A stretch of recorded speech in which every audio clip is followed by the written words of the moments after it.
o te whaatala whātu i le nganga whaaloalo i le malifo mai al tātou a tino i whanunga le lei, whanunga mātango fie le nei fo i aso fau, wa fo i le tua le utu so i fua maso mātou wola. O le tautua le nei al si fonga le lau mua, wa toi amtalia fo i le nei aso, le aso lulu le nei se fulma le lima o le masina o mati, lua afe lua se fulma le tolu, tā lofa lava. Ai alo maia, o le tātou sauninga loto le nei tai au, o le atita i lea i le sunga i le whawhengainga, pasta, whono i moana, whaaita whaatangi, lua i kalesia Pentekoso o le ato ato le tala le lei i taua i Wellingtone, i au si maia le whaafonga.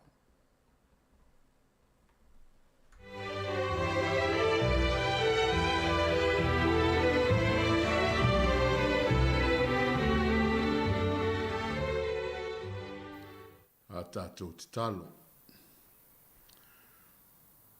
Le tua lava oe o le wawau, le tua alofa fua ma le alofa muti vale, le tua o le amatanga ai leiso ngā taanga, le tua na soifua lava pea, e le aifo i se tasi e tusa malau fio. Mato iai le nei tai au fou, wa e whaupopo i nyasolo mato wola. Wala au ia tātou ma oi le maftanga lau whanau. Le lama whaafonga mai se tasi. Mato whaitaulang atu i a te oi le ama male. Te tauai. Fio mai le anganga ina ia to i aile mato taulanga nei. A ia maua lunga i sauvi inga. Ono Yesu le li mo le whaola. Amen. O le sauninga la amtaina le tatu pesi.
lo na lofa ua tātou ma leifua mai ai le nei tai au, le whātalo whātui, pa ia o lo tātou atunuu, pa ia whae malo, ia e mai se fōi o le, pa ia o le tala le lei.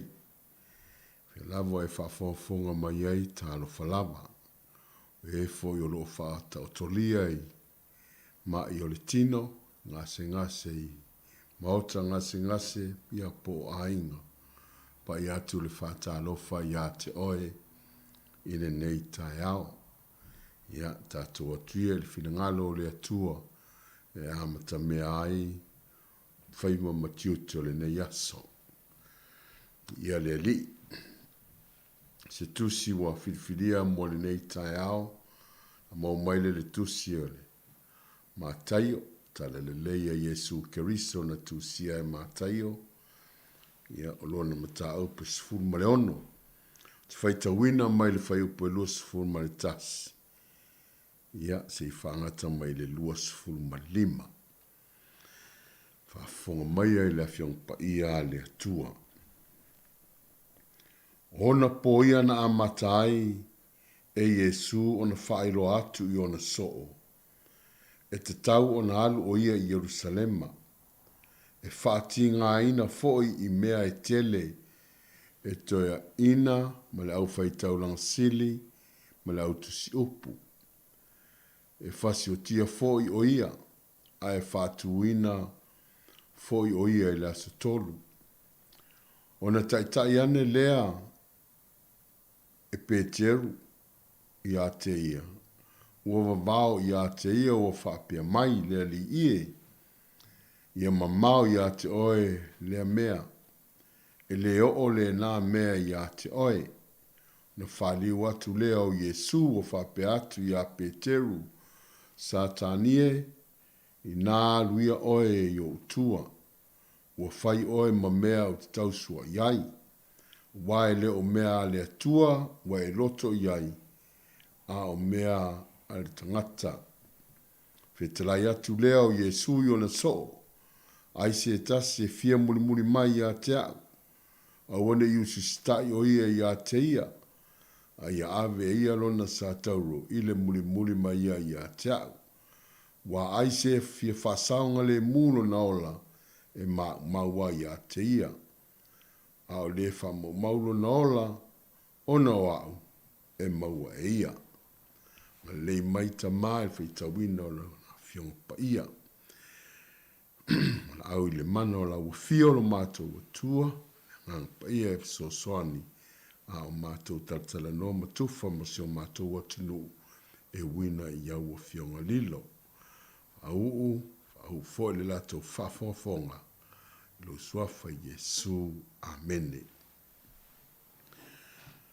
Fai upo e fia whama whaina, fai upo e luas fuma le whama, le luas fuma le lima, i oni fai upo masani o na whafonga so iai tātou, ia a iai al manatu e toe a sia foi, ia ma toe taratala noa iai, ia ua tātou tūlata foi ma tātou wa ngātu i le taimitonu o lo iai le nei tala. Mai le whai upo e luas fuma le whan, whetala i atu lea o Yesu, i o na so o aise e tase fia muli mai a te au. Awane i ustai o ia i a te ia, a i ave lona sa tauro, i le muli mai a i a te au. Wanga i atu le mata upua a Keriso, i le soifua ma le ola. O Keriso ma le sa tauro, a o tāua o le tā filifilinga. O whailoa Yesu le whaiwina o lona soifua tautua. O whaamanino fo'i le unga o lana ngaluenga whaatalai. O whailoa i ona so o le unga o loo whaatali mai mo ia. Whaatinga aina i mea i tele. Whasiotia ai toi whaatu i le asotolu. O le taua lunga le nā o le ngā luenga tā lai a Keriso. O le auso, o le lato vala awina e paia, o se vala awina whaapitoa, o se vala awina maualunga. A whai e maualunga le vala awina, e maualunga foi lona whaatinoina.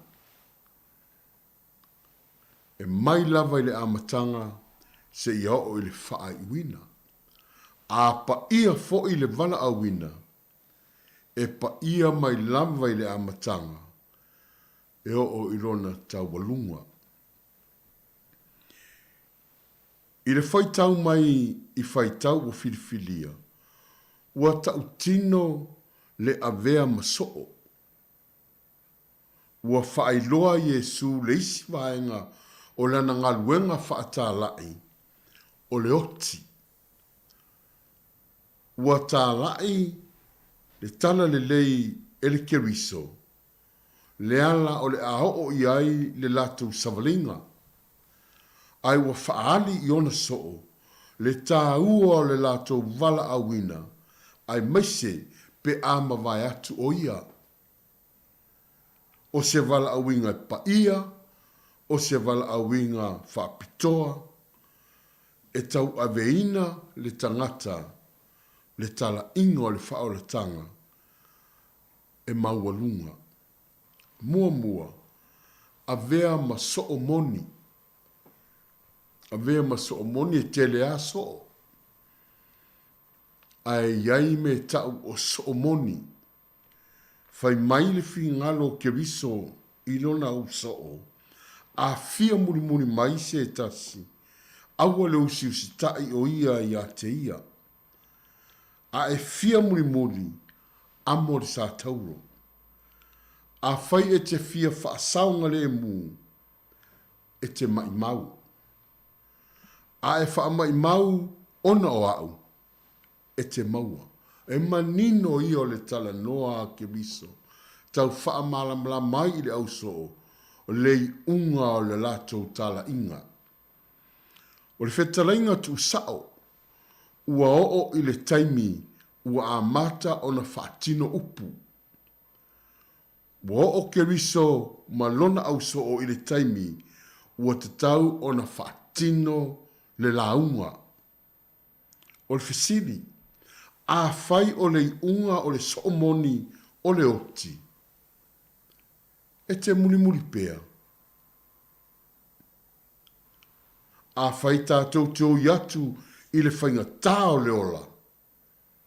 E te tū mau pea. Ua whaali a Iesu lona toi fo i Jerusalema. A e tau tāo fiofi e Peteru. Na sira fia Iesu o Jerusalema. O lo o iai le whaati ngā ina. O lo o iai tu ua inga se. O lo o iai mori mau le sao. O lo o iai whaitaulanga ma toi ai ina ma le pepelo. Aina fili lava Keriso e toi fo iai. Whai mai Peteru. Le ai, e te le o i nā ti ngā. Aua e te alu, peitai o le polo kalame a Keriso, e le toro ia e se tangata. Lua, o le soo manu malo, e le popole i le fasioti o le tino, ai o le soo amo sa tauro. E whalo atu la Peteru, ta fefe o le oti le unga. Tao fiofi loa Iesu i lana tala noa. O le tali e Iesu, satani alu yo utua. Lau whaafonga le neita e au, e mamafa ia upu. E le taunga le mu le loto o Peteru. Na sila fia Iesu, le tangata e wha le tangata o na winga. Ua levo na muri tai. Ai tala noa wha le tangata. Peteru sau yo utua. O lo o tala noa i le wha vai. O lo tala no le whaalave lave i le polokalame a le atua. Aua tātou te whaalave lave i le taimi o polokalame a le atua. E iei taimi e o mai ai fo ia i tātou manatu ia. Ua toi manatu Iesu i le au wha o soso le amatanga le mata upule nei e sifuru ma le 5 a sifuru ma le 6. O loo tā uaile au farisaio ma le au satukaio a fesili mo se whaailonga. Sira fia Iesu o tupe te ruilala. O le fina ngalo pa i o le atua ma ua tau tala mo satani. O le whaano noanga le nao Iesu. Ono o le fofonga lava lea o Peteru na fai mala va o le tala ingo le malo le atua. Ai ua fai ma leo pepelo o satani. Io le sona foi mo tangata soifua uma. Aua tātou te whaalave lave. A o ngā lue le nganga pa ia o le atua e whaali liwa nganga mo lona malo. Aua tātou te whaalave lave a o whea mālanga ai le whina ngalo le atua e whaali liu tangata. Wha malo si au i tangata a wale i ungo le lato wha moe moe. Whai maini stu singa na manatu Peteru e aua leo o Iesu i puapua ngā o le lalolangi nei. Ai ia i ula na misiona o na whaasa sao atu lava le alu le manuia. Po le manatu fo lea ui le ala pupu. Pe tai wale o lea le fina ngalo o le atua. O lo tātou soifua tawivi o le soifua amo sa tauro. Ai fia mausali amo. Ai fia malo amo. Ai le wha malusia oe. E le wha malusia i tātou. Ai whai lau whiriwhiringa e pe ona tala noa Iesu. Ai se fia wha saunga le mu e mai mau. Ai a whai te muli mai i a teau. E iai lau me whai. Tolu. Soi fua wha fiti. A tātou alolofa i le atua malana ngaluenga. Soi fua wha fiti i tā ua. Ola wha fiti mō tā ua. Tuu i lalo o tā tangata. Ai tātou munmuri tai i o nāla. Tā ua e Paulo i a Roma. A tātou wola o la moia. A tātou oti moia. A wā a tātou wha fiti. E wha fiti foi mō tātou. O le soifua wha fiti. E le anga waa lea mo le malo le atua. Ia toi manatu le nei tai au. A oa o lea moino le sa tauro. Learn how to carry thy cross. O le soifua mi o tonu. O lea o awina le nā lea moino le sa tauro. O le soifua wha maoni. O loa moina le nā le sa tauro. O le soifua lofa i le whaala tanga na whaia e le atua mo i tā ua. O le amoina le nā o le sātauru. O le tai loa le nā amo le sātauru. Amo yaso uma. Ioe, e mawhai ona e tuu nisi mea. E mawhai ona e ngalue, e sau e malolo. E mawhai ona e vai ona e tō whālea mamoe. A o lea moina o le sātauro, o le soifuanga o langa atoa, o aso uma. E mawhaina e tuua mea uma, a o lea moina o le sātauro, e ave aso uma o lo soifua. E fōlinga e whainga tā na tātou wamo, ai a tātou whaalongo i lona si ufufonga, tātou ana i lona fina ngalo, whaiala nā mi o tonu, o na tātou la ngona leo lea lofa sosoani o ke viso, i o tātou mana onga ma tātou whiriwhiringa, e whaingo fia iso se mea tātou te whaia. Ua tātā pena i uia le ala le manu malo i le tā whiriwhiringa. The way of the cross is the way to victory. o le ala o le manu malo o le tā moina o lona sa taulo. O le soifua mo muli muli ma le le whaafiti. E a fua mai o lo alofa ma le tatu wa alofa i le atua. Alofa i lona finangalo, alofa i lana upu. Alofa i lona sa taulo ma o lona ti ngale na. Tatu tutu whaatasi ma ke riso i ona ti ngā. Alo lofa ma le tatu loto ato atoa o na vea leo i tatu ma so o moni. So o tātou te muli muli, so o tātou te le whaafitia lo tātou wali. Ha tātou te talo. Le tua la mātou ta mātou whaafitai fo i nei tai au. A o loma loma o ti ngā. O wale whaamangalo ina o le whanau ang sala. O mātou tari taunu fo i ma mātou i oe. O le mātou taunu unga lea. A o lau filfilinga, o la mātou filfilinga e peo nei whetalai le nei tai au. A mātou mana na o ilo mātou wola. E whano i mātou. A mātou mana na o le saunga le mū. Mātou te le maua.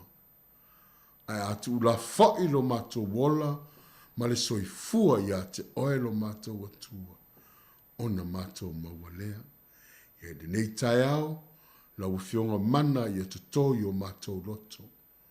I o mātou au lia atu se vaiaso manina i vaiaso le whaamana tuina o lo maliu malouto i soifua. I ala ngona o mātou tino wha loto tele ina ai i mātou. I a mātou i loa o le ala le manu mālo le ala le sātauru. I a mātou i loa mwhata i tai mamo ina o wā o le manuia lea na e whawhau mo i mātou.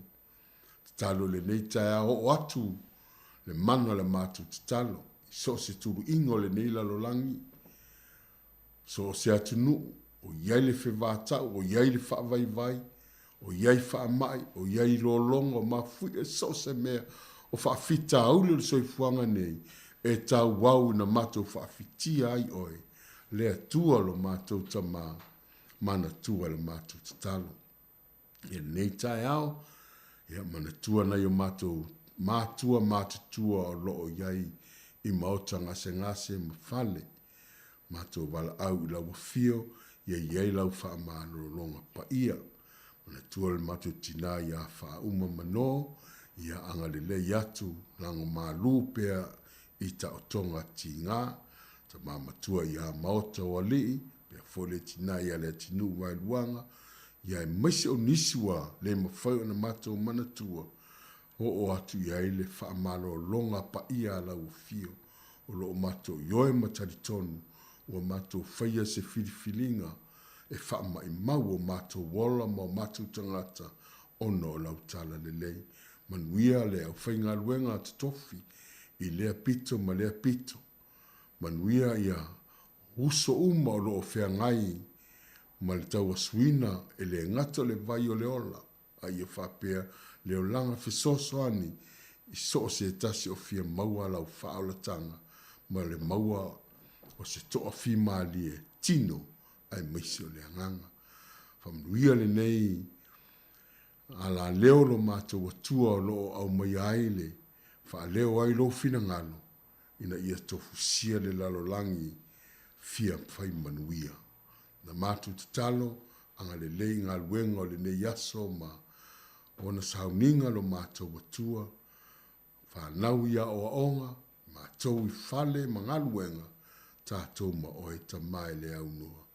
Suru whai i mātou le tafu o lo sātauru, a wale mā ngalo o mātou wangasala.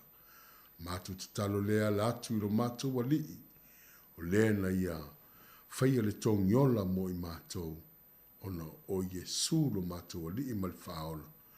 Amene, ma amene.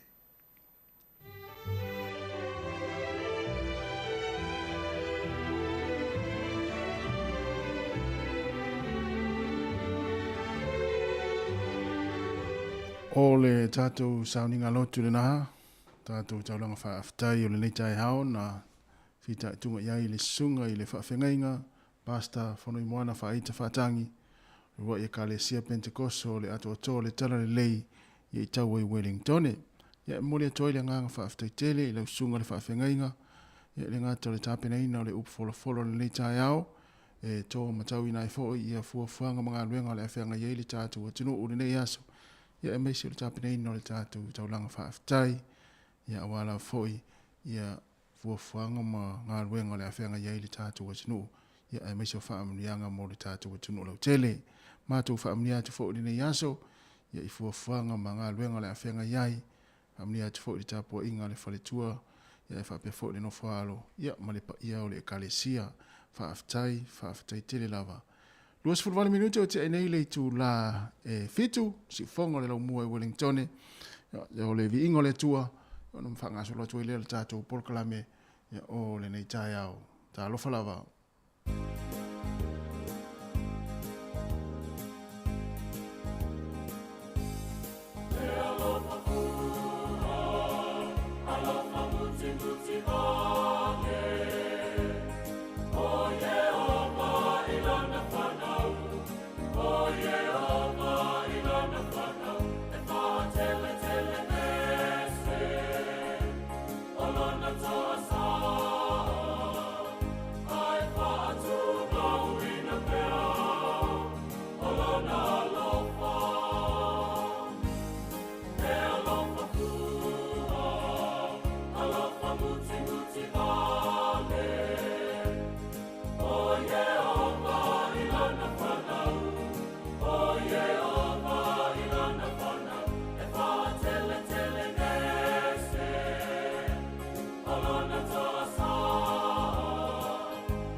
O le tautua le si ufonga o le laumua o lo iai fo i le langolango a le New Zealand On Air.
amor.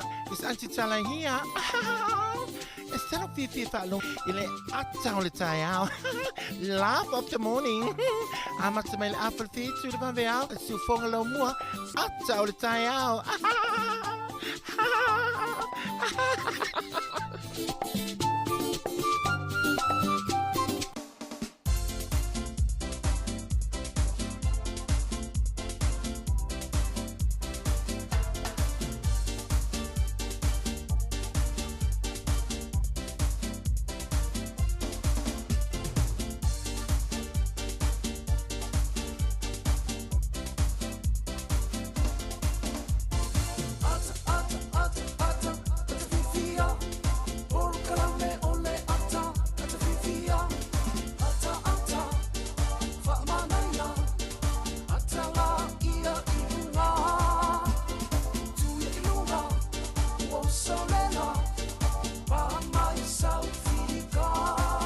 Ya, kia ora, good morning, tala whalawa. Ya, pā mai sau whika pe upur pese. Ya, whātalofa atu le pa ia maurunga le tātou atinu. Ya, male au whaafonga, o mafuta mai fo i lunga le tātou ala leo. Le tasi ono tesi ma le tasi whaamori si fonga lau moe Wellingtone. Ya, whape fo le tātou maftanga ma au ranga i lunga le tātou Facebook, ma le YouTube, le teimo le tāiao. Ya, meisi o le tātou app, ma lo le soifua manuia le tātou atinu. Ma lo fo le langi e mamale le tāiao fau. Ya, o le tāiao le aso lulu. Wa afa le vai aso, se furu lima aso.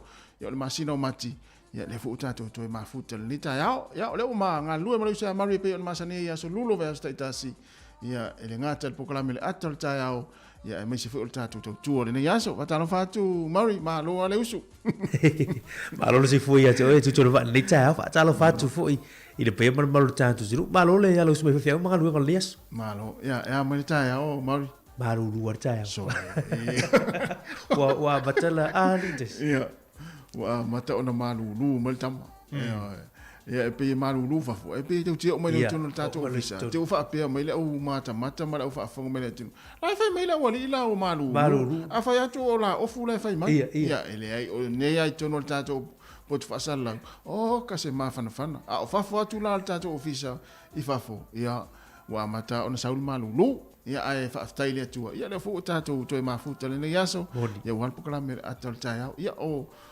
o taimi fa pene ya o nei atunu ya ala le tanga ta fainga luenga ia le taimi wa sauni la o masani fo ya o tau sumai fo ene le taya o iso ia o tau fa iola o momoli tanga a inga o ta fa awala ya ta te vai atu o sa vali mai le a inga fa fo ia o fa ola ta vale le a inga ia o la wal o se mal ta vale le inga o I tau te loi ya o le olanga nai nei atunu o le usua fainga luenga e se mala mal tatu tunu isa mo te me la mo ya is ia sa na o fa na wa o ngala wa usu mal o fa nga luenga ia ala puro wari a fo listo ina mo lisi lo mtu o lisi me mana le malu to malu lu tatu e pe o lisi tanga te fia te malu lu e pe ala usu vole malu si vole le pa mo ile ya o vole vela vo i le tau e pe va tau lo o tatu se mai vole le vai tau ole ia sa o le ya o te bro tatu mo ile ya tanga te fo e malo losi malulu ya e fo tanga te fo le ato to le malo losi malulu ya e le manatu ya o le tau te malo losi mal te mini nei wa tile inta to malo losi ya o le o mal tatu sa ninga lotu le pe o mai ya fa pe na sa mo sa mea o ngā tātou se upu fo le fa malosi o le taia ya fa tai ona o mo le ai o ne yaso ya ai fa taro fa tu le pa ia mo walunga le tātou tunu o mala o fa fonga ya fa taro fa tu ia ile nganga fa alo le suai o fa la unga le tala lei o na le tua I so se fa fa taulanga ya ai le ngata ile fa taro fa tu na yo tātou ma tua o tua a sina le tunu o ta mama na tina ma tua ia le fu amata mai le latu tapu inga mai maota malawa pa pe fu ina matua le o tapu mai fu I tono maota o tangata matua ia mai se fu I tono maota ngase fa talo fatu ia ila uto tapu inga ia matou te fa aftai tu foi ia matou nei le o fa inga luenga ia ma tatu tunu o usu inga luenga ia ono to te talo mo lo fa ia pe ile aso male aso ia talo si ai fu inga luenga ma o nga nai fa nau ia mai se fu le aso ma lo tapu ai ia ai o so se vainga fo le langi ia o lo e mafuta mai lungo tato upenga te failangi e ala le tato Facebook ma le YouTube ia o Samoa, Amerika Samoa, New Zealand, ia o Australia, Hawaii, ma Amerika, o Peretania, ma so se vahenga laulangi nai te mafuta mai le ni taimi, ia e whaatalo whātu le tātou tautua, ma le polokalame le ata le tai au, a le si ufonga lau mua. Ia tātou whai mea fia le nei tai au, a whapea nei te ita, si le le au e te au te whainga luenga le nei te ita. Ia a whapea, o nei te le fia mai o le whale. Ia tu o le whale lau le fia, ai alu fia lau ngā luenga se, e fo ia tu lo le whale. Nā nei, ia toi whaali lo le ia o lau le fia le tinapol ta maore, a inga nei sa lua misa le tai au. Ia, a whaila le mele a whaila le mele na misa le tai au maru. O le whaatau waa ia. O le su e ino tō tini fo ia tui vai. Whaile le mele i tailis. Ia na tai ala wai e, no whai atu le lei au tō tini ana po e sauni. Ia, alala wālua le ngā luenga. Alae, tu sa alae, whaile si tō tini. Ua tui tō tini, pa emal tō tini uli. Nala walo e le o malia loto ia e mafua mai ona ua tu uma ia ngā luenga le tina a o le mea ia se whai ai o i tō tini ua e matua fo i ua fo lele o e nei te ulo le ainga ia mai mea whatau wa e misa le tai au o le si mea whatau wa e whai atu latu tabi ai pi te uli whi wisana lancha ia e ui tanga te wapilai e bala au wisana lancha a misi na se lancha tabai ia e mana o alu tina fo ia fai malana lunch ia a mea ia se fa mole ia tato ia malo le soi fo maria fa talo fa fo ia le o mafuta mai le to tele le tato sunu le ngata le tato tasi ono te si mali tasi fa mo ia fa pe fo no tato pe ngat fai langi se le tato Facebook tato mafuta le tao ia le la vatu fa fia nei ia ona fa ngaso le tato proclame le tao good morning talo falava.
Toi whaatala whaatu nei taimi o le tātou talo le tau mo Wellington.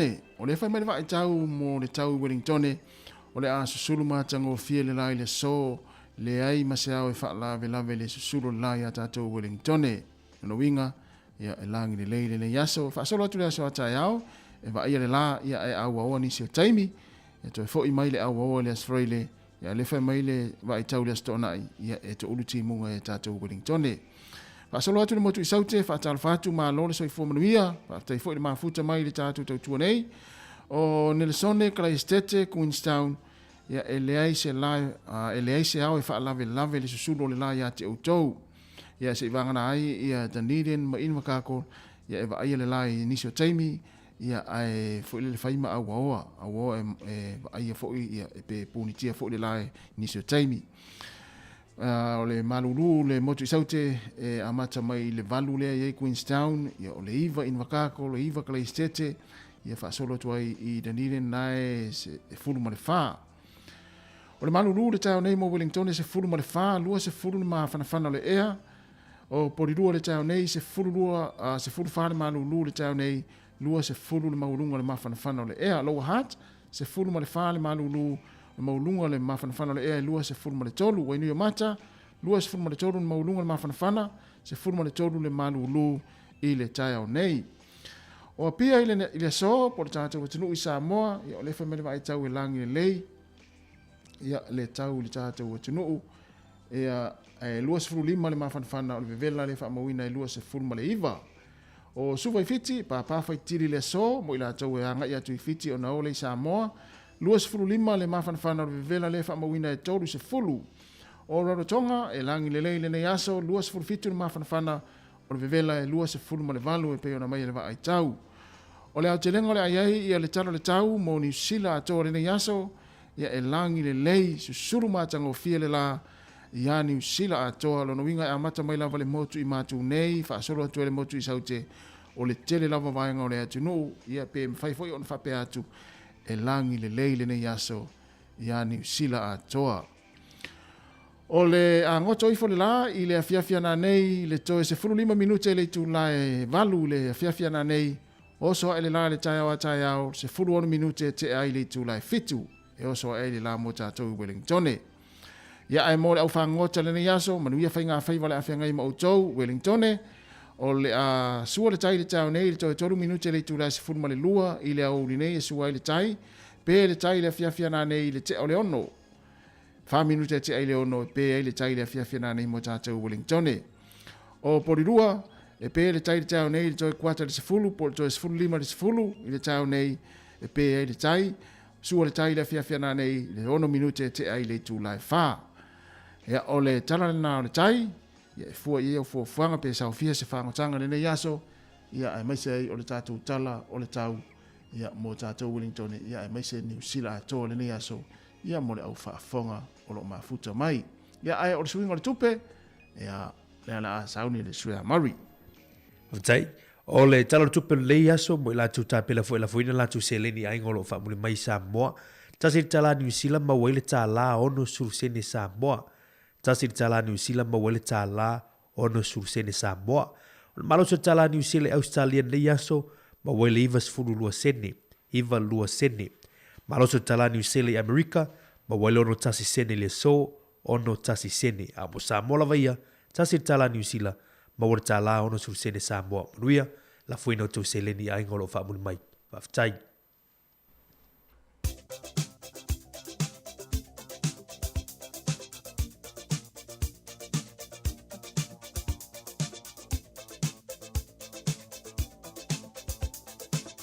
O whamunianga wa soifua, ia mas whanau tātou e-maili masani lava, aso whanau at samoacapitalradio.co.nz, e tau au mai e o tau soifua. Ia ole aso se fulu lima nei o le masino mati, a whai ole aso soifua nei o se isi o le whanau, ia po nisi fai o le ainga, ia e whaamani atu le tātou proklame ma le tau tuai o tau aso soifua. Ia whaamani a tele lava le atua, ma ia toi whaapopo nisi tau sanga stele mo o tau, ia ma fo i pēr malosi, ia au wafo i le whiangai whi au mga ruenga, whaamani a tele le atua. Ai ole tātou tusi whai tau, o le lau salamo e lua se fulu ma le lima, a o whai upo e se fulu ma le lua. Salamo e lua se fulu ma le lima, fai upo e lua se fulu ma le lua. Wai ea le tangata o le matau ia Yehova, e faa sinoina atu e ia le ala na te filifilia. Salamo e lua se fulu ma le lima, fai upo e se fulu ma le lua, pe ae fia fai tau iai. Wai ea le tangata o le matau ia Yehova, e faa sinoina atu iai e ia le ala na te filifilia. Manu ia tele o tau wa soifua, ia o le pese nei, maitia maa, ia mo o tau.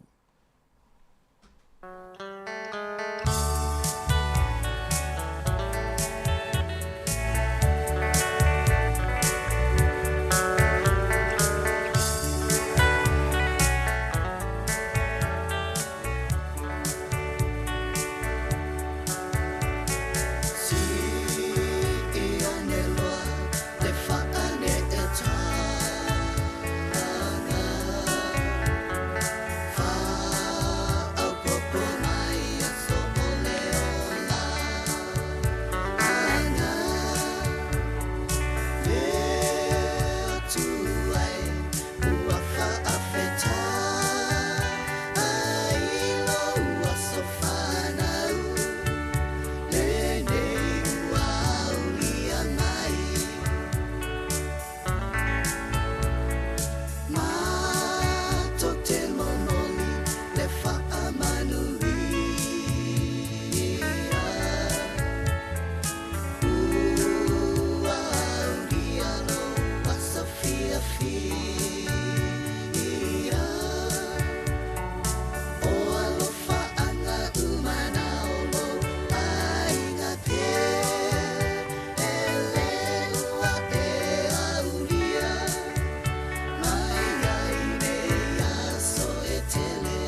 Pa tala whātu le tunu usi mai e whaafonga le whawa ile nei tala foi o le tala whaasolo pito le langi me le tupu i le so i le aso furu ma le lima o mati.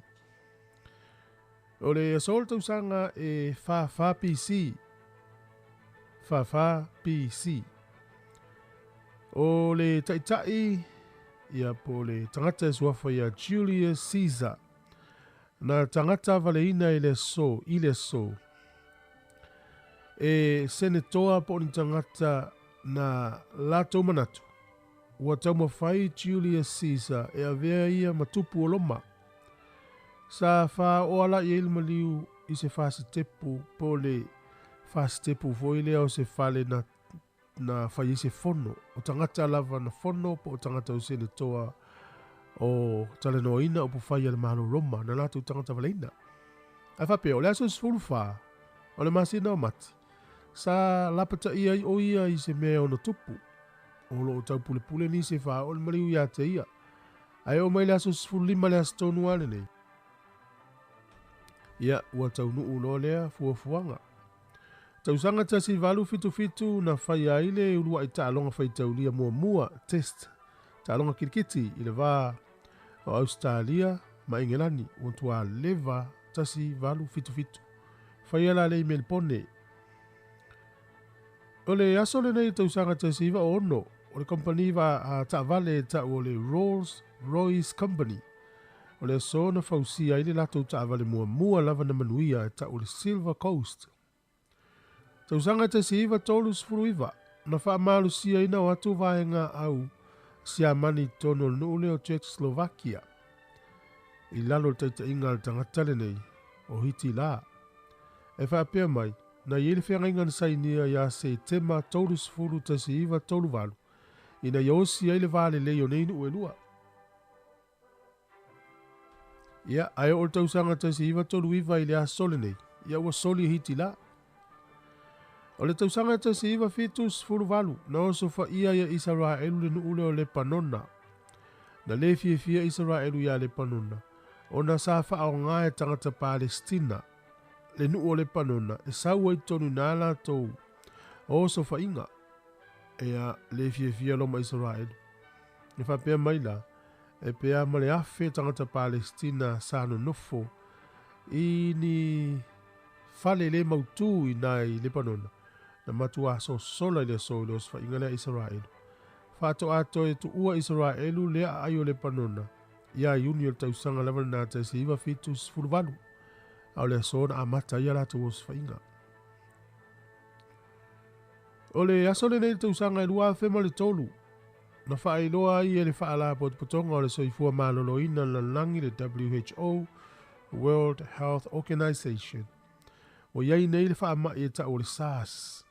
Waria e te tonu o le tūmālore nei o Guangdong i tonu o Saina. Ia, o le luafe ma le luan a mata i o na aria. Ai whato a whaala uloi le so te usanga e luafe ma le tonu. Ia, e le whaala putonga le langi, po le soifua maloloina le langi. O le aso nei wha manatu e le nuu lea o Hungary e whai o lato waso tuto tasi na amata mai te usanga tasi valu whavalu. Ia na le manui ai tau mawhai ngā le nuu leo Hungary. E tau mawhai e whaato i lalopu le ngā Austria ma Hungarian Empire.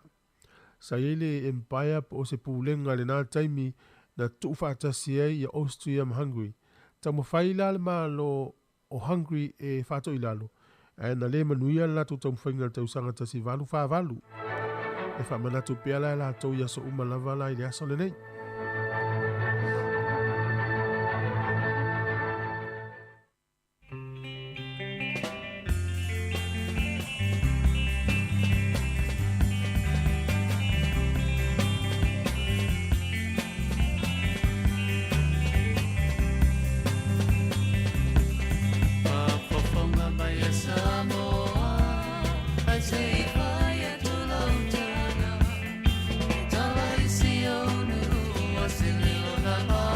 Watu tātou whawhiawhianga ia pe amai al tātou telefou matala mai Samoa.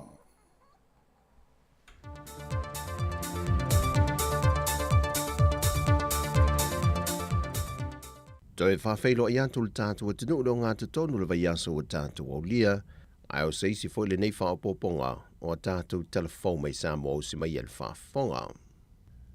Wa mai a folasia le fionga le teitai o lea tinu, fia mena o mi mata awha le fontanga teitai o malo le Pasifika. Se tasi o mata opu nei ala ngai lea fianga o atumoto le Pasifika, ai mi se lava ia tunu e 5 ia o lo whaonga aina, e Australia ma New Zealand, ona tangata e ngā lulua ia na wha atuanga ma isi ngā ruenga o lo ilano le polkalame o ngā ruenga wha mai teimi. E se mai ia Papua New Guinea ma Solomona, wha lia o lato suyu sufono, e leo taitai o na lava ava noa ia tu ina atu ia malo e lua, mo le to tele o na tangata. Pea so se mea, tau whapale ni foi lea ia wa o le mea moni ai te lele au ngā o le polkalame, so soani mai a inga. E ta milo fo le tamau ainga i tonu le tunu ono tupe ia au mai. Ia ai petai. A fa pe o le mfaina nga yoi ia le malu. Le mfaina nga yoi pisinisi. Ono wale ia intangata. O le fisiri la. O le ale wingo o le namia. Mose atunu. Po o le mea ea o le a na o le avea o tatou. O se mea e whawhanau mai e tangata. E o e whaingaruenga. I isi atunu. Ai o totongi, o toinga ngaruenga foi. O ngaruenga foi le totongi mawalalu. Mai e le aise, o toinga ngaruenga foi. E le ise la asanga foi le e whaare le ai le. Ia le tomai ma le anga waa ma totongi. O totongi a o le atua i ngā ngā e no nofua i lawa i ngā tangata. Ea, mo au ia e le o se mea le lea mo se atunu. E le ai o ni ona tangata anu e ngā lua ina, le atinai, le tautua, e tutono se atunu. Mai tupu fo i lo tau fi le fesili. Na whaalia manino le fionga le tita i o le atunuu, sa i eise whaafai ke tai nisi o taita i o malo le Pasifika, e na ia whaatala no le mata opule nei, o no lo sao wha ia e taita i o le malo o Australia ma New Zealand le fontanga, peita ina wha i loa e fia me, e au na mala malama New Zealand ma Australia, ia a fianga ia o lo ia ia tu moto le Pasifika e au fia i fo i Samoa, e lalo lava o le polo kalamele nei. Walui e le taitai o le atunuu fia mena o mi mata awha. Taitai o le malo New Zealand ma Australia le fontanga taitai o malo le Pasifika. Le iei leo se tūlanga peise i e whaelonga lanu. Le whaingo fia lon te talatu le sa o le tonga isi atunuu e uru whale i te tono lato malo. Ai ua matua whaafing tā tele, mo atu motu o le Pasifika. A le memonia, e tau iei a se tu foi le pe tau whaelonga lanu. Awa o le to tele o isi atunu. La esa o loto lato foi le e u fale atu i New Zealand ma Australia pe mo ni taimi umi fo. Ia, e pe o tatou ia taimi nei o le o tati ai tolu masina e visa free ai. Le tangata e mawhaina na malanga mai Samoa. Ia, ai le o mawala e tatou le melna. Amatua i lewa tele na tatou no fata si ma New Zealand ma Australia. Ele o mawala na abano. Sau no le fionga le tamaitai pāne mea, e wawe tele le whaamatu umai e New Zealand ma Australia o visa mō tangata whainga luenga whaawai teimi, ai e o atu le taitolu māsina wha māsina, o whaatalia le mau o visa māsani sa iei le atunuu, e malanga tā whawhau po ni whaalavilavi foi, sa na o le tailua vaiaso e tālu sangai ma maua. Wa mai a wheloa i tū tino ese o lo whaipaanga ma le official tourisi, po au nanga i o lo ngā lulue whātasi mo le whātō sina ina mai o tourisi le antunuu, mo le si tia leo lon tamau a inga. Pe on se le fia o le lua se fulma le 5% o le tamau a inga o Samoa, sa maua mai lea i tangata tā whawhao mai le antunuu. Pe i tai o le au ngō le whaamoe moe le whaatala no ino ni awala, e toi sila ai e whātō sina i tangata, e na ua mau mai le reporti o le whaai unga le māsino i Januari, E whaisi te leo le pa uma wa lalo o tangata wa udu whale mai Samoa, pe a whaatu sātu le māsina o te sema le tausanga lua whelua se fulu ma le lua. O lea whae o tangata na whaamawina na udu whale mai Samoa ia Januari whaasoro mai fo i le māsina te nei, e se fulu fitu wafe tol se lau iwa se fulu ma le iwa, tusa lea, wa lua se fulu ma le 4%, wa pa uma wa lalo ai pe a whaatu sātu le māsina o te sema, o le tausanga na te nei. Whaalia e le ofisa sili o le pūlenga o tangata tā whao mai mua mai i Samoa, pa te vani pe teia te vita. Ofisa o soani o lo tu ina mai le malo e una ia ai lato whaalawi loa, ma whaangai o iei fo i whaato sina le pūlenga, e le tā mause fai numere tasi, ai fualava i le tupe whaasoa soa le atunu, mai i le pūlenga o tupe le malo, o lo whaasoa i anati nae. O se tasi o mata opu lenda toi la ngā, o nisi o fisoswani me le malo e whaso atu i pisi nisi la iti ai mai se fo i whaletari malo. Mo le toi whaale leia ma toi ati na ai, e tali atua i tangata tā whawhao mai mua mai, ai mai se o le tari ngā malo sa mo le phone tang tele te itai o malo le tau pulenga, i le tau sanga fau. Pe itai o se tasi leo vaenga na whaalia le te whono, o le komiti sa sue ina tupe maua ma tupe whaalua le malo. O le tele o se lenia sa fisoswani e toi le malo mo whaletari malo, e toi ati na e mai lea fianga le COVID-19 furuiva, na le wha maoni ma le wha o ngā te tauina, e le mafua anga sa wha amatu watu ai fisoswani ma le malo. Wa whaadia le roi o lo tu lae mo le vaenga wha upwhai le JPP, foi mono se fo ainu u, wa mai a wha udu atu la lātou tālo sanga e awa iai, e le mata opolo a fia i le fionga le whongwhitalai o le maota papali ili o ta eu ma se pau. Ma sui fai pule to toru ia na wha mawai e se mai le HRPP. E le mana onga e fia tuto o tasi. Whai loe fui mono, wa mai a tā pena fui se wha amtalanga tustu sia wha tautoa le HRPP. E wha maalo sia atili aila lātou tālo sanga. Wa tālo sanga le lo ia o lo tu lae mo sui fai pule to toru wa wha mawai me le HRPP. Malelo ia sili o lo tu lai mo le whongwhitalai, e ne ia tu inatu se lua vai aso e tā pena mai ai, e le tālu sanga wa tu inatu e le HRPP. O le tālu sanga le whionga le whongwhitalai le maota a ngā e le whaamisinonga, e ne ia tu ina mai se whaamalam le manga whaaltu la whono, e le whaamawai mai ai o sui whai pule ia e toa tolu, mai le pāti le no lu whale mai e le pāle mene, ai ua toi whina ngalo e a vea masui tuto tasi. O le whai unga leo telefon mai sa momole ni aso, wha soi foia.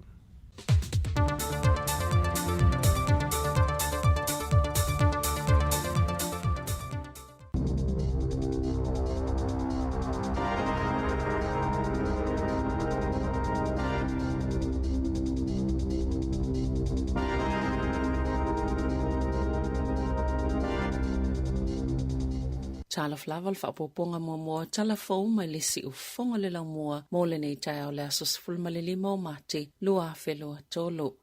E se fulu ni ai ngana ave sia mai o lato fale i le pitonu o Point Howard i lo wahati le awa uliana nafi. Fatasi ai ma ai ngai fitu se fulu lima sa moto si ai le eletisia mai o lato fale ina ua solo le palapala i se vaenga o lea i tō o loa hat. Na ta ua le company a le Wellington Water, na mafua na solo le vaenga tele o le ele o na o se paipana pā, ma sa motu si ai fo ile sapalai o le Suavai Point Howard. Ma sa ngā lulu e mai ele au whai ngā lue ngai whaale ia ia whaale tonu i le asoana nafi. Na whaale al pule ngā nu o le hat, sa le i mauti no i le ataimi, po le ale umi o le atapia i le Suavai. Ma sa fautua ina fo i tangata ina i whaasau le Suavai, ma whaatutumu whangwai na ia mauti noa olo o lava la lato sapalai. Na motu si ele tise i ai ngai fitu lima ia peo na ta oa, ona o solonga o ele na pālala si ai mapou ele tise, na whai nai fo ili vaenga o loo whaaluwa ili kesi. O le so wa amatai nei le vaiaso ta o le Unity Week, o le vaiaso tutu whaatasiai, ma o se fuafuangai whaatawai na iso i fuo tangatana mau. I le osu whainga whaatelo lisi lea na tupu i mao tatapua e Mosalemi Kalai Estete, i le tausanga luafis fuluiva, o whaalaulo ai fo i lea lava taimi e tasi le ngā lulu e whaatasi, o le vaiaso le Unity Week. E a matatu nei se i au lia lea soluas fultasi, e limas fultasi so i fua na mau, i lea os whainga, Na afua mai ele polkalame le Christchurch Call, le ana amataina Jacinda Ardern o avea mapale mia New Zealand, sa mawhai ona tutu whaatasi mataita i o isi malo te tele o le lalangi, whaatasi ma kampani te tele mo whainga whaate kono losi. O se polo kia tia mata i tuai, whainga whaavevesi o loo whaasalalao ma whaonga e whisota inga whaate kono losi. Ele o mautino ole tūlanga o lea polo kia tipe atu ue Ardern upu whai o le malo i le asos fulmalwha o Perila, pe ono whaawau o na ietau aveina, mauna ina pea lea polo kalame. Wa wala au se tasi o taita ili vaenga whaupwhai a Māori, tepi ngare wa peka, e yelo na talitonunga, o le whaasilasilanga le malo e whaape ua toi whaataatia ese ai nisi o polisi mo le suinga o le tau, ina ia mawhaio na avel whaamuamui mata upepei o le tau le soifuanga, o se mata upe whaanoa noa tele ai, o le asonga fuana whai se folasanga le malo, e whaapea, o le vaenga lona lua le toi lauli liunga o mata upu, e ave iaila lato whaamuamua, o lo au fiele ave isenga, o le suinga o le polkalame o taavale mama, ina ia whaasau ina le vaenga tupe 5.8 miliona tala, o le fo ifola sanga, sa au fiele toi whaataatia ese, o le tele lava o fufuanga le malo, e whaaititi e tapula ale sao whaatulanga ina o taavale, e ui o le sao o taavale, e mafoi le tele o le kasa po le kapone, na ta ue ngare o peka, e te tau na whaamawai, pe whaase etuanga luleli i minister mo le swinga o le tau, James Shaw, ono o le tele o le ngaluenga umai, ona whaatino mo ia fufuanga uma, ai faulinga mai ua lea mana ia ina, na ia ta ua foi, e na o le vaenga whaupwhai a Māori e mawhai ona fisilingi ia ina le malo, e tali whaafitau le swinga o le tau. Ua manino foi, ua lu i tauina le sootanga i le vao le Labour ma le Greens, o le tali lele i Minster, asa vali ese, e lei ma se suinga e maua mai ai, mai lei fo isona manatu e wha mawai, mai ui saunoa ngā lea te itai o le te pāti Māori, e mawhai lava ona o lātou ngā lulu e whaatasi, ma le vaenga whaupwhai, pe ona saunoa le Minster mo le suinga o le tau.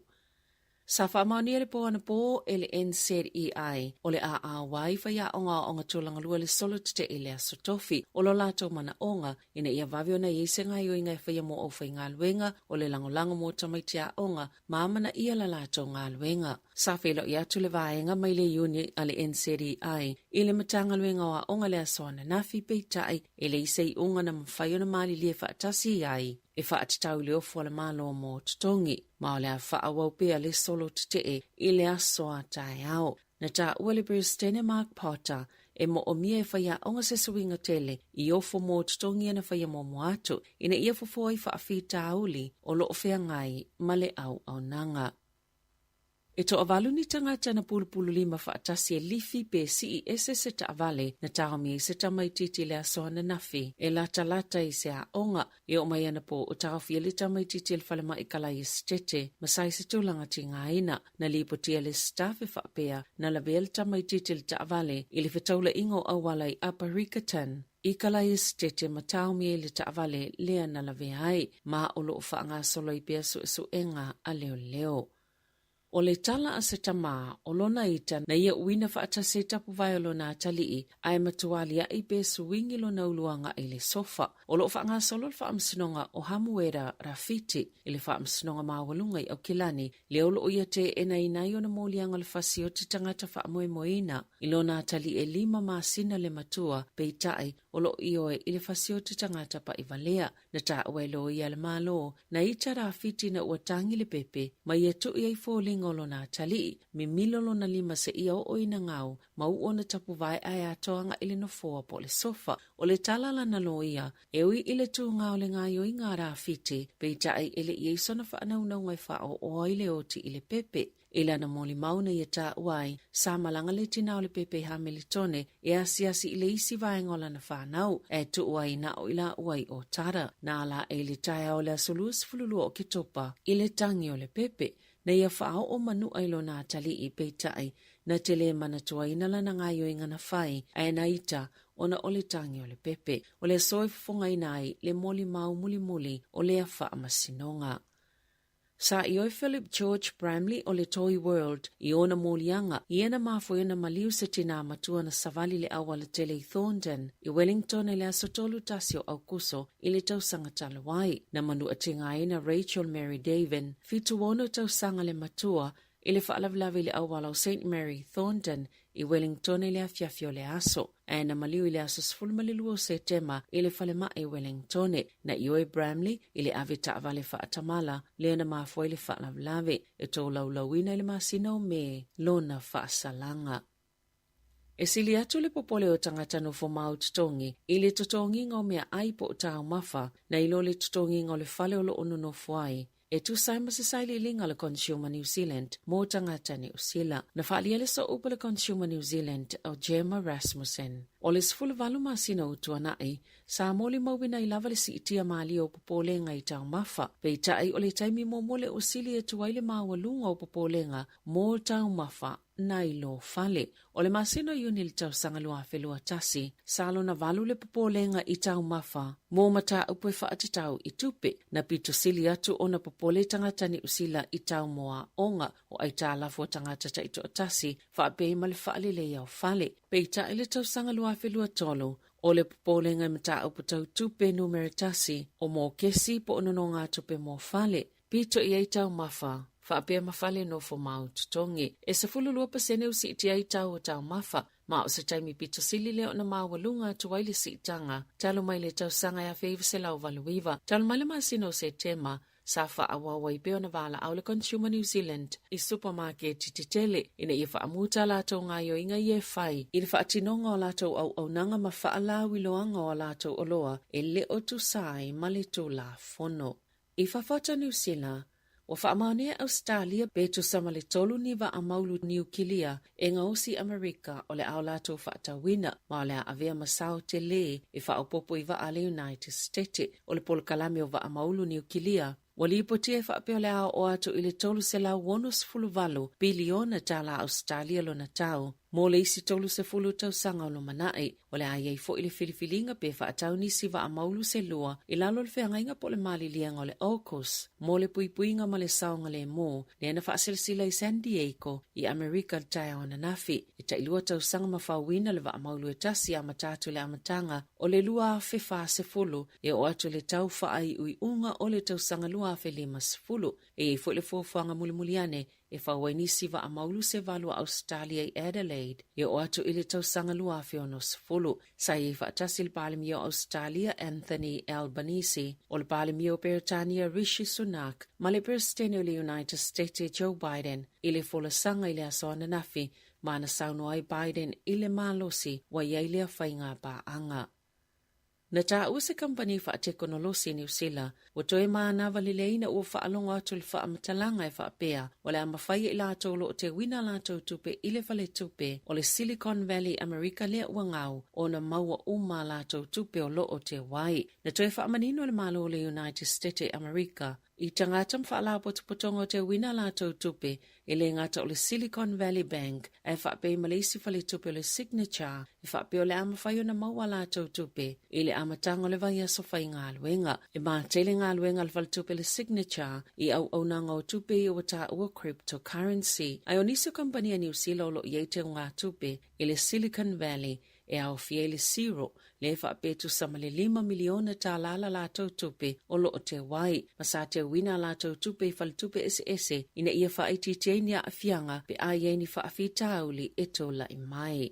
I ta alonga, o le auna ina le lakapia le laulangi, i uni o lo i tutono le whaala putuputonga, ina ia awai whaatasi o mai se whaata ita inga, o le swing o le pu e le taimi o le ta alonga, mai whaata awai le whaititi o ni manuanga. E ini whaata ita inga na whai ei whalani ma Afrika i saute, le ua mole mawina le mawai ni whai unga manuia, e whaatatau le saunga le mo le tangata ta alo, e ua whaapopo ina i fo ile sila fio o tangata ta alo, ile ta alonga. O la whaawau peona ta ita ina whai unga mafofuanga la kapia la langi, i ana suenga mawhainga whaasaya nisi, ina ia whaonga aia o onga matapu whaapea ma le swing o le tu la fono, e whaititia i vahenga ya a fiei tangata ta alo la kapi ini manuanga, a whaamau lalo pe tu i lalo le pue, i lalo i fo o le ivi mafolo le fatafata po le sternum, o le ama whaiona whaopopo ina i le saunga le muol tangata ta alo la kapi, e tō mau pe tu langa maasani, e ilonga i le ta alonga peona whaalia le lakapia le laulangi. O le tausanga taloina whaasilsila i le lakapia New Zealand. O le a whaataitai ni tu ainga whainga fōu se tolu i taalonga mo le taamisanga lakapia tonu lava le atunu. I le tausanga le nei, e au fieli swinga tele le wha maulalo le vaenga o le tino e tatawana pue, masalango langoina lea, e iuni whaito malo e lua se fuluwono i tutono le atunu. Tala fōwia malisi ufonga le laumua, mo le nei vaenga o le tae au.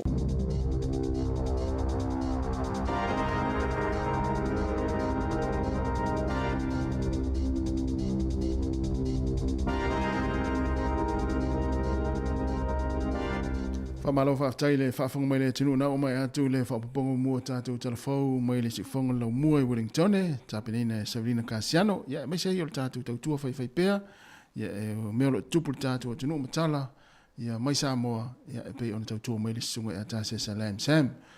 Luasul tasi minuto te ai nei le valu, ia e pei ona masani i fo i asarulo vesta i tasi, pokalami le atal tai au e whaatasi mai ai le sunga e atase sa mai Samoa.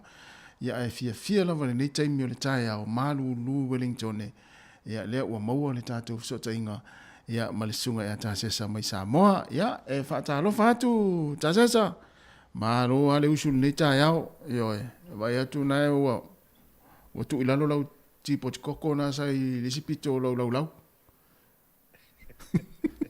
Whaatalo whatu, ia, sai whaumarbia le tātou tunu nei fo i tae au fau, ia o leo ngā te tōnu le vai aso, ia tai whaatalo whai fwoi le pa ia malu, ia o mwhai un tātou mafuta e lunga o penga te whai langi, ia le whatoa e mai le whaiva tasi, ia e siri mai fwoi.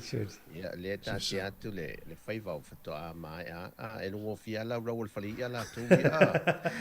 So le, e sere maa na io le atana io tua, ia e sa o le ia amu ia o fea le sa e tofu ia na leila le tai au fea la e sa e wha mangotu i ngā tai muni nuu po o ngā tai o mtautu sa male mo ngā tai muni nuu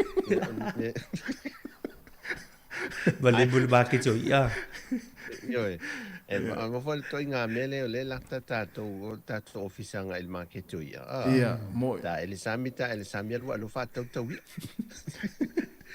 Mari tae au tā se sawa maile, nā i tūru tātou tunu. Manuia le tae au, o e ese maile whai unga le vai aso oka. Matua i toi wha longo le wai mantua le tātou ofisa i nei. E lata le vai tawhi le lano atu. E lata le vai tawhi le lano atu le oso atu i e tonga fua mai lano vaia la walau papa fo ile le silfia to tele. Ai whaalongo, so to whaalongo le toi tawhi mālosi le vai le tai au le so sa mālosi le tawhi e ti munga walu le po atoa o ti munga sau e maltaia. Ale mele mali ai umma le au atoa le so sa le ima se timu na toi palasi. An watu ta ele po toi palasi si ti munga. Sau le amatanga le vai aso nei, ia ole aia. Ole aia na onai ti munga fo e maulu ma toi tea. Ia o va ia le mato le la fo le ma nei te le lal tau tātou nei Samoa. Ia.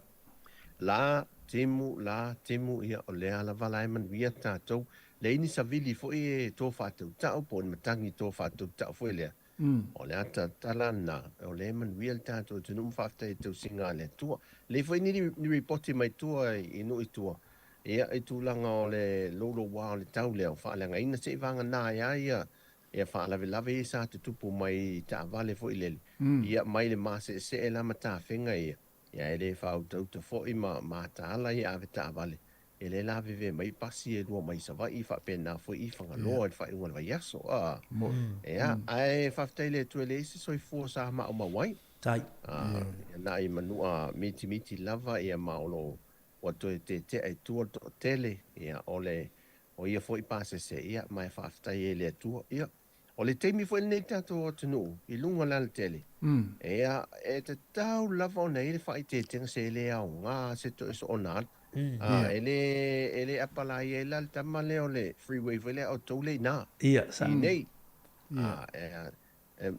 Tau whai an mea fo le oso tu, wai E wai le peila o le mele na whai e lesi toi ina. Wa sao tele ta aval tu watu ta ofi. Wale ai, fai atu lo nto ro, ui, oki, patu lo le pa maalisi ainga. Io e te tau ana fai te vole, fai mali. O tana lesi, e uso fa fine foi le o maliu e la wi lo la val tau langa. Fai mali e li lo wa, fai mali e li. Fai la mu le aso o so ona fai mo ile ya o maliu la sta malam ta vai ya sa lo fa o misia e no fo la va malona lau o le level se fo to tele ni se e si la fia ya si so fa fine le tu de manu o fa lo lo tau langa luma e o ta no ia e no fa malana lau fa ta o te tingi lima me vil talinga tu lo o mo pini male mau me lunga le lau ele ai se aso e te va ai e le se me lunga le lau e o la lava le fo uso e matau tuolo na ainga ele alu al fale e no foi el taulanga ma mo ai ma fai ana nga luenga ia ya le wo malo lo fo misia ya o nei me na tala tu sa mo lo man ni ta tu ni sa mo ni va sta si ia se o ia no malulu o to mo ile e au fo na yese poi malulu mai mai nei la to ia sa o le e au fo na yese poi malulu mai nei ya so ia io ia o le tulang fo le tau ia ma tau ia pe ona tau ta sa o le ia o le wa fa lonina fo wa mata fo le malulu ma ia ma tau ia me se le va yaso ia wa fa lonina fo ia le tau ia wa mata ona malulu mai ma tau wa ilo fo le swing o le tau ia o le si lua va yaso le tolu va yaso talu ai fo le tale ono afa le ono ia o la wa malama le al taimi nei wa afa le ono tale ono wa vai atu au pongi sa fa ale ia ilo ai o le wa ye swing o tau nei o le foi la alu ma tau le tau malulu ia o taimi fo i fa pe nei ia tele ina malanga tu ina ma tua fo le tau ia ta tu sa mo ia ona le ia o tu na tau ma fana se to e ma fana fo i ma tau ia ona to e malanga mai fo ile ia ma sanina ni se ma tua ma ne fo ta fauma asia fo i fa na ma inga ia se io fo le tau ma fana ia on to e malanga mai fo ilea ia o le tau ia ma ia o le ase au ora le si au wala e fa ma o ru nei o so i fu na o leva e le vai fa fonga melta a tonu fe so ani melta to fa fonga o ani a nisi a wala ese mai le mafia fio la e foi e fa ma fana i o to ina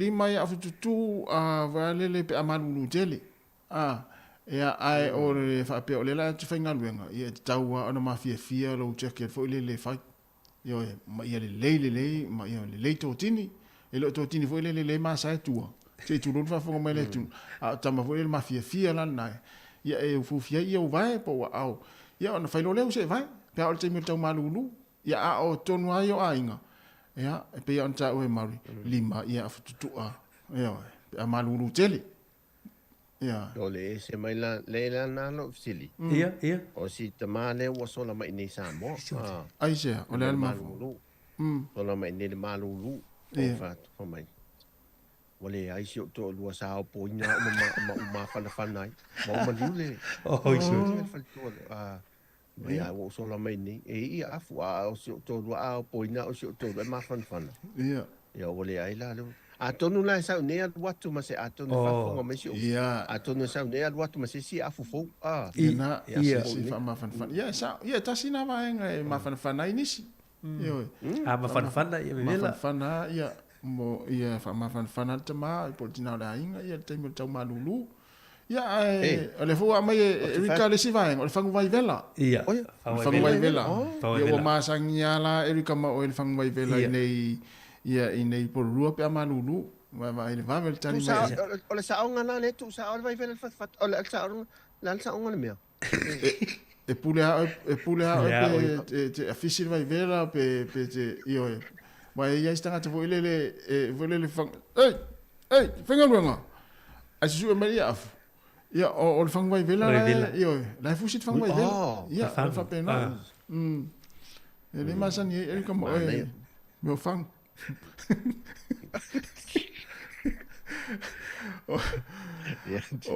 le lei O le na ta ua ia sa no ta ses. To te le alta to tu foi la lampa pa ai tu no ifafo. Ani sia nei fa na. Ole ai tu ai ala fa na sa olam so foi tu no ifafo foi lele. Ia. E le tau mate mta wa o le ngana ma me fo io ai sia pu fa alo. Ia. Ya alto tele la tatu tangata matu tua. Na o atu nei le isi to tele foi lele. Na le pan mai na le lo upu fa alo isi upu sa mai ta o tele. Sa tele le lo le Ia. Ia te pila le mele o le fai. O la se upu fa alo le me o le fai. Le fai le tu mai ta sa le tau mafa foi le. Ia e. Fai. Ia le fai Oi, se te tau o le fai pe o le fa no le fai ia o me sa fa ia so hala ia o ia tau ngalo ele fa pera ngalo fo le o te te leilo ia me sa mai tau ia so la ia o te funi o tatu o mau ia tinu palangi na o na o palangi ia o le fai pe o te tau lo o le fai o le li ia li le fai ia Ia. Mana ia. Ia sa va longo ta se se. Ole li pole fa leong le na up. Li le fa. Na sa. Ia. Ala. Sa le ia. Ai ala le vai le upu ma sani ale tatou. O ma sani le tu o el totele. Ale ane ne foi TV isi. Ia. Ole lu au. Sole. Se ta fio ola so ta fio la ali. Ole palu sami, ele luau. Essa é o PC Richard Park. Vai, essa é o PC Richard Park. Te fia ai palu sam. Sorry. Ia vai. Essa fie ia. Oi, não fai ane facili nada essa.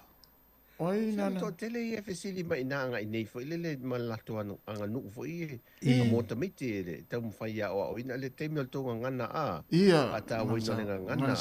Ia. Mali. Ia. E o falal meloli. Ia. E vole a utile lole ali des ola si u fa lo ole si u fa lo ole amal mona ole amal mona ia e mai tau ese ale tunu ia lo wana i lo ole fa lo ole amal ia wa ese to inga ia o isi ai la po o isi ai la ia amal mona mai le mona Ai la lonta unga pe atu tu tonu wa umana fili. La fo le ta unga le pe wa umana fili fo ile. Le fili launi. Io e. Ia. La wia le ta o la. Vai la ia ile o le feelinga. Ia vai. Le fa ile pese fo le ta oi. E fo le pese le ta oi. Fili lo le ia o le feelinga. Io e. Au nei tele. Ia mantola. Ele alo ase si ele foi le ta unga e tangata sa mo foi le wa masani e fa unga ino upule pe alu fa tau le tawia ia tawia o ia laiti na ia la kuso minka ko ia moko ia moto ia tamala ia mai loia tama ia lawia fa lawia ia va ai le tama le laia o le angai a solo tulu tamala popoa ia Ia. Le ana pe a fili, ia pe a fili launi. Ia, o le feelinga. Ala le pua atas. Ja. Pua. La se upfa la pua. Ia, o le pua pe a fo le o le tamai pua. Ia, o le manu laf. Manu laf. Pe ala titi pua. Ia, al pua fo le tu lunga le fata le masani na ave maliu le fata mai tau le ia, al man fata. Manu lai fata. Vai, se le talo allo se se le ata. Pe me tu alo ale masani a. Ia, pe ala ta mi solo i tu al papua. Mi tu so. Ile lo ilana lo le papua foi. Ia, vai, nei fui ti. Ti lo fo ba bia dai ele tu fa vai da. O po ya uri ta si ba ta se so te le lo ya u pa lo. O fo al va ngale le ata tu ta only. O fo ya o fo ya o. Pe va ai me fai come ti.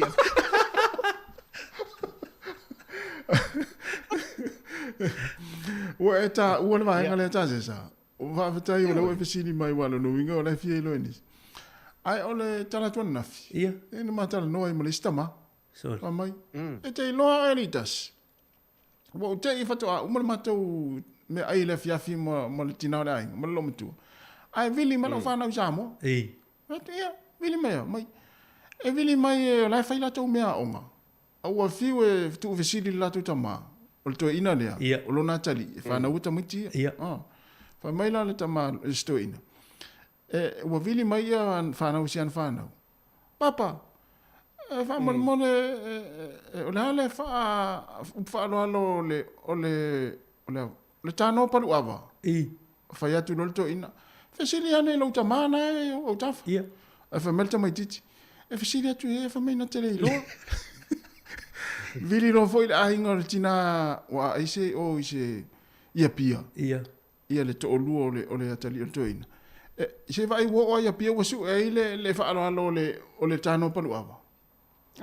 Fa mai fa tu toina. Ma toina fa tu se va ai la ia. Ili mo me o le tamai titi tuli atu ya onga ya sora e aluta e le vai. Ia. E fa ile ona tali ile ono na. Ia.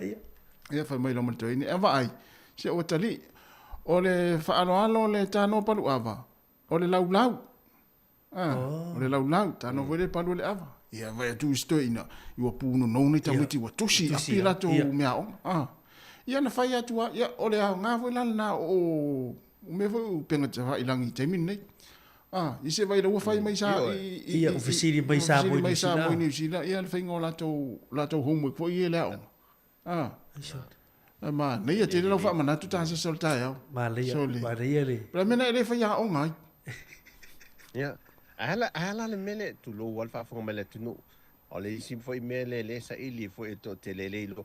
A mi se tamai ole me o se me fenga luenga foi le fa o ngai tono ta to ai ole toi tu lo.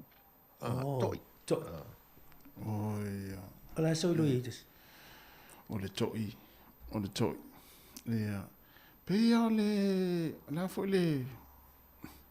I te o... Pea le oe. Oe. Pesa oe. Ia pol faolo fanua. E o mi faolo fanua. O le oe. Oe mo faolo fanua. O le oe. Ia. Ma na ia te. Sele. Nai upu ia foi lele. E au ngā foi lele. E uia nai le ini tō sua vai foi le fai foi le ina. Ia. Fa o ngā ila ia foi mea. Ia au nai me ia au ngā te le ngana foi le a tātou. Ia na tātou. Tātou whanau. Ia ma nai vaenga foi mahatu tō wangalo mea ia. Ia ai... Sele ma ne tasi nai vaenga ngana. Ma ne. E wale tātou te mana tuasi to ia ina le ana. Le na tuli mo lona falitua Ia. E mea le nei ole vai foi le o ino me nei e ole to ina lai le ala na onga le ala na onga foi le ya so vai ma tau le leila a o na misa la ultina foi le il tama foi le lo mele o mala wa onga me ia la le nei male na o to ina la wa ma le tua o le sa bula pisi mele lo matua tua o ile ia malan fana o le fana wa ma na to in se ilo to ina male mele ile va tu fol fa fo mele fai lo matulinga tuli nga ilunga le mata fanga fole halu la tol as ele sa to ina sa la lo matua wa sa fa ya o ngal tulanga lua la le lo matua ta mo e lo matua watu al pito o tope mal tu singo fo ile apa ngal fasila o tope tu singa ilunga le one fo ile le matua halu la to le fa mer watu to ina na watu to ina to au tu si la lo matua lo tu loa lo me ai valea tu sa pena halu lo lato na lato to ina tu unti tu me o laki anga ele fa ko ese menye lo afure ala ele fa to ese ele fa ko ese menye ia wa lo afure ia le me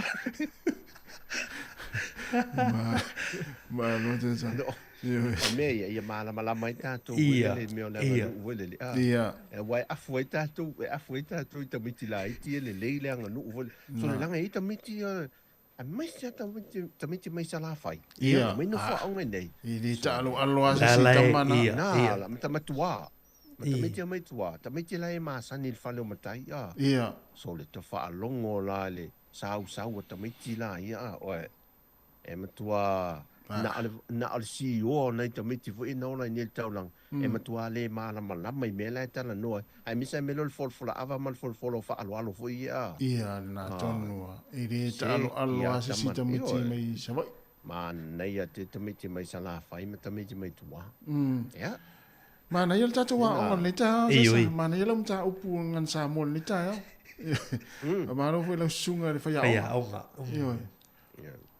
ya na wa ngala tu spasina na ma na ngala tu spasina na fa ul version teni no fa ambatan fa nga mai tatu ngan sa mo dolor man nei el diploma no mo wanga ya ma nei ai nei fo nei wa so esse fo nga wa le filipino la professor esa fa ya mato man tu la unite o mta opu ne el fio le simta opu le fio lo le ba nga fa fiao esse fulu tolu unite e lela wa umman mato tolu unite tu fa ta se isi unite e lunga mauel mato mau alu sa wa mauel lo diploma vo le so o fa tu ala telo temi e telefa alungo vo le na le fingo masini na le fingo masini vo le telefa alungo na le fingo masini ai mo lo diploma vo fa peso el diploma na fa alungo vo masini lo diploma male antoi tu la bara wai Matala listo ina le wato bato vole o salva fosto ina to balan tu spasive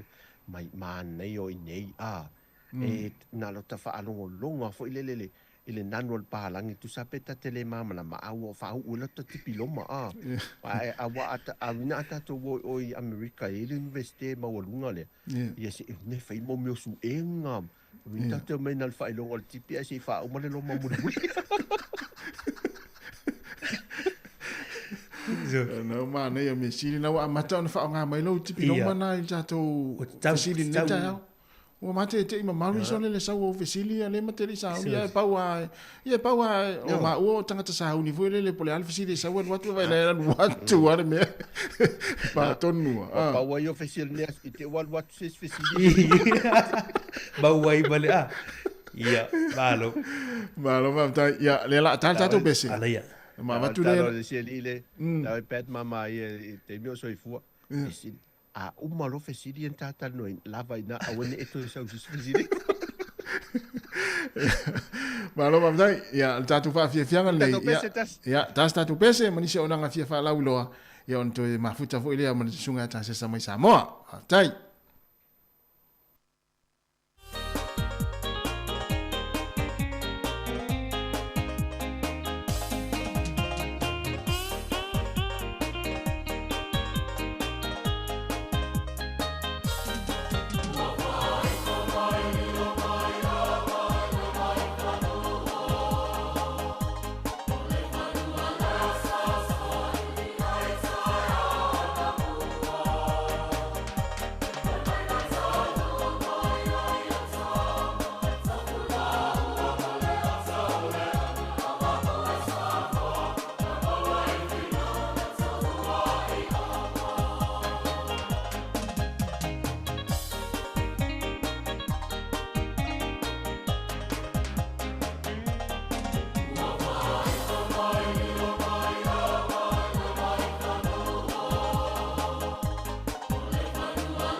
O le whaasisilanga tā ua, e whaamanatu atu i le mamalo le tātou au whaafonga, e iaila wa ia te tau i lalo le tulafono o le Broadcasting Act tasiiwa valuiwa, e whai e sau whaasea po o se whai tionga i mata upu, tau i whaasalalanga i lunga le Samoa Capital Radio. O lo au ili lalo le upenga o sota inga le pūlenga o whaasalalanga, po le Broadcasting Standards Authority, bsa.gov.nz.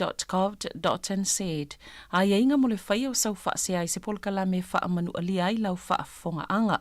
O lo au fia i vaenga nei, o le ale te me mawhaiona whai se whaasea, o ai tu ainga polkala me mawhaiona o whaasea ai, o ai e whao o iai la o whaasea mō le taimi mō mua, whaftai. Malo whaftai, o e le whaasilanga le fia tu inatu, o le whaasilanga nei whaatalo whatu, le mamalu tātou maftanga, o le akopa Wellingtone, e wala uatu, o le whaaloalo i lo taupa ia, o le mamalu e a fio mai, e le tātou whonatanga mua le nei tau sanga o mata upo le a whai le tātou whono ia o swinga o tofi, le pelestene, le whailau tusi, o le tau tupe ia ma le sui po le sui te tupe ia o le talo le tupe, le isi mata upo le atala noi nai ia o le isi mata upo o por kalame ia mo le se lau tau sanga i sa mo le lua afe lua sifun ma le wha ia leo tau mai ia ma le isi mata upo ia o le Paul fundraiser le tātou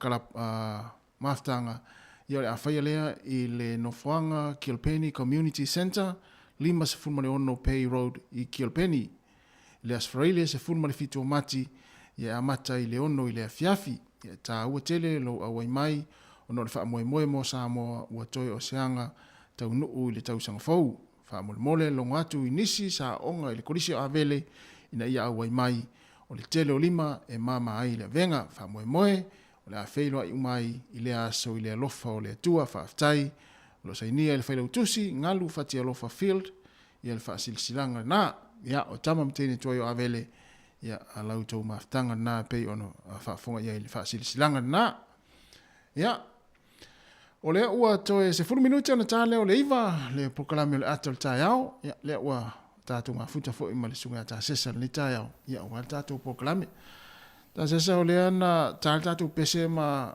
a vatu fo i wha silsilanga ia ai nisi tātou atunu nei tamama nei tina matue na wala mai tua fia i au fesili na umai o toi wha manatu mai a lātou o folelo o upu ia mawha alo o tau mawhasa mua lena e ta ua ia ua leva na ua ngalo ia lātou aua ngalo whaatei lena whaatei mai ai ia lea la ua toe sila fia i nei mātua ia le whaaloalo upu whamai ia whaatai atu e a tā sesa e sauli le ia au lua ti rople mena le pule a o ngai tā sesa ioi ia nei mātua ia na vili mai tua māloa tā sesa Malo.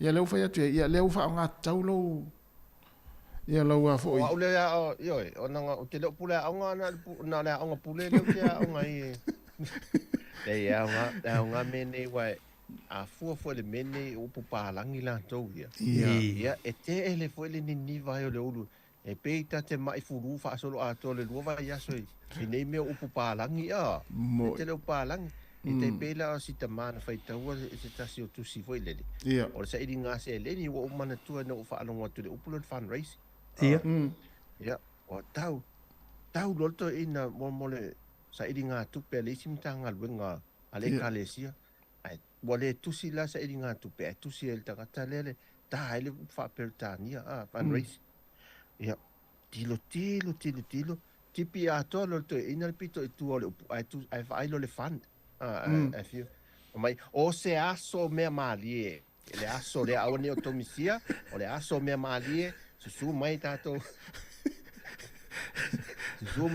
pa ma futa le aso me malie ia ma ila I fainga tamasa fa pupu wan fainga le upu fa pupu ia ai e le mene te fita la no atu ai tato tu wa e ma ilumo le mele ma wa ele va tu nei wal pe wa tolu va to fol va yaso mal tamaiti mal tangata tamaiti vole su e nei sa mo su e fa sala lawe mtanga luengo leo nei alum fa na we e tau sa ilia ia le mea fo ele nei alo o fa na la ite ale tamai a onga Ia le foi la le vai aso nei le sa faasisila mai foi le tagaluega leoleo se tasi o alotama lai titi le masalo pe na o le iva tausaga pe se fulu tausaga le sasailia o te le iloa la le te mo mai se tala lata mai le ofisa o leoleo po o maua Ia. ua maua ia se alo le ia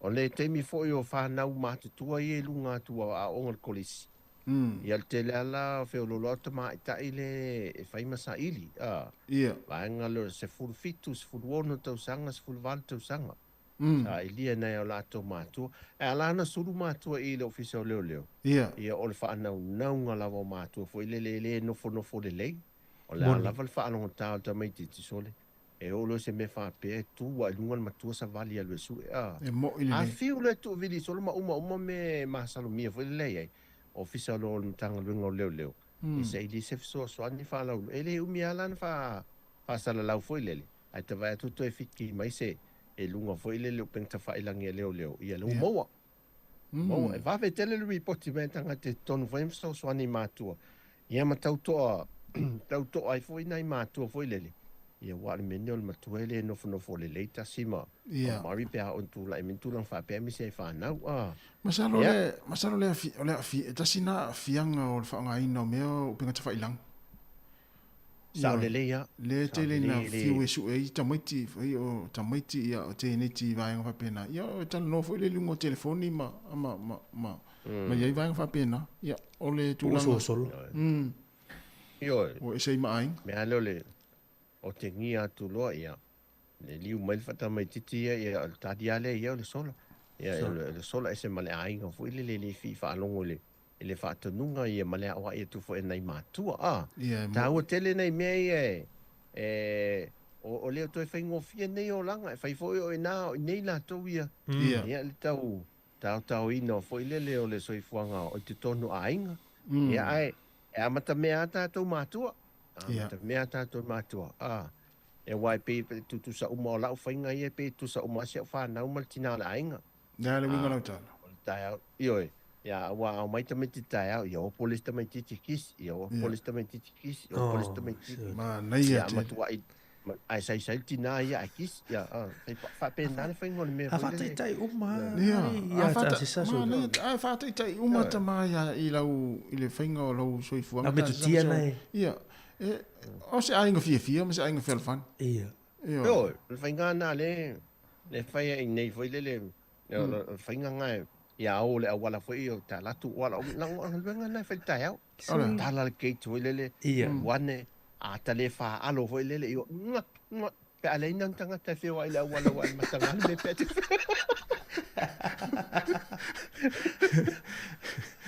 O se whātai ta inga le lei. Se whātai ta inga le lei e le te whai e tangata fo ile le whiwa i ane ma ai i le soifuanga, i lau soifuanga le te olai. Ia i le whainga se wa inga mo i tū le lei e nai te watu ni le sona fo ina le awale maa. Ia. Ai whapena, ai whātai ta i le o langa nai te olai, nai te whaia. Ai o le whaia mea nai te whaia. Ma le sita ta tu vai to loka tu lo ala wal wan el ta val el mato ai vai mala fa na la o lunga wal aneu tu fa pe ai ne mi ai te tangi telefon so val fa mo o pele anga elo Tu sala lai whaia tu ele ile maoro roto a. Ia. Ia piore e se vo ile. Ia. E foi le pe le fai mo pe tu salva el tina pe le fai mo ma ke ki fo vel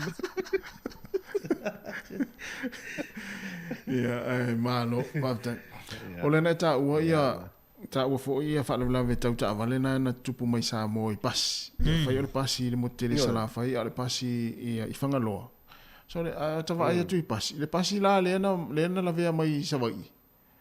O le pasi ala na o ta ti e yaso la whaapea ta i ta ua lewa na vese le pasi la. Ia, o vai taimi na o lewa te le pasi la. O le pasi ale nei. Ia, so pasi ala ta sa ta ti e yaso la. Ia ai ia e lo ai la vea le pasi. Se vai matu alu SA ia le ia pa uvo ia lumo le o le pasi. O te tauna fai se whai unga fo le siaki wha lele. Sa unga le mua ia tu ngā pasi runga lan tele. Ngai si mea tau fuin fatu la ina le sa o le o pasi mo ia o tuai. Mo tuai te le pasi la e o te ia vai foi si pasi le na ve mai le fia o fangaloa. Fangaloa. Ia fa aftai ia o le tu ta te o foi.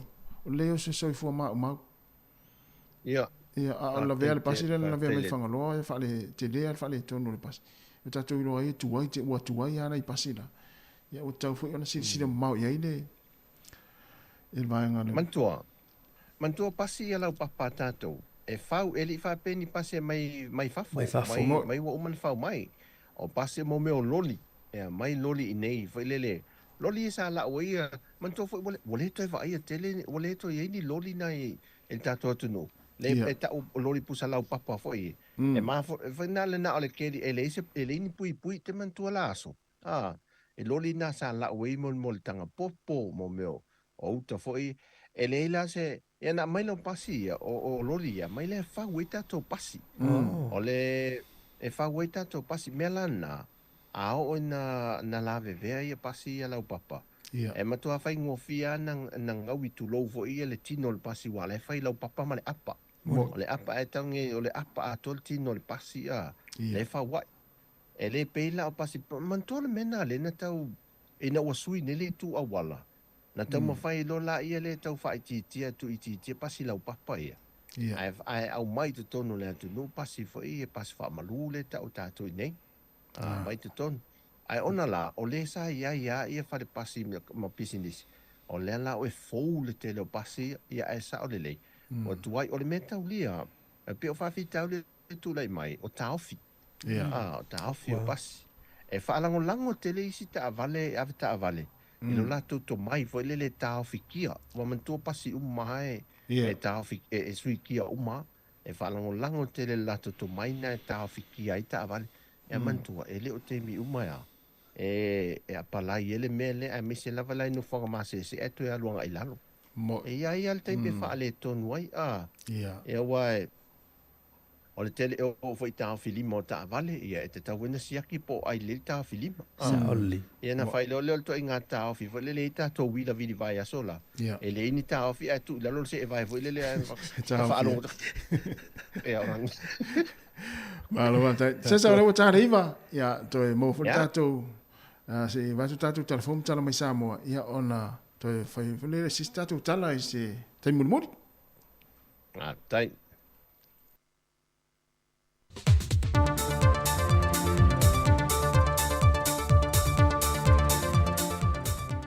To e whawhailo i atu le tātua tinu uro ngā te tonu le vai aso o tātua o lia, ai o seisi foi le nei whaopoponga o tātua telefon mai Samoa o si mai el whafonga.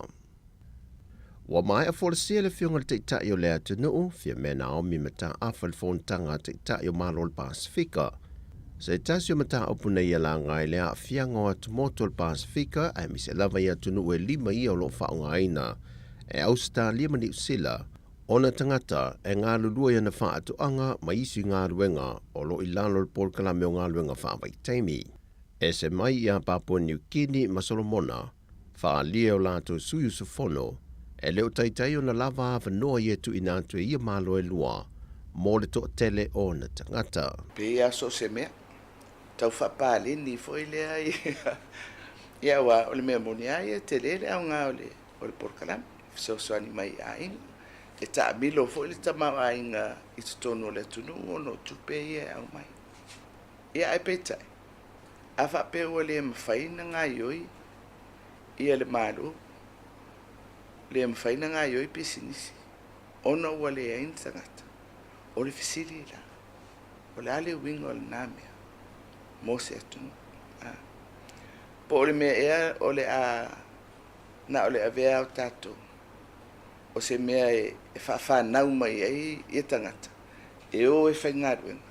I isi atunu. Ai o totongi, o toinga ngaruenga foi. O ngaruenga foi le totongi mawalalu. Mai e le aise, o toinga ngaruenga foi. E le ise la asanga foi le e whaale ai le. Ia le tomai ma le anga waa ma totongi. O totongi a o le atu ai ngā e no nufu ai lava i nā tangata.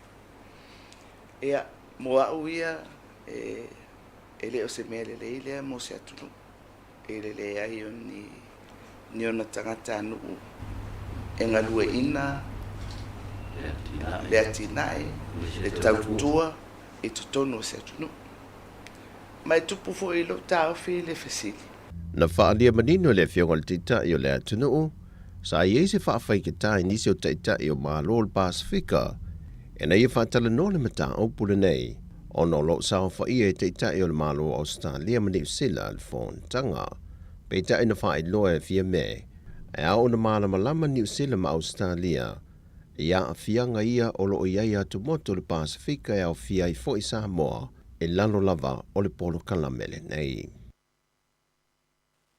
Walui e le taitai o le atunuu fia me Naomi mata afa. Taitai o le Mālo New Zealand ma Australia le whoontanga taitai o Mālo le Pasifika. Le iei leo se tūlanga peise i e whaelonga lanu. Le whaingo fia lon te talatu le sa o le tonga isi atunuu e uru whale i tutono lato Mālo. Ai ua matua whaafing tā tele, mo atu motu o le Pasifika. a le memonia e tau ia se tu foi le pe tau whaelonga lanu awa o to tele o isi atunu la esa o loto la to foi le e u fale atu i New Zealand ma Australia pe mo ni taimi umi fo e pe tato ia taimi nei o le tati ai toru masina e visa free le tangata e mawhaina na malanga mai Samoa ai le o mawala e tato le melna amatua i leva tele tato no fata sima New Zealand ma Australia ele o mawala na abano. Sau no le whionga le tamaitai pāne mea, e wawe tele le whaamatu mai e New Zealand ma Australia o visa mō tangata whainga luenga whaawai teimi, ai e o atu le taitoru mā sina wha mā sina, o whaatalia le mau o visa mā sani sa iei le atunoo, e malanga tā whawhau po ni whaalawilawi foi, sa na o le tailua vaiaso e tālo sangai ma maua. Wa mai a wheloa i tū tino ese o lo whaipaanga ma le official tourisi. Po au nanga i o lo ngā lulue whātasi mo le whātō sina ina mai o tourisi le antuno. Mo le si tia leo lon ta mau ainga. Pe on se le fia o le lua se fulma le 5% o le ta mau ainga o Samoa. Sa maua mai lea i tangata tā whawhao mai le antuno. Pe i tai o le au ngō le whaamoe moe le whaatala no ino ni awala. E toi sila ai e whātō sina i tangata. E na ua mau mai le reporti o le whaai unga le māsino Januari. E whaisi te leo le pau mā walalo o tangata wa uru whale mai Samoa. Pe a whaatu sātu le māsina o te sema le tausanga lua whelua sa fulma le lua. O le au whai o tangata na whaamawina na uru whale mai Samoa ya Januari whaasoro mai fo i le māsina te nei. E se fulfitu a whetol se lau iwa se fulma le iwa. Tusa lea, walua se fulma le 5%. Wa pa uma walalo ai pe a whaatu sātu le māsino te sema o le tausanga na te anei. Whaalia e le ofisa sili o le pūlenga o tangata tā whao mai mua mai i Samoa, pa te vani pe teia te vita. Ofisa o soani o lo tu ina mai le malo e una ia ai lato whaalawi loa ma whaangai o iei foi whaato sina le pūlenga. E le tā mause foi numere tasi, ai fualava i le tupe whaasoa soa le atuno. Mai i le pūlenga o tupe le malo, o lo whaasoa i anati nae. O se tasio mata au pūlenga toi la ngā, o nisi o fiso soani me le malo e whaasoa atu i pisi nisi la iti, ai mai se fo i whalita le malo. Mo le toi whaale leia ma toi ati nae ai, e tali atua i tangata tā whawhao mai mua mai, ai mai se o le tari ngā malo sa mo le whon tang tele te itai o malo le tau pūlenga, i le tausanga fau. Pei tai o se tasi leo vaenga na whaalia le te whono, o le komiti sa sue ina tupe maua ma tupe whaalua le malo. O le tele o se lenia sa fsoswani e toe le malo mo falita le malo, e toe ati na e mai lea fianga le covitis furuiva, na le wha maoni ma le wha o ngā te tauina, e le mafua anga sa wha matu watu ai fsoswani ma le malo. Wa whaalia le roi o lo tu lae mo le vaenga wha upwhai le JPP, foi mono se fo ainu u. Wa mai a whaoru atu la lātou tālo sanga e awa iai. E le mata upolo a fiai le fionga le whongwhitalai o le maota papali ili o ta euma se pau. Ma sui fai pule to toru ia na wha mawai e se mai le JPP. E le mana onga e fia tuto tasi. Whai loe fui mono, wa mai a tā pena fui se whaamtalanga tu sia whaatautoa le HRPP, e whaamalo sia atili aila lātou tālo sanga. Wa tālo sanga le lo ia lo tu lae mo sui whai pule to tolu wa whaamawai me le HRPP, ma le lo ia sili o lo tu lae mo le whongwhitanai, e ne ia tu inatu se lua vai aso e tā pena mai ai, e le tālo sanga wa tu inatu e le HRPP. O le tālo sanga le whionga le whongwhitanai le maota a ngā e le whaamisinonga, e ne ia tu ina mai se whaamalam le manga whaal tūla whono, e le whaamawai mai ai o sui whai pule ia e to tolu, mai le pāti le no lo fale mai e le pāle mene, ai ua toi whina ngalo e avea masui tuto tasi. O le whai unga leo telefon mai sa momole ni aso, wha soi foia.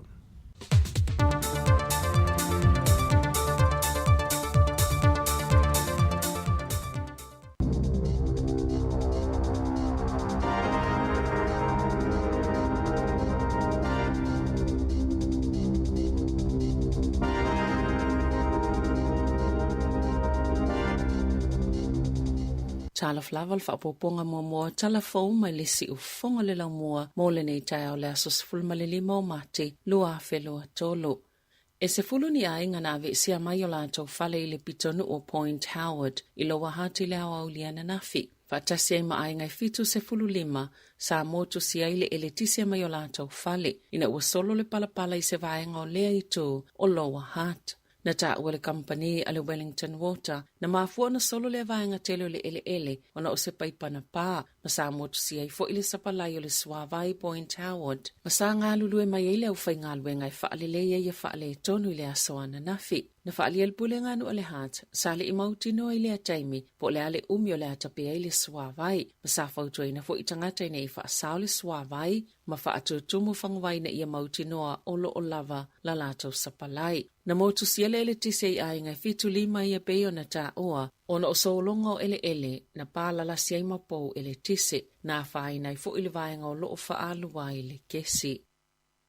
O le so wa amatai nei le vaiaso e tā ua le Unity Week, o le vaiaso i tutu whaatasiai, ma o se fufua ngai whaatawai na iso i fua tangatana mau. I le osu whainga whaatelo lisi lea na tupu i mao te tāpua e Mosalemi Kalai Estete, i le tausanga lua fesfuluiwa, o whaalauloa i fo i lea lava taimi e tasi le ngā lulu e whaatasi, o le vaiaso le Unity Week. E a matatu nei se i au lia lea solua sfultasi, e lima sfultasi so i fua na mau i lea os whainga. Na fua mai ele polkalame o le Christchurch Call, lea na amataina Jacinda Ardern o avea mapale mia New Zealand, sa mawhai e ona tutu whaatasi mataita i o isi malo te tele o le lalangi, whaatasi e makampani te tele mo whainga whaate konolosi. O se polo kia tia mata i tuai, whainga whaavevesi o loo whaasalalao ma whaongai fisota inga whaate konolosi. Ele o mautino o le tūlanga o lea polo keti pe atu ue Ardern upu whai o le malo i le asos fulmalwhao a perila pe ono whaawau o na ia tau aveina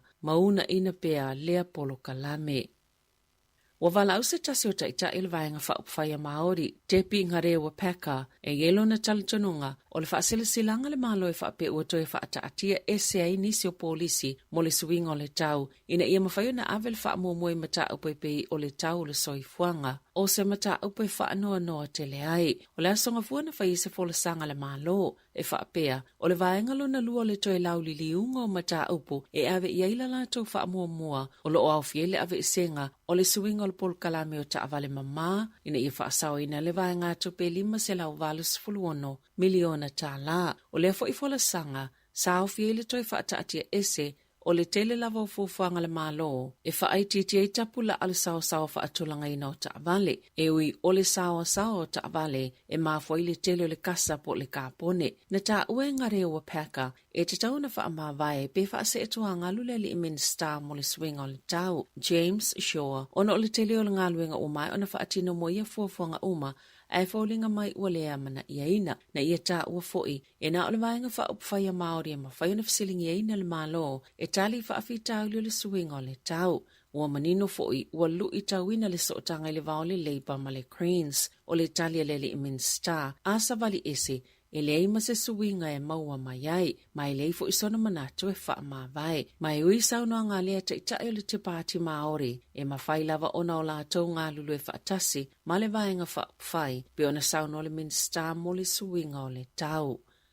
Sa whaamaunia le poana pō e le NZEI o le wai whaia onga tūlanga lua le solo te i le aso tofi o lo lātou mana onga ina ia wawi ona i se ngai o ingai whaia mo o whai ngā luenga o le langolango mo tamaitia onga maamana ia la lātou ngā luenga. Sa whelo i atu le vaenga mai le uni a le NZEI i le matanga luenga o onga le asoana nafi peitai e le isei unga na mwhai ona mali lie whaatasi ai. E whaatitau le ofu ala malo mo tutongi, ma o lea whaawau pia le solo te i le asoa tai au. Na ta uale Bristene Mark Potter e mo o mia e whaia onga se suinga tele i ofu mo tutongi ana whaia mo moatu, ina ia fufua i whaafita auli o lo ofea ngai ma le au nanga.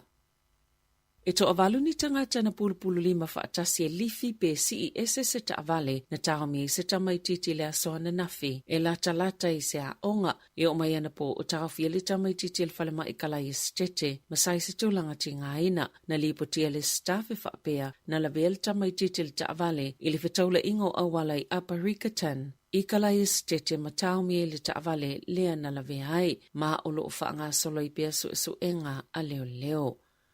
O le tala a se tama o lona ita na ia uina whaata se tapu vai o lona atalii ai matualia i pe suingi lona uluanga i le sofa. O lo whaanga solo le whaamsinonga o hamuera rafiti i le whaamsinonga mawalunga i au kilani le olo uia te ena inai o na molianga le fasi o te tangata whaamoe moina i lona atalii e 5 masina le matua peitai o lo ioe i le fasi o te tangata pa i valea na ta ue lo ia le malo na ita rafiti na uatangi le pepe ma ia tu iai fōlinga ngolo na tali mi milolo na 5 se ia o ina ngau ma u ona tapu vai ai atoanga ile no foa po le sofa o le talala na loia e ui ile tu ngau le ngai o inga rafiti pe itai ile i sona whaanau na ngai wha o ile o ti ile pepe ila na moli mauna i ta uai sa malanga le tina o le pepe Hamiltone e asiasi ile isi vai ngola na whanau e tu uai na o ila uai o tara na ala e le taia o le asolus fululu o kitopa ile tangi o le pepe na ia whao o manu ailo na tali i peitai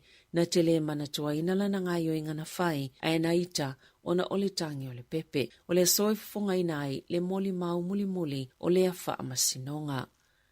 Sa i oi Philip George Bramley o le Toy World i ona molianga i ena mafo ena maliu se tina matua na savali le awala tele i Thornton i Wellington e le asotolu tasio au kuso i le tausanga talawai na manu atinga ina Rachel Mary Davin fitu ono tausanga le matua i le whaalavlavi le awala o St. Mary Thornton i Wellington i le afiafio le aso. E na maliu i le aso sfulmaliluo se tema i le falema i Wellington na ioi Bramley i le avita avale whaatamala le na mafua i le whaalavlavi e tō laulawina i le masina o me lona whaasalanga.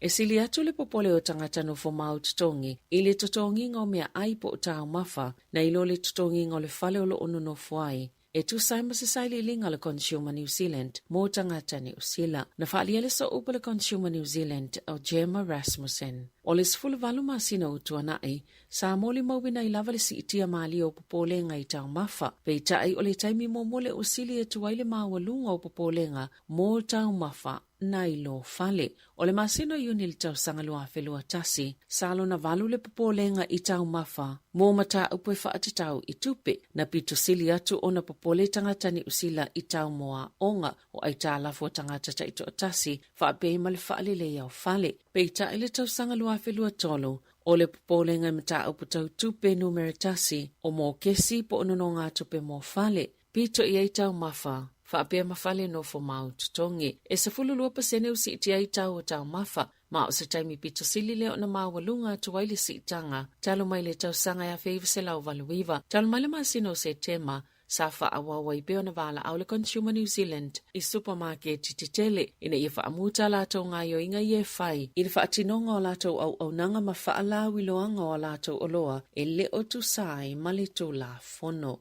I whawhata New Zealand, o whaamane Australia beto sama le tolu ni wa amaulu New Kilia e ngausi Amerika o le au lato whaatawina ma o le avea masao te le e whaopopo i wa ale United States o le polkalame o wa amaulu New Kilia Wali potia whapeo lea o atu ili tolu se la wonus fuluvalu biliona tala Australia lo na tau. Mo le isi tolu se fulu tau sanga o lo manai, o le ai fo ili filifilinga pe whaatau nisi wa a maulu se lua, ilalo le whiangainga po le mali lianga o le AUKUS, mo le puipuinga ma le saonga le mo, le ana whaasilsila i San Diego, i Amerika le taia o na nafi, i ta ilua tau sanga ma whawina le wa a maulu e tasi a matatu le amatanga, o le lua fefa se fulu, e o atu le tau whaai ui unga o le tau sanga lua fe lima se fulu, e fo le fuafuanga mulimuliane, e whawainisi wa a maulu se valu Australia i Adelaide, e o atu ili tau sanga lua whiono sifulu. Sa i whaatasi le palimio Australia Anthony Albanese, o le palimio Britania Rishi Sunak, ma le Presidente o le United States Joe Biden, ili fola sanga ili asoana nafi,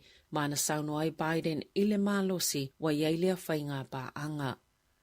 Na ta use company fa teknolosi New Zealand, o toe maana valileina ua whaalonga atu le whaamatalanga e whaapea, o le amawhai ila atolo o te wina lato tupe ile vale tupe, o le Silicon Valley America lea ua ngau, o na maua uma lato tupe o lo o te wai. Na toe whaamanino le malo o le United States America, I tangata mwhaala potopotongo te wina lato tupe, ile ngata o le Silicon Valley Bank, e whaape Malaysia fale tupe o le Signature, e whaape o le amawhaio na maua lato tupe, ile amatango le vai aso whai ngā luenga. E maa tele ngā luenga le fale tupe le Signature, I au nanga o tupe I o wata ua cryptocurrency. Ai o niso kompania New Zealand lo I te ngā tupe, ile Silicon Valley, e au fiele zero, le whaapetu sama le 5 miliona tā lala lātou tupe o lo o te wai. Masa te wina lātou tupe I tupe ese ina ia whaaiti nia a fianga pe a ieni whaafitauli e tola I mai.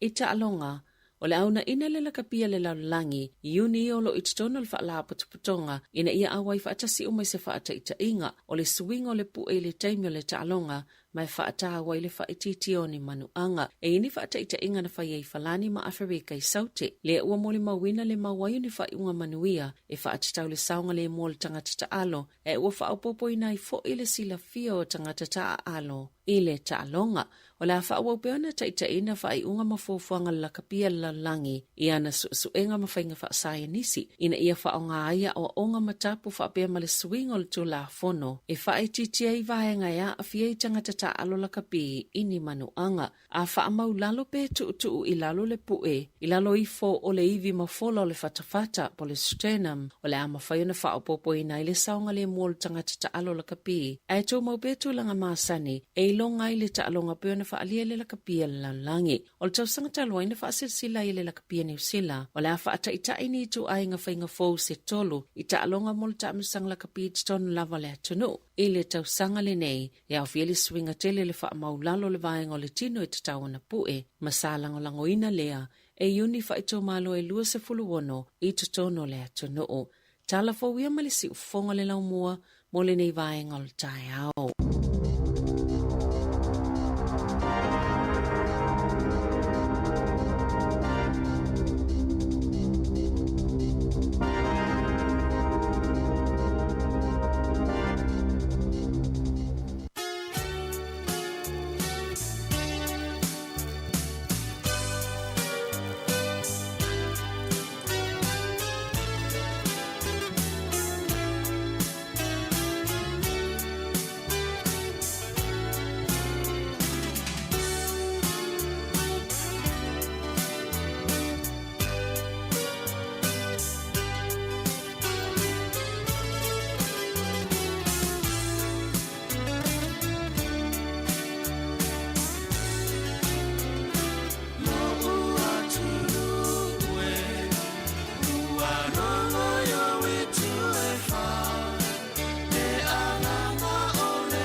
Se o whangamalie o lau whaipese le whaula mai le tongo i na ua luas fulona minuto te ai nei le iwa.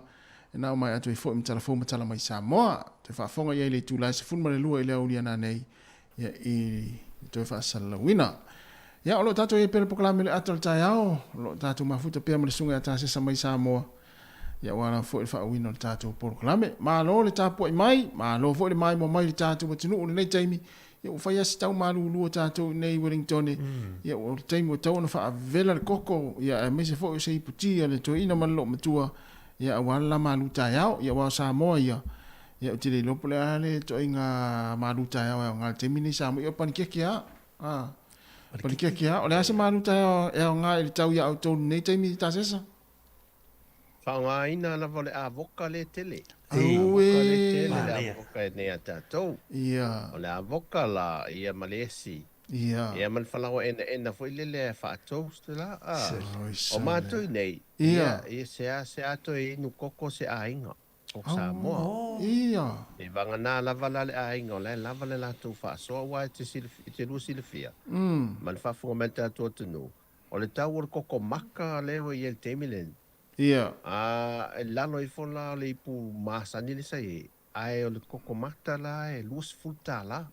Oh, ia e lelo e tau lelo atu tumu le koko sa mo te tono le ipu. Ai koko mango. O le koko mano la e se fulu lima ta la. Io le e ta te inu malo i mata pe afa pe te whaataua se koko sa mo te inu male oi pe wo mai le wha ama il COVID te mil to ata wo so ngol wha ama ia te oi vele pe ai mau le mea. E tau ngā te lea le tau le mea nei. Ia elele ia lai ainga fu elele lai la tu ngā koko. Wai le isi nera pole fua. Ia vai fu elele le wha atau le koko. Ia pe o ne tangata na ia fia le tau le tangata le koko le taimi nei. Au te le lopela le mafua angwa le on tangata pe a whai o lai ua pula le fua ta koko ia tātou i Samoa. No o le mafuanga no walu la ala mo fa ma ni mai le o le market le i funga lei sa no e stasio o ta mai fa le poloka ma sani ai ai no a mata mo te tel ton tele le tala fa fine le fa mai mo to fo le market le i funga lei le ita le I mean le ita fusi a riki ai watu I manga tolu fo le nai a Hanskal ai e anga vale lo e alu tono le market e mo fa fe lo e lo tu nga vale e le poloka le asi uso whaafine lea. Ia. O le tamala lea, e le nofo le tonu o le poloka, e fafo hoi le o le poloka. Lunga le awala. E le latu le taavale, a sa vali mai. Ia. Peo le saua koriata, foi le le saua e anga ele autau I sala e. Ia. E sa vali mai, foi le whaaftau I mal taavale. E saua la, e uu mai male tanga a whai whaatau foi le a. Male ato whai whaatau. O la le menga estu e mo la le o la me ngafia mo wala me fia mo wa e to ya na mo mai tu tono fa malama fo ile tu men do fa ya tu le sona o koko sa mo mai oi ya la mo le piccola le e lo se fulu koko maka se fulu li marca la le koko mango o fa tu lo la o ka so la mo fa pe el tonta e fa mal tala e man ko fo le ke mi wa malo ter ki mo o le o se vai ka un el fa ka koko le fa la was tio ki koko e se on fa ko ka pa u fa la pe a on ko foi mai lo foi le fa ka koko en ko pa u fa le mo a fa man tan fa fa en to pa u fa le wa e pa u le lima ka la fa ta la ko o le va ne to mo se koko sa mo se fa ta la to ta la al marketing no foi le io mai poloka wa o I no a foi le sia so no la tu fa ta new no la tu fa ta new o le latu la ta vale o local te le ta vale foi le white pu mo o tuton au fatu le e mo se new fam ala vala au mai ta mai lisi ta mai ti lisi tu mana na ya new me fata fiel ta o new mai e tolu ta la pa me lanta new se lima ai pipi me le fam mai o ia la ngala we vala au yo o to ngo fia ka du ka la u new ala popo a ko le new wala wali ila e o fatu la ia le oi ya e tangara mai manista ni una se lima o ta lo fa foi sa vale lo nimo lo watu nela le tupe nimo lo male so fa finele ai sa vale mai tangata le si ta mai titire fa ngal wenga ila na poloka tu mai niu tu tu le van fatu mai luma e mai luma ai o fat o le te fa tele o sui a wole ai o le ai le whaafine le a walu si uso le. Ai wha o wha, e whita o le niu wha mai te i tō tāla, wha o wha niu te i lua tāla le sei. Wha mai ele e niu te i lua tāla, te i tō tāla uma niu. Te i tō tāla niu. Ai e matua popopo, le anga niu e tōlu. Niu e tōlu. Ai le la pupo. Ai pā le si niu, ai pā le si niu. Vai whawha niu ia. Mai e le anga niu ia e watu nga e, ave valu e whai le whaari fufaina le ia niu. A wo fiu so fa ale fai mai tupe la fa niu ye lua ne la ave na niu me se le lo pofe a fa no tu le na le leu e le lo pofe le vala me mai kan ko sui e ko singiu ale lo pofe le la Alu vol ku piso. Ya mo to tia tanga ta wa fa ta wino o no i Samoa. Man tu e fia tau sanga e alu, tanga te a onga il market, ya, le meang avenga le marketing, so le sa wal tanga ta onga oki i whainga tamai le ku le solo le tau langa la to oloa, ia le mea le tamiti vele, niu malulu, ia sui mai, te ino mutua maa whana, alo furi mali tua wāru malau tupea. E o mo meo ke mā moe vai, ke mā moe vela, to a wha uman, e te tau sa, tua i to aleanga whai, ala wafuri mel tua tama titi wāru malau tupe a. E matua, le leite le makete tamane. Ia, os whamana tu fo i nā mōre ai nā tau ia wai, e le mana tā se saolo o whai malanga tu pēl tātu watunu i sā moe, le vai taimi. Ia ona i whamana tu wai, tu atene fo i aile au tau wha se i nā i tau langa ia pia. Mai se ape ai mai o la u ala fa mumu. O fa tuanga, o lo woso le fa fu malau ta vale. Alu le fili ma siaki le mete mana mia. A wa le wa ana pe paku ka ma foi le te o tu le fale. E ma tua vai o pe paku ka ma wa fa va yasu wa matan sa senga foi le a. A le sa ti le ku pe paku ka ma fo wa le ta ti mai lu. Ya no le angota fa o se fa. Saulo tamala watu ngal pito itu fa le bole tol vai aso ngol poloka. Ia tau dia nei fotu nga motato. Mana ia. La se ina yata. Ia. O te le loa ia vanga leo ma oe ma ia ma Erika ma vanga ia. Pela tu te mate ina i von le ma futa mai. Pela tu te mana tua ina ata ia e tatu tau langa ia pia. Ata se ma mari. Ia, asau. Se tu ula e, pe la tu te lo. E leo te mau wale wa ainga le tatu tau langa. Ia. Mea le sa e pasi a sola. Si da fulai. Ia. O la sola. Ia. O pasi a sa la umai mea mata tatu atunu. Te lo mantua. E fai o le keri foi lele. O le mea foi lele to tonu le o ngā to tonu le pasi foi lele. E fola umai tanga mea mata foi Ia. E au mai. Tato wa aila te mine, wa tofu ta a vale uma ainga. E vei lele o le mea whaata le pasi le sa iei. Ia sisina mai la i. Ia. Sol. E te lo, tasi te mate ina o fele vaenga no le taulanga e lau sisila. Pei au i whea fo i. I ngā tai o le a fo i le fo. Ia, le aila o i lalo pulu fo i e luma e le ofisa fo le Australia. E i tala tu tonu lava o le tūle i tai.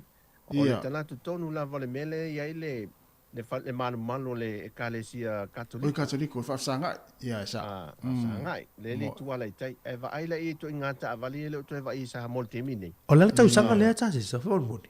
O le tau sanga leo le maasina le nei, le aso luse fulu fitu le pu e nai, el tangata le hata ia.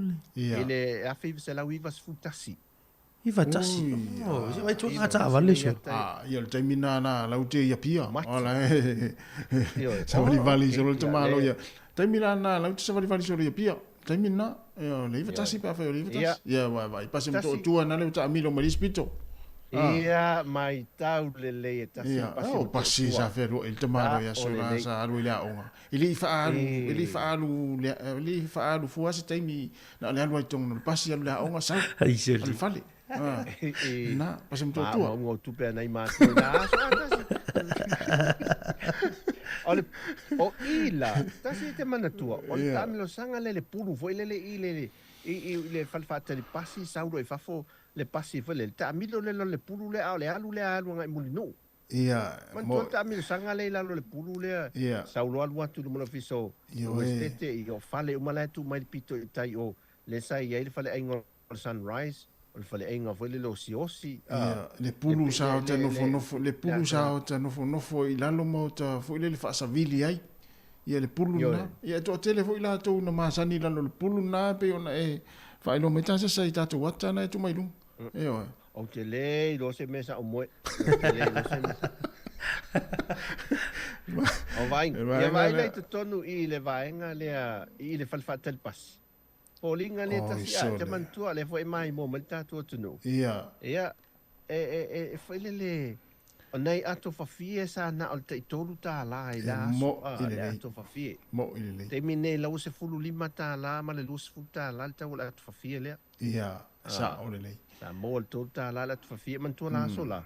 E fola mai ato fafie ia watu pasi i ia o mea mata a o na tele le mea mata foi ia so to nai e fola to mea mata i man tola le pito le tua marketi na so mai male fa lo le fionga a si fui versione ia sola io na le pito i luma ia na se le mana tua o tu mana tua tu tamo snow cone ia lo to langa le ata le tu mai lo ta se tu mana tua ia sola voi tu malo i pia ia e mina ta lima sfu sene snow cone na tonu ia na mana ia to tele foi la tu sa fa ta di pasi lu mai na ile mo fa fa ta di pasi na fa to ai wa tu mai ia vai la ia mo le sile ia sola ia le sile ia le lo mo le si so to me falta la vai la lo pate le fa sanga mai o sa ole ia o luma la i lo fiso fa to anga le pu e to le ata le ia te mantua tasi mal fa fo me le fo esi la fieta to tunu ia o luma i e fola to i au fa i vo ile ale al west ia le fa to anga le west ke fo ile le o fa to anga ia la o mele o termina o fa to anga le atina e le australia nei te lo e tase sa a wa ia tu nei le fale le wa tu mai lunga le falo moles le ala sa le fale pu ata fo le sa le sipito le so one so le na fale pu ata tu ti pu e yo wata i vai aso uma ai fere tau pena tai lima tala ya sol ya na ma tai lima tala so le ma to i le se fale pu ata na ma o ya peka fale pu ata peka le sa ia i ole tu u mai lona onga ma u lima mai ma o ina le fale pu ata na pu e ma ata ia ai piki le si aso te mina ile to atele telin fa fine man to e foi sim so fa fine sa ia mo le si sola o ia le na te ua ia le ia fa malama fo ia mo me te ina ile para mo le si sa ta lai mo ta inga ia sola ia o maliu sta male matua le sa o le fe ma le ne ia ta fa ia si la mai la le le marketi mo le vai lua ta la mas fu ai mo na le lua ta la vai le lua ta la ia vai lua ta la ale ainga ma moe e lua ta la mal to ta la ainga ma moe fu le e ma tu marketi e te mantua ta si aso la ata la fa tau le ainga ia le ia por ainga ma moe ia na avelo na tusi lolo ta lima le ia ia na avelo le tu fato atala le ulo le faise fe ai asu ele sosi foi le lunga foi le asu ele sosi lu foi le lunga le tu o e tonu i ia o ia na foi la sa pas o ia fa le ainga o tu mana tu atu ia te we tu mai chances ia tati ai fua ia te sponsor ia fa ta o sponsor ia so la sponsor ia ai fua ia te sponsor foi ia so la ia non fitau ia market ia o fa ta muina ta ainga ia ai i lau foi fa sanga mana ia te te we tu no mai fe o mafo fongo ni tanga to tasi aso la vai le moto e mapuna mo mai lunga mena na men vai fa ingole so wala o le so fa tan tini le sa ye o para teiso mane marisia wali na o mai ya ai pankeke duas fulsele pankeke ai no le pai para tua le mai per teiso o la so ngala ma aku kupe pa Ia na, o la tua sa foi na o la. Sa o la foi le sunga ya Sarah va ai ma Kevin le o so ifuanga na sa fa pasi foi no mal falo si fuiva. So le aso la. Mantua tasi tatu tala no el soi fuang male olanga e o te mana tua to tono to marketi. Sa ye al tama ifale ana ele pito e tu marketi e el pito ele tua foi le o solo fa foi adu fa foi. Le sa fa ta wei a to tonu mai sa ele fa lo foi nel pe al fa lo ale al westete te fa ta mo fang su povi. Na fang su povi foi le fa ta wol ting fang foi le fang foi le sa mele fang wing.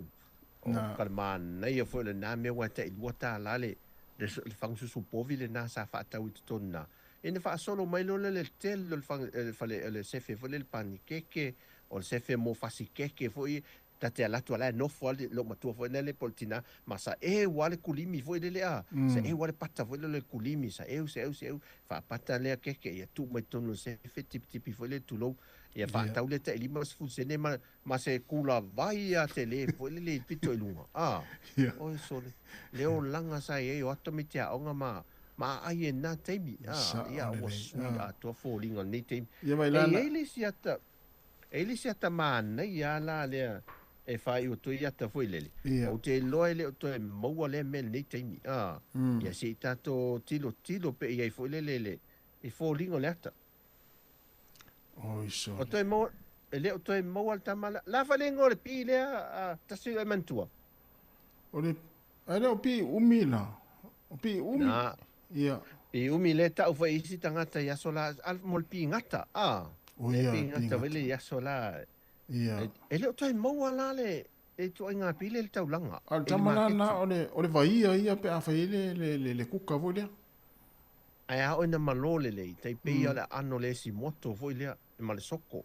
Ia.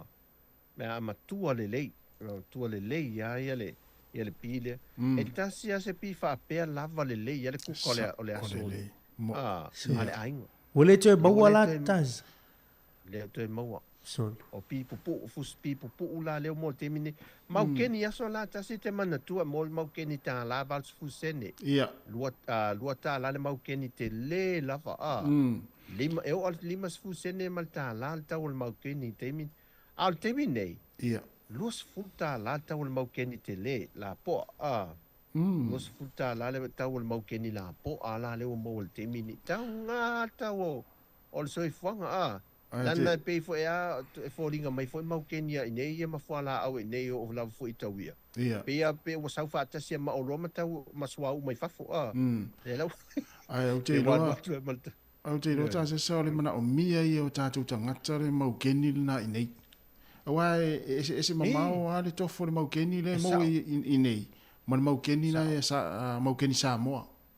Ese mamao. Tonu ele me na tas tonu ele me le sa no tasi le anol tato maukeni le to inei. Na tonu. Ai mai se ala le maukeni foi lele. Lan e ala no fai to atol tato office eso solo le te fa solo in le maukeni. Ia. Le maukeni la le se vai la au e foi lele e fa ngai foi le. E matua i ese e fai o le matua pi niki ma loso na ano e pi e sua mali e foi lele a o le mafia fio le ano foi lele to tonu o le mana ia i o le tato le ano tato maukeni io nei mea i vai toto a tato me ne a fai tato ofisa foi le ia toto e fa au toto ia wale ruma tua au fai le tua tato ofisa ia vai lai me le to tau su eni me fai tato ia fai tato tio tae au ma a pe lua fio mai fo ia lo sunga nei ia le me tato fa o leva tate mantua se feia e te leva ai se fai se fe marketi a sola e te leva ai se fai po se fa rifu o tama saka ma pa ua fo ile le fai e fa ngai se fe na foi la me sili wa mai ia le wa pu e ma tonu ale tau aina ya sola Yoi. Tamaftanga. Lua tala. Se ai matua ma ona le ia se fena se tu marketi ya sola. Lua ia. Mo. Ai ala ne. Ya ma ne foi le si le ia Maria Wale. O tele ia Maria. Sa oli. Ia le langa sa mo fai ngo fi sa ia la so Mo. O ko se fai ngo fi. Aso sa le ni telefoni e tele te mi tala no ai. tu le halu tala noanga. E le ini telefoni fe avea ia nei temi. Ia wa tala noa al tangata i lana telefoni fe avea i wa se ato ea.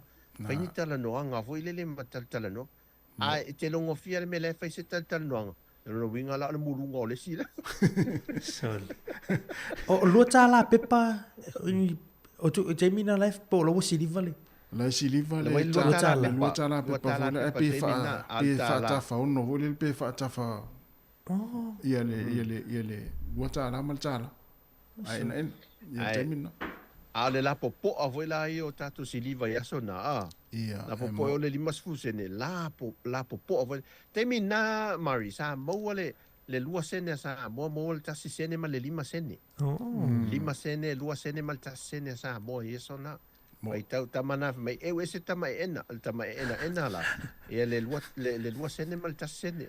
Tamana to mo wai temi o konsetivo i o tala ta i lua sene ia ia tupe ai la foi ipu i taimo konsetivo e fasa varia tu no to e va ai tama ena na e na tu alu lunga fa pe se furu pe se lauta la ai mo mai o la wa fai tau tupe ale no ula sa fel konset e tele sene ena ia tupe na la tanga Va vi voi. Me vai na e tala no le mo o tau langa vai la foi to no sauninga ia o tato te mi tato sene al temi ia sene ia al temi nei ia ole ta la le tupele ole se furu sene le tupele ta tolu ngata ai se furu sene le tupele ta tolu ngata ai tupe siliva ia ta to lima ta la ia le tupele ia le tupe pepa ia so ma na ye swinga ma le tau ta fu ila fa le temi nei ma le tau ta lo i le se fu ka temi nei ma le se ngo tau ya so na o le si mea ta mai tau ina i fale inga ia so line market. Ile au fai fale inga. Se e fala au atua le si fale inga i o whapea o le lunga o le lai tu mai si fale inga. Te fala au atua. A mai lau masi mai lau. Ia se mata mo atu tamai titi.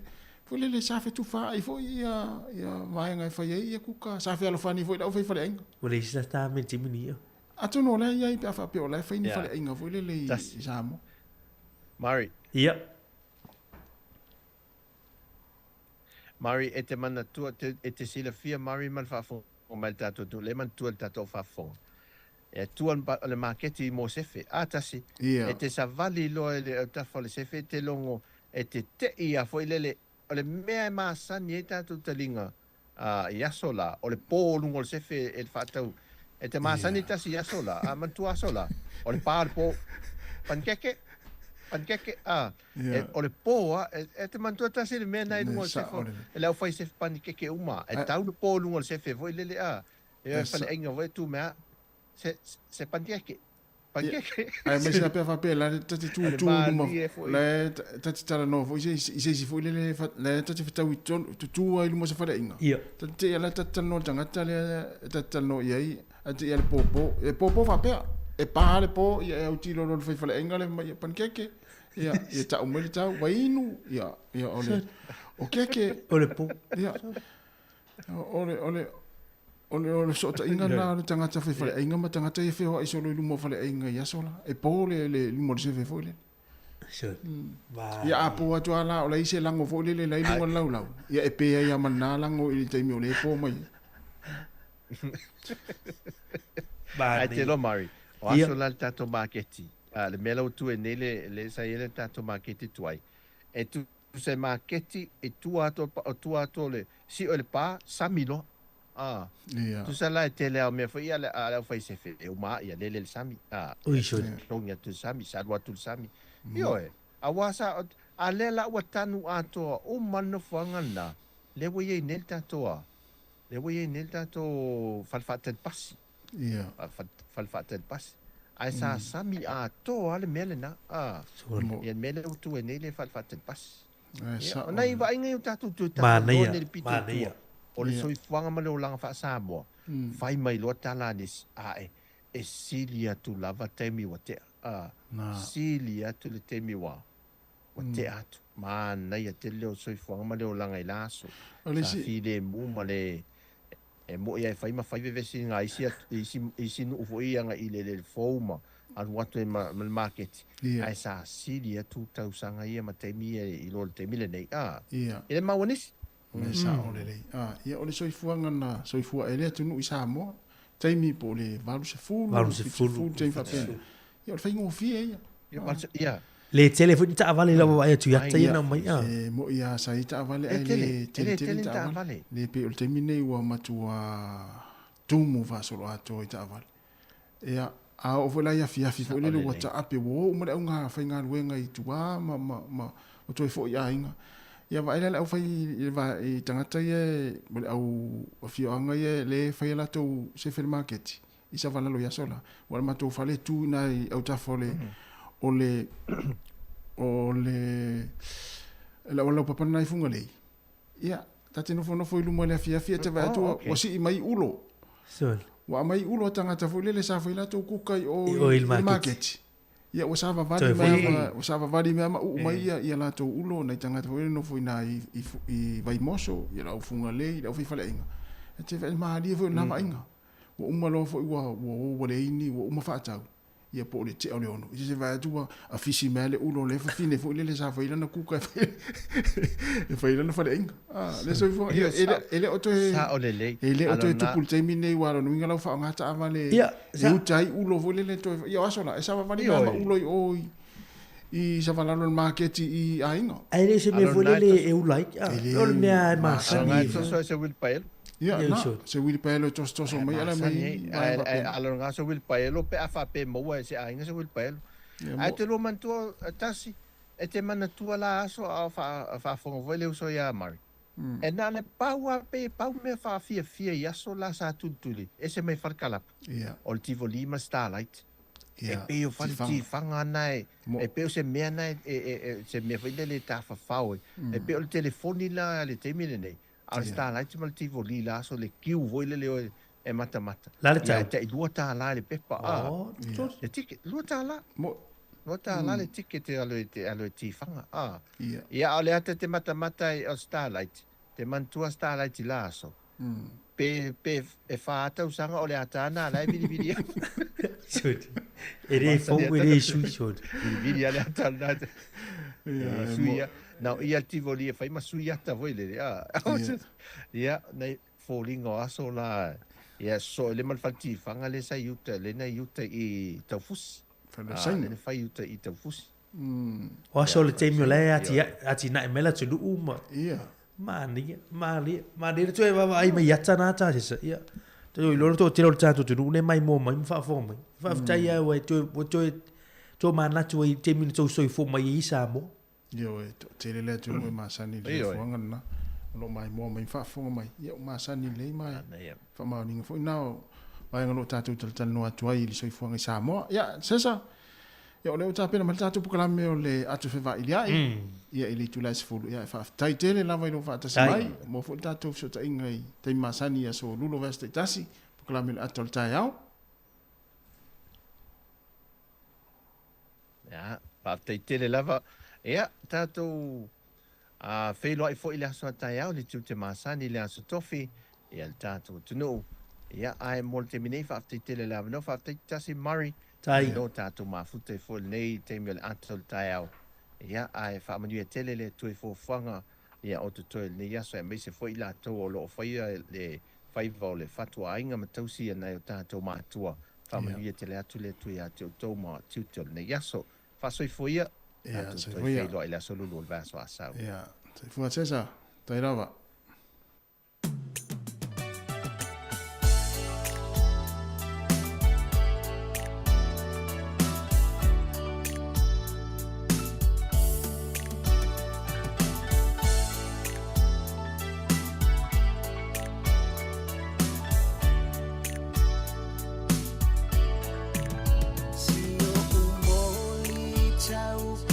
Pula, le malo si huele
mai pe lava oe. E lava oe se tangata ese. Ua tēnā oi tua ai. E ele nusai aloa whai ai. Ua iai fo inisi ua rata. Ule fia e loa fia mai. Yesu o te taua reifo. O lau tali na la whato. E tu baba mama. O whiri leanga o le neiola. Maria e le tina paia. Tala sia o le Yesu Mesia. Sanata Yosef o e tala sia. E o kia o Yesu mamane.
Ia, e mo mola fo i ona mātou whaatalofa ma whaafeilo e atu i le manu o le tātou tunu umala u whaafonga i le nei vaenga o le tai ao.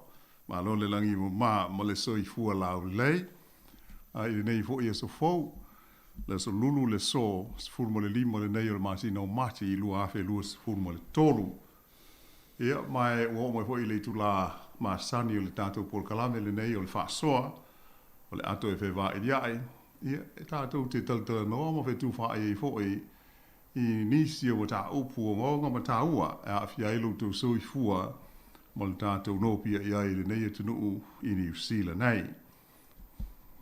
Ia, e fia fo i wha a whailo e atu le sunga i a tasi tui tolowaa le o le afso sori me fo i ia wale tu i nātou le nei wha a poponga o le ato e whewā. Ia, i ma lo lava le soi fua manu ia le sunga tasi, i ma lo hoi le on sa i ma lo uspo le nei as. Ia, te whaatara whaati fo i malanga whaalolo i leo fionga la wano. Ia, ma lo le soi fua lau ni lei, te fo i ua. Te whaatau ina fo i tātou poklama masani. Ia, o le nei fo i vai aso. Ma lo le usu. Tau fo i wha ma lo lava i oe, pei o le anganga lo fo i o le nei Paul Kalame ma le nei vaenga o le tautua, a le si ufonga le lo mua. Ia o le apanoa e talatu le tātou leina mo ni fina ngalo wha alia i nisi o mta upu. Ia o le a fola i nātu fo i. Ia o tātou te tala no, whetu wha iai. Sa wha marua tfo i lava e aso o na sa le i whaiona o mai ina il tātou ofisa i Porirua.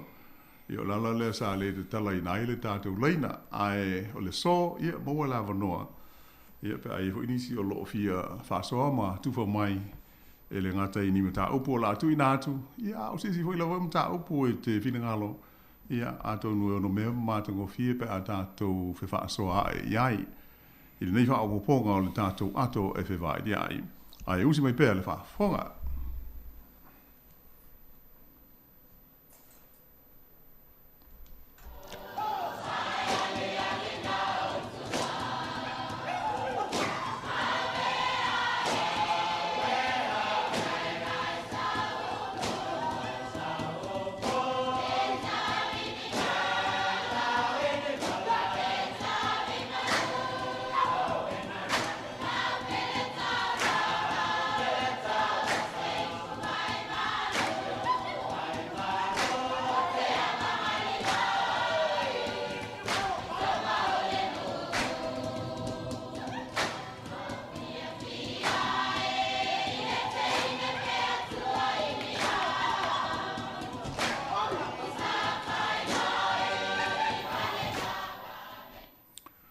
Ia, e le nei hoi whaamoponga o le tātou Polokalame. E fia whaasoa ma tuwha atu foi i seo i li linga o Polokalame ia pei o na whaailoa mai whaalawa i tele le malo i le nei vai aso. Pei o na o tāua foi i le vai aso ua mawai. Ia e tele ia fuafuanga ia o whea ngai male malo ni sila. Tulu wai le tula i mai o whaalawe whaale nātura pe o nā whai nā ise vai ngā tele o le motu i mātū i lo longa ma tā whenga e pei o nā o lo o tau tonga whiti nei e o mai a i le so i le whaale tonu o whale o awala ia male el tise wa whai nā i le fia awhe o ainga ia matangata ia vaenga o le tunu o lo o tau lata mai a tātou i lo mua nei le tū mā lo o le Hawke's Bay. Ia pe ia ona sila iai i nei pia ma nuu tua oi ai ia whapeho ia nai tu malo a toa le anga iatu le i Gisborne. Ia ona o a whaaina mai i tā whenga ma lo longa. Ia o le la ua au lia mai le nei vai aso. Ia pe ia ona whaafonga fwoi ma tātou sila iai whaasara longa i televise. Ia mai se fwoi uru spepa ma leiti o e o le ua whaai lo mai ai la amtanga o le vai aso nei e le fionga il palemia ia Chris Hipkins. Ia se toi whetu una inga o Polokalame o ngā luenga whai ale malo. O le whaapeltania o le reprioritization o le work program ale malo ia po ana ngā luenga ua umona pāsi ia ma iei whaai unga e le tau na whaatino o ie fo i vai ngā tupe ua whaatu langa i le talo le tupe ma nā mea uma. Ai pei taila, pei ona tātou whaalongolongo tu nei iai. Ia e tele ia ti nae po ngā luenga ua tolo po o le a le whaataunu uina i le teimi e pei ona pāsia ai le vai ngā tupe. Ma iai le i ioenga a le malo. Ai o le a tutu atu i tua. E le ngata la ina tu i tua. Ai ei fo inisi o Polokalame o mauti no ai le whaia, o tā ofi, ia pe ua so loia fo ia tusa o le saunoanga monino mai le taitai o le malo. I pe la o se langona i le nei whaapoponga o le tātou whaasoa. Ia, e le lei ala tātou monino i nei mea, o le fo ua mai tau atu o la songa fua lena whai ei le whaaringa le palemia. Ia ai o mai i ana po ma nafi ia mole sofoi o le matua tele o le mau fai tionga ia o whaatula i mai ai mai se a i Polokalame ia o le a le tau nuu o na whaatino. Ia ai mana tua foi o tātou ia o le e alo i le palota tele i le masina o ke topa. Ia mai o Polokalame nei ale malo e ta tau ana tātou manino ia i taito tāsi. Ia wala e fua ia iso finangalo i le taimi tātou te auria ai le whai ngā pālota. a tonu pia o na silo fia e au ngā hoi le wha whonga i la ngona wisi tangata i lei tū te i mafuanga. Ia e ati le iao na le lei, ia mamanino la tātou fuafuanga, ia maiseni tātou whai unga whai mole anga i luma. Ia pei o le tātou mata upu o tūlu na dasi, ia ia se si ia u whaafonga atu o la ua ia manino i se Paul Kalame lea o le ale whaia. Ia mana ia fo ilo wala au mai o le tātou leina o le tolu waru lima lua o whatas. Ia o na tātou tala noa la le iai. Ai pei o na tāua fo i tātou telefon whaasa launga o tu i nātu. O pei o le ua awe le wha mua al maa lo. Tu sa o le sānuanga al pāle mia. I Paul Kalame e mawaise fe soani mo le mamalu lau tele o le tinu ona o le taunga tā o le soifuanga. Pei o le cost of living, ma le inflation, le ua ngā iai i fuafuanga le malo, e o wala la i le tā fia o nisi o ngā ruenga nei pei ona au tā ua. Ia ai tu uinane ia le se leni lea, e whaatino ai Paul Kalame ia lau tele, fiso soani a mai se amo tangata vai le tamao ainga, ia po o se wha au punga whaingo fie mo tātou uma le mamalu e le o ngā runue pe le whai ngā ruenga, ia ona o mafu anga te tau, ia o o lo su e ngā ruenga. Ia a mai se fo i la tau o le o toi ngā runue ona ua matua le soi fua. Ia le pe ona tātou wha fonga iai. O le aso mua o le masina fou o Aperila. Ia le amatai ona wha malu ia se wha opoponga ia peta uia o se si itanga o me o benefiti ia o lo maua e le to tele o lo soifua i benefiti ia au tu ale malo. Ia amoi se foi o aloni mo tangata o lo fea ngai maua o nga matongi tongi a lato o ita lafu po student loans. O le ayaisi na wha opoponga o lato tupe maua i le vai aso.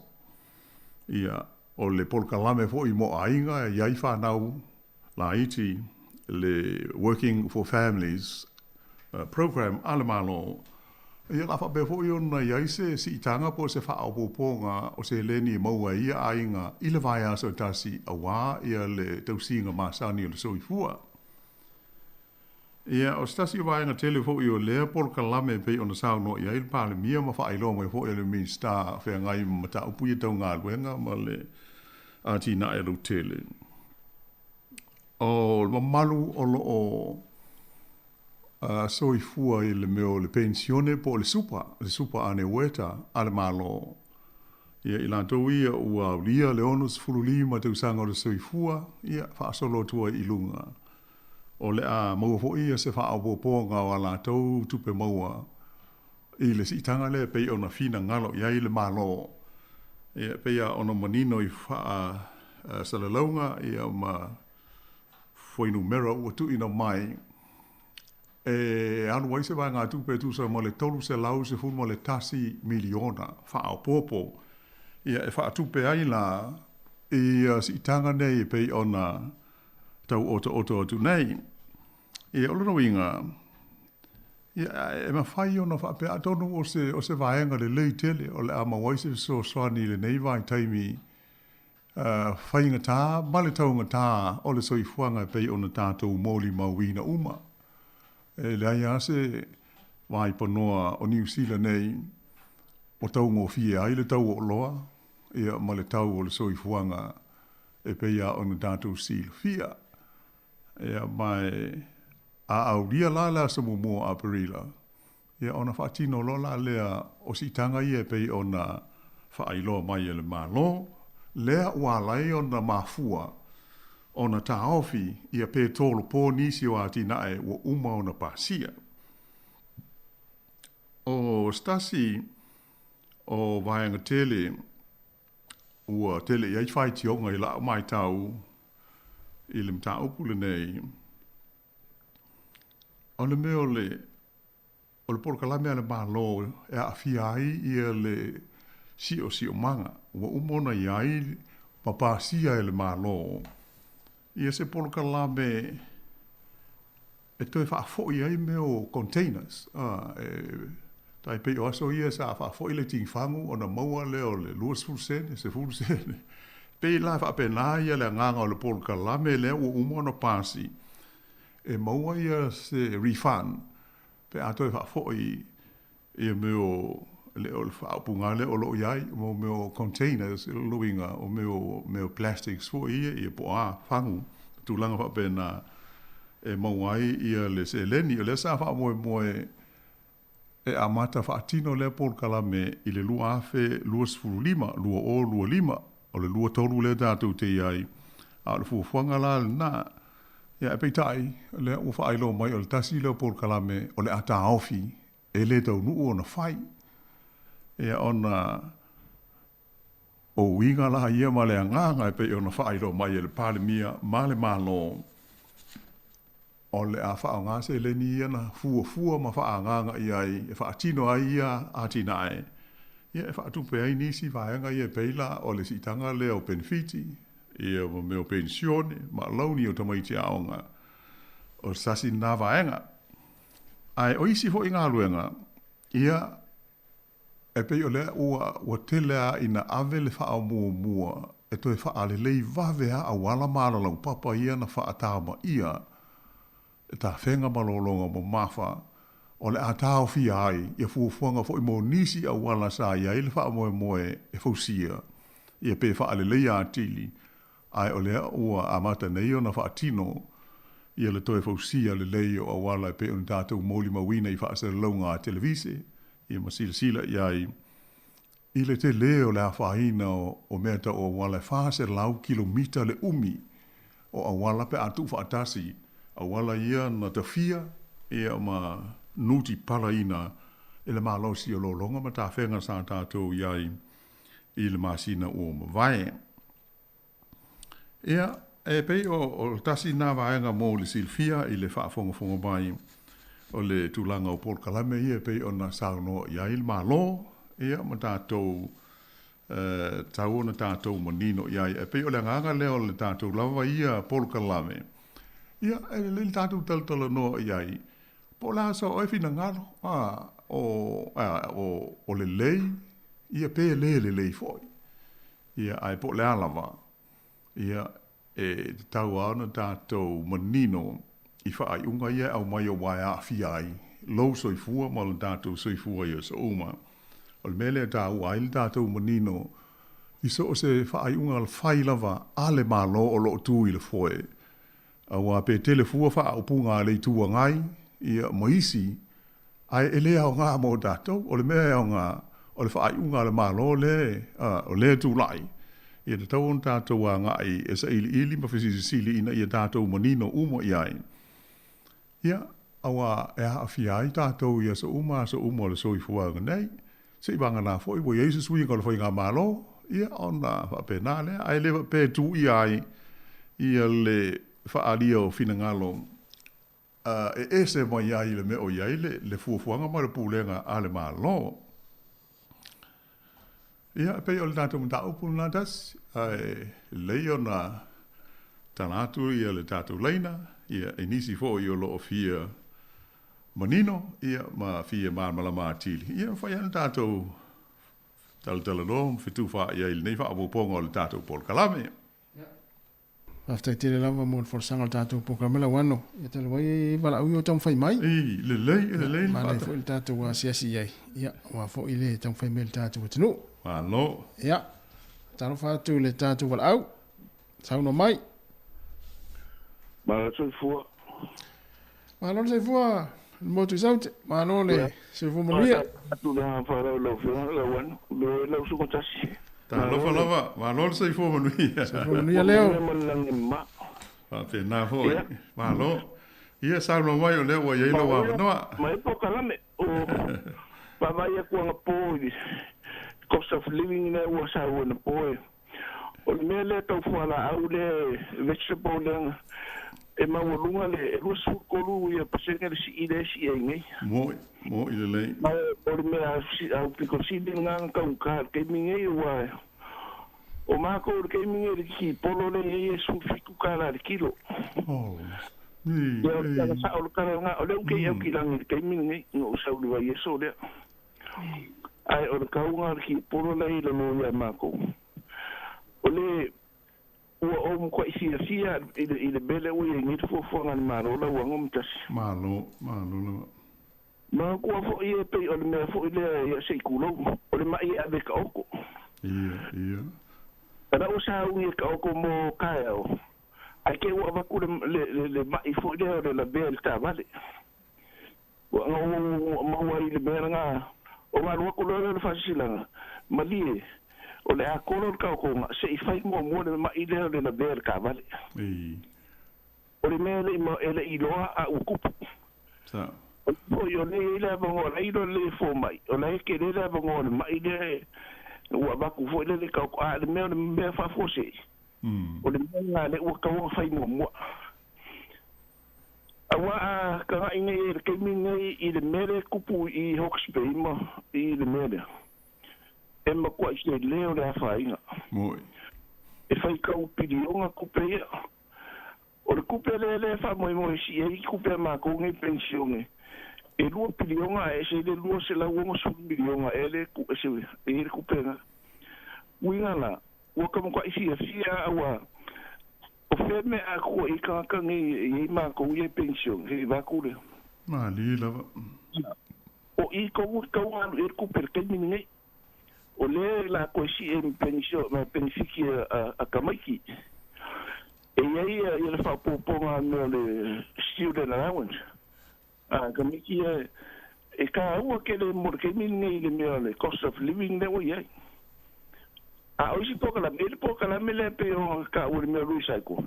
I le mea le fangu fo ile sa o nga o le mea fo ile o le sa kilo le malo o le whainga nga e le le whainga le recycle. O nga ua pe o ingai au kilang. E iei ku malo fo ile le ua ku fa asi e mea recycle mea ho e kau kulau la mea ai. Wale na fai o fai nga uenga fo ile recycle mea o nga ua makwa i whainga ka.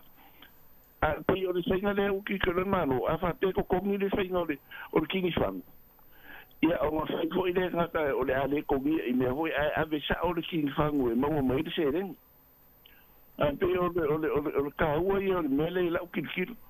A usi mea i pe o ngi mea fo ile le e ele mele o le mea fo ile le uki ke ema i ele kamale o ile ngake vai ele environment. Le mea fo ile o le kau. Le o ua whainga ke le aire mea o sio. Ia e ka ua e mangua.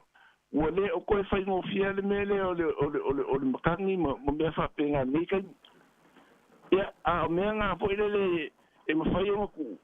Ai sei au mingi kupe makangaka i ua kauka kere soifua. O la ule ia o kikalia ia o fuangan malo le o i ia, wana ia. O ia nisi mea kakau ku. Ai whai me wha mua. Pastai. Ia, e pe o la ule wha soa pasa o kafia mele o whai in mala. Ai o le masinga fawasi ia. Io, la so mua a perila, io. E pia loro la si mele ma wale au pensio. E ko lua. A ko kasi e ngo su mo kala le ile lua ba yeso. A le ko lua pensio e se la umar fa e kala pensio me nga. Ia, se me fa pena. Io, o ka fia kai. O le si mea awane ingalo leo, lo su fa kai ba mo le saunoanga. E ma mantu foi, o le taimi le sa e ifeso so ani ele malo ile fa mai. Il Covid. Sa ia se feso so ni mo au matua. Ia. Ai le la fa tu mai. Ia. Ma na ia lo fina ngalo e a tonu fa pena fo il to tele o le au matua. Ua foringa o le a mo se so ni nei tai mi tau talo so i fuanga au ai mo ni al sa nga e o le mo ko tau talo. Io e na auto. O manco ke mi fa mai. O le kele o le kupe al malo e au mai i mea organization ho i. Ia pisísimo. Le sa fa sa la lau mai e au pito. Pai mai au pito. Vai e ka le sia ui folo e pana i kupe i e fa au ngā le. Kusa o i ngā le ua mafua i le leanga o le malo le ngai ele o se leanga o le malo awa anga le fai ngol fa mai e ma ko ke le sa fai ngo ka ko mo i le o sa i le nga pe ua fai si fa de ko ngol malo ia le o so mai me ia le peira le mele le makangi le o makuni wa kile yang pe fo le le malo ale ka pe ka wa i lunga le ia kama le ku sikene de kai mingi ai le ska o le mo ia o mai fo le misno e la ko ke o ia le ne Danga pa wale o le me or ka o fio ispo kala me ai fai le me fa mo wala le ka wakal so fo o le me fo le o ki ki ko e le ai ma se ko ya ila lo se me mo i le leila ka ko o ya fa pe ya e pe o se fa so le ai o fi fa so ku ni ai fa pe ke le mo le amo fa te le vala mai ia fa tai manu ia fo i le o pe ai au kilani le tai mi la sunga leo to ve ia so i ko ia pe o le ma na ia le sa no fo i le sunga leo i le vai nga le ai a visala o ma tua to no o se me e le ia fa tu tali ia i wole o to mala so mo a pelila ia ma sina fo ia fa tino la le ia ai pe ia ala o mai tau ia i foi no mela na sa ta o foi ta tu telefone il neva aso pe ia o ngali matua fa popo ia se lau ma le lua e pe se lau ma le fa o le se foi no mela va pe il vai aso ia o pensione te to tazi fo ia e ono sfulu mo tu ia ale tangata ia atonu e wi ai na le tai tala fa ngai mal tau so ifuanga ia so ia o la ta mo se so ani mo la to ai pe o le nga tonu nai la o mai tau tu ia ile fuanga ale malo fa tino lo me ia e mana o mie le tai mi le nei pe ia no sa no manino le palmia o mo meo o tau singa bread and butter issues ia po o me ia mano o mia le tai mi le nei le o ave ia le o focus pe ave ia fa mo la va le malo le tai mi le nei a la fa pa fala ia pe solo ia mata ofi ia nisi por kala me o mo no pasi tau no fai ia pe la le mana ia le fina ngalo fo le sunga leo talia le ia le to efectu una inga le al malo ona fu i me o tupu mo me o ta to o ia wa le se si sa ko ngwa tupu ni lo longa mani ta fe ka ia pe ona male pe ia wala ma fo i ma fale ia male ano isi me to tino i Hawke's Bay male anga ia tu i ma tu isi pito no ile pito i lunga o le motu i ma tu ni sila o lo manu ia ta do i lalo nei e tātou te le i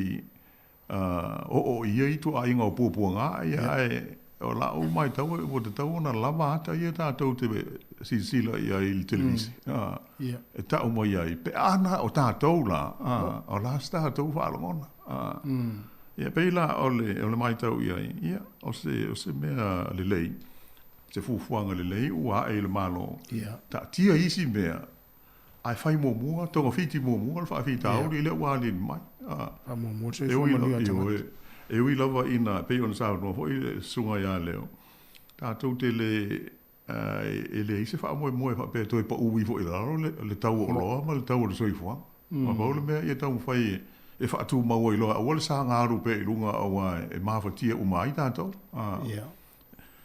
o le tasi o va nga o la o mai tau ia i pe ona whaai loa mai e le malo. O le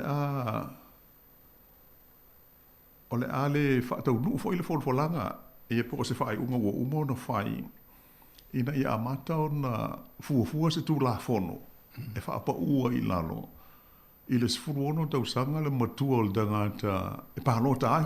E pe ona to tele i la tau ua whaariero la tau whinangalo e te tau na whaapa mai le sifuru waru le iei nei anga i fo i sifuru ono ona iei leo le ioe ngā le malo i steime le i mau atu o le a mata ona tusi e se tu la fono i ona tu le il pal mene fo i sila iai i ma whaari e whinangalo I le tulanga la le o se furono o lisi mea sa folo mai fa pe atonu ele lei pe afa pe amata ona palota le se furono I palota fo ie o pulenga fa aitu malo mo city councils mana mea ai fa ta itai ai a ole io o ina ta tala palota la to mo le tofi foi pule ia le la pe on o ta vol tasi le va nga le sa no pa le mi o le afa ta tia le terminate se iai lo vinga se iai se aso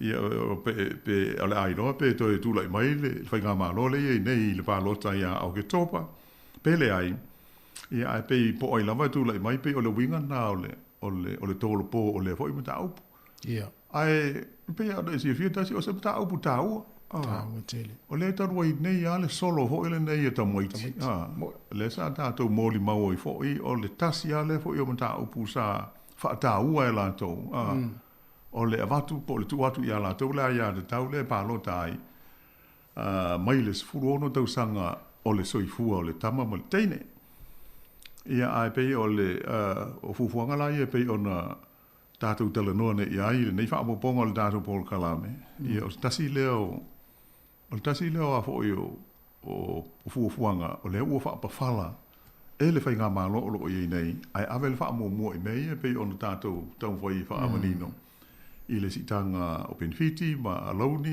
pensione ia mo le tele o isi vaenga ia tau to fa ale le ole tunu ia ona o lolonga ma ti mungo mafasa a fa ina ai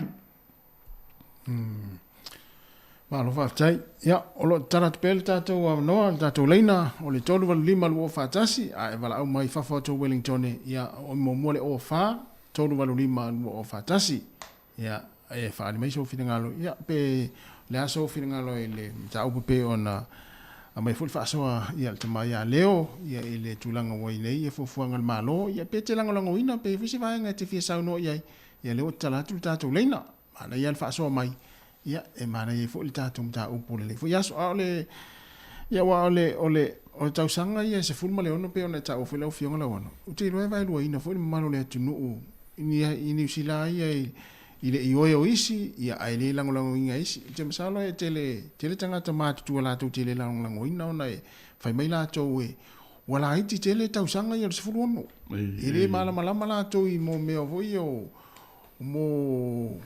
mea o mata upu I fai o malo ma tu lang fa pena ia ona ole ia tau ia o tau ni me ole ia tau ia tunu tai tasi o langi le faria foi ia langona nai fanau ia fia palota la to le fainga palota le tunu ole tulanga sao da pe ol tato wa ia tel tununga tato ia Samoa I pe wala iki kele la titi tele le sfuno do sanga e fua ia tato so ifuanga ia male tulanga ma sani ai ia pe ol vaenga le il fa punga tato ole fa nau ole tinifu e pe ele o ia le tulanga matua ole maho fau ia tulo ai pe ole tato na tel tununga ia ese ama inai mon to foi inai ho ia sfulu ono tau sanga ole tau mai titi o tau na alo fai na le sene o ta vale o matua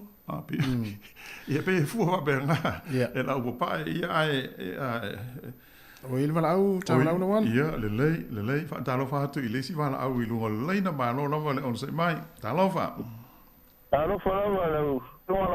wa lo se fua venga ya cas ma lo se fua ya ma ia por kala me ngi ka yau ta lo venga ma fa lo ku ma ia por kala me ma lo o foi le sa no ta fa oi George ia sa no ia la so George o ke la ngola inga fo le finga ngalo skama uma tai wa le fa pe o fa ya ku ngai se kala la wango makasi o ka ko fi el mero ngo fo fale me pengfix le ai alwen ai le lo mo ke la ngola inga le mele wa o mo el maro o ele ko ka ngo fi ngai ya so mo ko fa nga ka so I fuanga le ya mali ya o foi ka ko lo ka ko wa ia mo Pacifica ele se mo ko ngo fi moni ia kia uia ka kia lo fai ia o laki ka ko ngi fai nga luenga o le mo ko ngi ma ka fo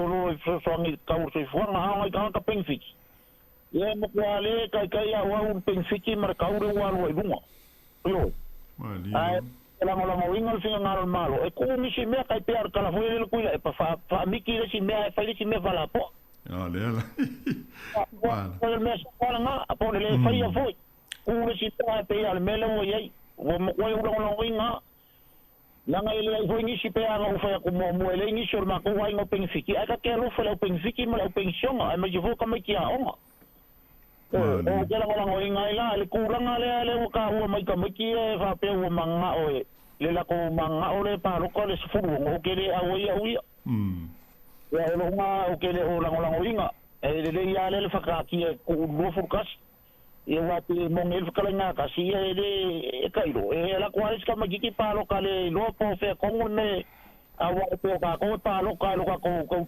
ngua ile fa na lang winga mal fa na ya ka magiki su fu mo mo ya ai ko so mala mal fa na malo ya kia ela ku e mal fa malo ya kia ela ku yo ma fa melanga ma ma por kalame ma ke lang winga nga malo ka kia ni simia ir kulang a voile ang kupu ngele fa e mong ile lei ela ki mamawar ku pele ngaru ye kala sketer ku pele mo ye ir mela ela ki mamawar ku pele ngalu ngel mafu eror ku pele alu yi e ka kala voile fo malo ya oferme paula le mel so songi da ku fa si penfik e ku mangi simia aver fa mo fo nga yo so ma via ayu fa kia ma dilo ma ku vai la wango makasi ai ma ui kele lu fa so mar por kala menga yaso wa te che wala wai la sungo se osi mo nui fo ia nga ruenga o fe nga yai pa tailava so fo ia ai pe yo le o la ganga le pe ya un sa no ia sunga se osi i fu fuanga ne ya le malo a to no i le tulanga la tele la voia pe yo le o la le ta wa il ta to fa so ia ina ia si le fia ai matatou manino o le malo le ia le pule o le mela fai le malo po se fai unga e fai le malo ma fai lo mai te tawan tatou malama lama wili ili ia oa e a fia umai tatou po la fonga ia po o sitanga o tongi ma alauni ma pensione e te le la wala fia ngai lo tatou soifua masani mai o le taua ona o le malo le fai tonu e a fia umai lo tatou soifua le taua la le tatou manino ma mala malama le le iai i swinga ia ua anga atu iai le malo e ui lava ina ua umona pasia nisi pol kalame po nisi ati nae e whaatino a o lea ua toe whaapawhala ia o le soifuanga hale nei vei ona ta ua mo fo e le ise si e tala noa mani mala o le natura te tupu maali eri mai ai o le mesilio na ta ua o le sa whaile fuafuanga ma le plan ia le ua toe sui ona o mafuanga te tau e te tau ai ana ta tia nisi mea ai whai isi mea ua iai le manao ia ma le ta ua ona whai ia o lo tatu i pe il nei fa apoponga o le tatu por kalave le nei a foi o le tasi o mea taua i la au mai tau tu foi ana po ma le so tasi o le isi fuafuanga lea ua whaatatia se ia ulia ia le tausanga fou i le masino a perila lua afe lua fulfa o le fuafuanga al malo ua uma foi ona pasia e faise tu la fono e tau fo ai i ale tūlanga o le maketi ina o meo o le awa malosi, le alcohol, o le pia ma le awa malosi. E le ngata e tau fua i e whaasa le launga fo nei e whaalau i tele ai, ma promote ai, ma maketi i e menei. Ai i e tau fisosani fo i le fua ina o le tau. Mo la tau e whaao ngā ina i awa malosi, ia ma pia wa tūlanga whapea. Ai, o se tasi o vahenga au tūlawa, o le vahenga hoi lea fia i le meo le lango ina e whale awa, ma pia o me o ta'alonga. E mo tu hoi nei e tele o ta'alonga. E sponsor. E whaile sponsorship o agreements. I tele ala na afia i company ia. E ngau siha le pia, whale pia o whale awa maa losi i matulanga whapea. Ia pe la almele sa si sila i ele malo, sa ta lia le fo i fufuanga sa wha tu lai mai, ele malo, e ta penas tu la fono i tau fo ai lalo i ele tu langa wha le tonu le i nei, o le sponsor company, o ta alonga ta moiti. Ia ele tala wha ngai ma le soifua, malo loina le lei, ia matulanga wha pe na, ai o le la, o le tasi le me le o whaapawhara. Tu sa, e le i wha pe o soloia. Le wha mai malo le a whaatatia la le. Ia le tula fono le, se i au lia le tausanga fau, ona toi sila le i ai. Ai le wha pe mai o le a soloia, e le toi wha awawina. Ia ai e ui lava ina tolo po, ia le wha tula i mai. Ia ni whai tionga e whaasanga iai, o le whai mai le whanaa pop tonga ho ili nei whea ngai ma le mai tawina o tūlanga o a whaina o le meo le awa malosi, o le Alcohol Health Watch. A toi tolo atu nei fo i le malo le mele nei, o le a tidia iau na te le whaafi tauli. E le pose lilo le nei taimi ma wha maunga o loo iai. O le tasi ale nei po ngai, o le mau lunga o e maali liu, whaala be lave, ona o le awa malosi. Ia peila o le whai tio mai le vaenga leo le Alcohol Health Watch la tau. E le tau malo, na wha whala le tu la foro, nei tau na ave e le whaala tinati. Ina ia pui ia ma tau fia le maali liu peo tangata, whaala be lave ma fua, i le awa malosi, ia ma fuala au, ma nātu lang au. Ia, leo il tātou walau, tā lofa walau, tai tere lawa ona sai mai. Tā lofa. Malo se fo mo ia lu sunga. Malo lawa le, so i fo manuia. Oi foi. Ja kopo le ke song walau ngai au kilang. Tā lofa lawa, le sunga kopo, malo le so i fo manuia. Oi. Ia, fa kai lawa mo le. Kalia mai fo walau wako. I le ai, sao noia. E mola wa noa. Se la pasenge le no mga ko i le kulanga le wa foi wa pasia le foi wa ale una ma. O kula i mele fainga malo fo. Wa fa mo ia le. O fa mo mo pa mi ia kanaka ma. Si ia pe ma kulanga i kupe ngai kanaka mātua me se foi o kamai. Li lawa. O kele wha pēla o whai ako foi lele o au kele pēle kawhinga bloka. Ia le winga le sapakalanga ia e sere maa ngai a foi le whalolongo aku o ngai te ua ele pia kele usi malo pe wha bua kele o me a wala ma whale ma me whapena. Ia ai mo ia. Ia le sukagu o hame e whakaua i le parimia le ke i lau whalolongo aku mala o. E maanga ia ke whakaua ia ke ia soifua ka. Ia mai sio ngai vai kaulo kako ia i le kaunga kar soifua. Ia e maanga ia telefoni le pau kalamere o ia i male kulanga le o whakakia me whanga malo pe o ngai. Ia sio mga vai na e o ke au foi mga ko ngai koko ia o ko ngai ako. Te wa pio ka koe mo i lava ia ai ka koke de ka koke au lava de me ka kaunga ka mau aile. Ia soi kua male roina male mau aile me o le ola le leia ngai a whako kanaka. Ma di lava. Me mau aile ia wala le kari aku de wanga le wa le ka koe ni mai tau. Ia pe se faso soaku le ama se am kangale ku nga ko fo i nei pai au i ai tamu ia kene le ku i tai o para me bakang fi ia mo se fo i aso songo se ka ko o fa fo mai nei pai nga ka au ia hasta ia ko fo o fa so fo ia ia manuia fo ile fe nga ia mga luenga il nei aso o lo fatu ia nei Ia whakakai lava, mo le mo. So i fo ia. Lau whionga lau anō le sunga e a kopo. O se tasi o ave pasi o kilani. Ia e whelua ia lai le pasi, ma whanongongo mai tātou tau tua i le aso mo le aso. Ia o le talo i o le lansau i lau New Sananafi. Ma tā ua i fo ili ia tūlanga e le saonga le mua o ave pasi au kilani.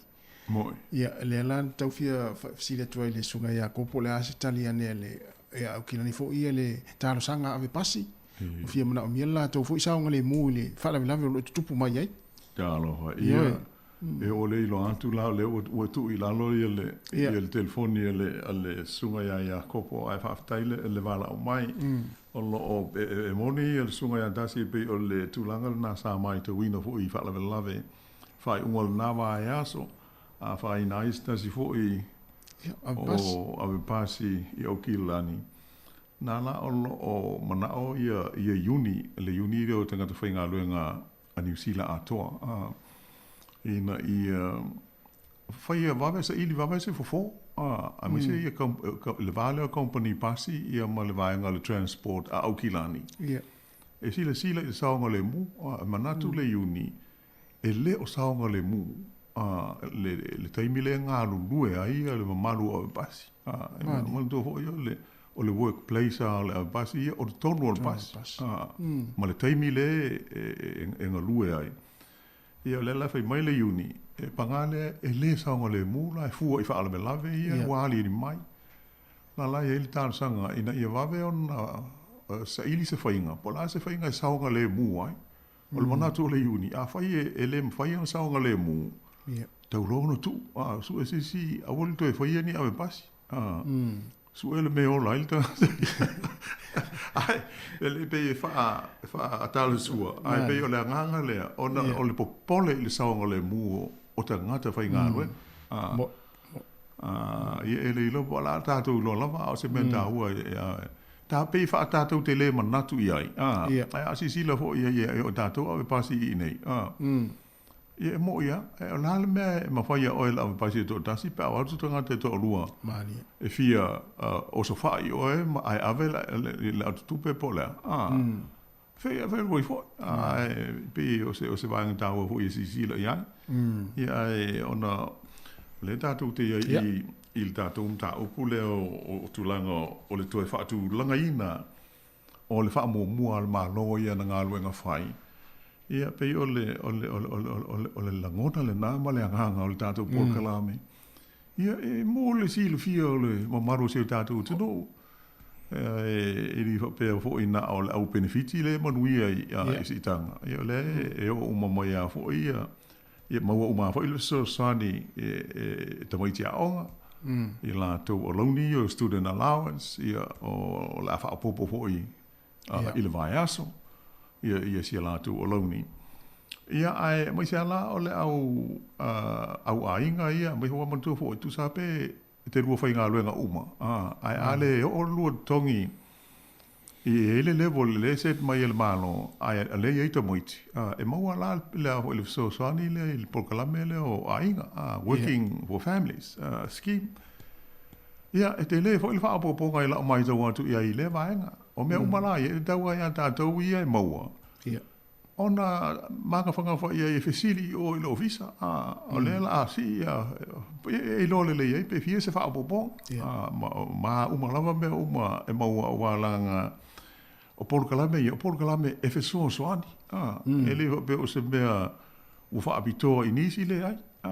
Pe po lea, ai e launga te sia uma i tangata o lai whainga luenga, ai ei tamaiti a onga, po tamaiti laiti. E maua le soani mai o, ai le mawhaina tātou maua. Pe a tātou le o iai. E whai pe o le winga le, e le mwhai lana o iai, pe a le malmalama le, po lal me le tup. Wal te leo na isi ainga na o le usua, mau mai. Ia ai le i waai le ofisa le, fesili ia linga o me nei. Ia whape nā fo i le meo o le benefiti au lai tau su e sau ngā ruenga. Le tau o le job seeker support. O lai maua le sosani mo o ai le mau sau ngā ruenga o le sue. Ia le fo i eisi wha au poponga o le vaenga. Iei fo i me o sosani mo tamaiti al vaenga lea. Pe a whai o lai ai, e le vea I lalo le whaupunga lea o tangata laisa I li ngā luenga. Ia e pe ia o mea uma. E ta e onu sa I tātou wasiasi ia I le ofisa fesili iai. Ona o mai lea le whaamaro le manga. Ia ma tātou o manino ai ina ia mautinoa e maua ia ve sosani uma. Whapea fwoi ia la uma tua la tau, ia atonu e le ele ise mea tele mo le pawale me tauna sila fia e te mamati nā mātua ia leo le amaua se I fiso swani wha au popo a mata I la sumu mo a perila. Ia ona fua ila le ia iwa o le tele a la au mātua. Ia e ave I whanau ia pepa ia o au mai aile le fiso swani ia ai pe ia o le au ngā ma le whamoe pe ona maita watu I fuafuanga nei o le tāwhio nisi mea ai tōro pō nisi mea ina I mawhai ona whaatino I le mana onga lea ua le tau ona whai le taiwili nei o le mana onga la pe ona wha mafa mai le mano o le tau o le soifuanga ia ma le tūlanga o le taunga tā o loa le inflation o ai e lea ia skako me mawhai ai I lea mea o le mea e anuifo pe I lunga I lea taimi ma lea taimi ona la o le tele o le mau mafu anga I lea tausanga o mawai atu I le taua ho I le nei o I Europa I le mamao le mea o tau wailu sia ma Ukraine I ai hafa ina toi tātou I whewa inga ma whela o inga o loa e o mai la le waa I nei matua tau mata e o ho I le waa lele au mai I nei aso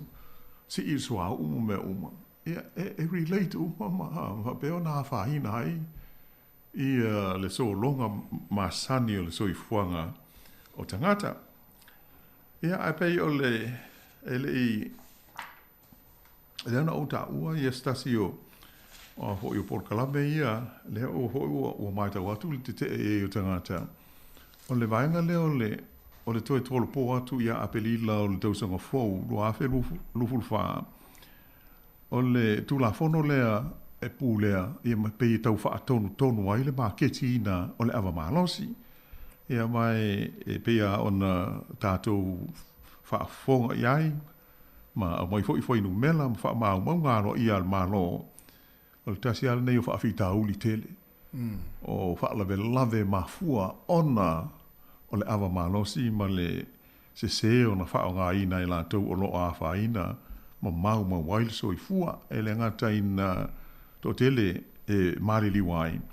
Ia ai te le fo I le tau ia la tau e manunua. Ia maawina atu I whale mai e tau tonga whitia ai.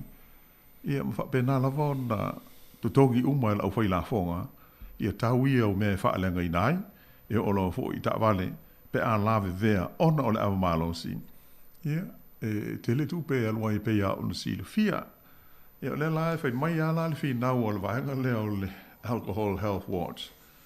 Ele sa le tau ale malo ona tolo po le mea ai fa au pel tu la fono le ona stasi le wa nga ile la tau le sila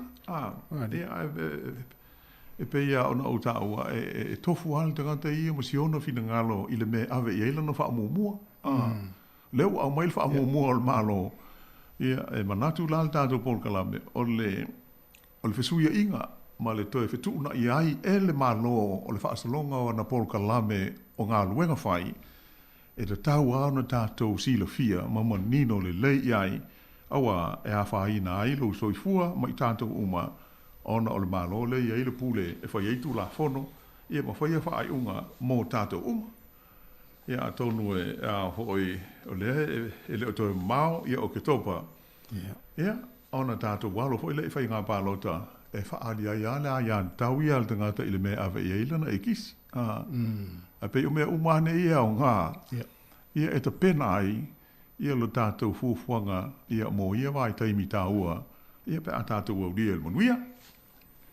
Ia, malo whaftaila wano. Ia, ua whtau le fwoi mali tātou taimi. Ia, mole atu ele whaftai tiri lau fionga, mole tāperein o tātou porklami o nei fwoi vai aso. Whaftai. Alo, o le lei, whaftai tele tasi. Ia, whapena, ele manuel tātou tunu, umana o whafonga, ia o se whaamoponga le nā o le nei fwoi porklami o le whasoa. Mo mōna mātou whaftai atu fwoi, mo maru sa mawala wanoa, wala au mai ai, ma whaasoa mai fwoi. whaafti tele le whaafonga mai, ia, ma lautu sao nei whaapoponga o le ato e whewa i ai. Pei ona ta ua mua foi, le ngā ma le whaamua moe le nipu kalame, ia, o le tātou talatala noa, ma whetu whaai, ini me tā upu, ia whapeo na hawhia o mai lautu soifua ma i tātou umai le tonu o le nei e tunu. Ai ona o le tātou taimi, ia i le sipol kalame so mai, ia o manatu, o la whapeo na whaamuta i le nei whaapoponga o le tātou ngā luenga, se ia o lia foi, ia le itulale nei, i le aso lulo le vāna so mua. Ia nei taimi whaatai le sunga ia tasi le viso soani mai, ma tau whaamaru luot foi, pa ia se ngana ua le longo maadia i le, tāpo inga se tātou tunu, poto ale tau tai e se le atu ia mai pe o ia upu moni, ia ai tātou tālo sia i le lofa maleanga le leo le te pāu le langi, tātou futo e wheilo ia i le vāna so fau. Ia ai mo le nei tu la, ma tau te whaasai whaatou whaatu, ma maru le tātou tunu ma le au whaafonga.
te whātāru whātu le paia whātau oto. Paia ua umauna te tofi e le atua. I le sua o tau sunga i whawhiangainga, so se whata whaitaulanga. A fia fo i tupu mai e o le atunu. Wharitua me tausi sa o au ma au manga. A o le tātou porokalame, o le mori o le ava.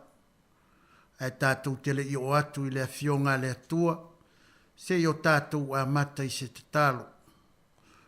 Le atua lo mātou tamai o i le langi. Sa unilau au auna whātau waa e whaale o ina au malelenga. Lo si ufonga malele le atua e sa o lele. E au ngā e au au ai e au ai ai e whātonu ai i mātou.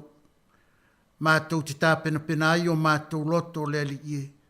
A ua lata lata lo ua fia mai. Mātou te tālo i lau whaamnianga le li ie i lau au auna whātau waa. O le a whungaina lo finangalo i le nei tai au. Whaamnuia fo i le li ie le whaangolonga lau whanauma i lato uma o e malamalama i la mātou ngangana. Mo mori e lau whaunga le li ie i o lato loto mo lato finangalo. Ina ia teu pea le ala o lo e finangalo i ailo mātou utua. Ai ule nei mata upu le li ie ma le mātou whaso ai. Ia fo i atu i ate o e lo vi inga o no lo suafa keriso i e so. Amene. O le tusi o le amau ai statou whamalosi a po statou whasoa il nei tai au. Ia e tolu ana i foi upo le amau mai tusi al perfetto Isaia. Isaia o lona mta upo e whasfulu. Fia whaitawina le foi upo e tolu se ia whangata le foi upo e lima. Ia uma o ne toi tanga ile le tusi a mātai o lona mta upo e tolu. Ia foi upo mua e o le tolu. Ia o i o le amawai se tātou whasoa inga ile nei tai au. Whafonga o te whaitawina. Tusi a Isaia o lona mta upo e whasfulu. Whaitawina le foi upo e tolu. Se ia whaangata le foi upo e lima. Tātou tusi mua lea mai le whianga inga tuai. Whafonga i le finangaro pa ia o lo tātou tua o te whaitawina. O le leo le ua langa i le vau, i nā teu ia o tau le ala o Iova. Ia whalau le ia le ala tele i le vau lafulafua mo lo tātou atua. O vanu uma e whaia ina ia. O maunga uma, ma mea maupo e po e wha maua lalo ina ia. O mea whaafatiata mai, e whai ma mea whaalaungtasi ia. Ma mea ngā wā e whai ma mea lau le lei. O na whaalia mai ai leo le pulo Iova, e wa aia lava i tangata uma whatasi, a wā ua wheta lai mai ai le whafonga o Iova. Tuse mai le whianga inga fōu, tuse le evangalia mātai o lona matau po i tolu, o te whaitawina le whai upu mua e whaangata le whai upu i tolu. Whafonga maia i le finangalo lo tātou atua. Ona po ia na sau ai o ane le baptiso. Ua tala i atu i le vau i utaia. Ua whape atu. I nā sala mo ia o tau.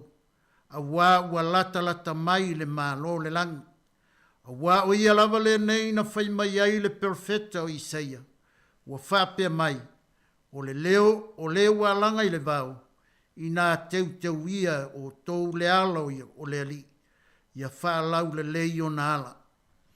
Ia whamanui na pēa le atua paia, le atua mamana, le atua sirisiri ese, o lana fionga o le atua moni e tōtasi. I lana fionga paia po ana malelenga e pēo na uwhaitawina, i le nei tai au.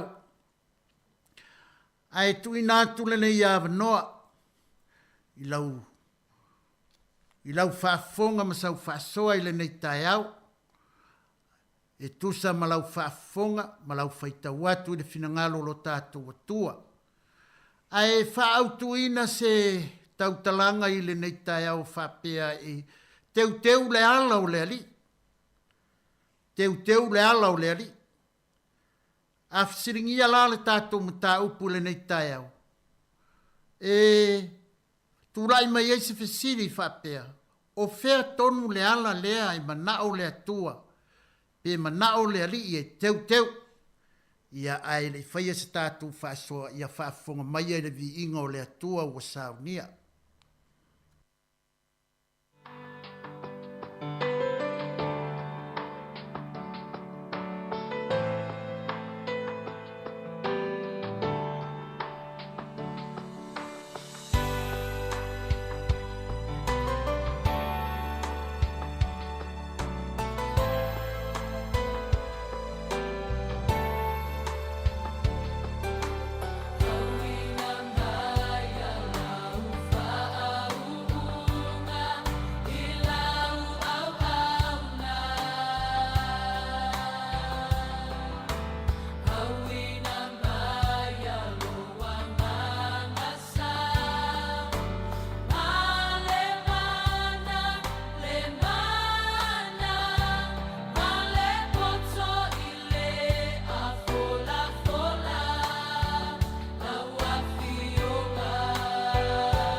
ia le atua le ua ia le tātou wala aurunga le leina, tātou numera, tolu waru lima lua o whatasi, tolu waru lima lua o whatasi, whataru whatu, i le ua irunga le leina, tā alofa mā lor soifua.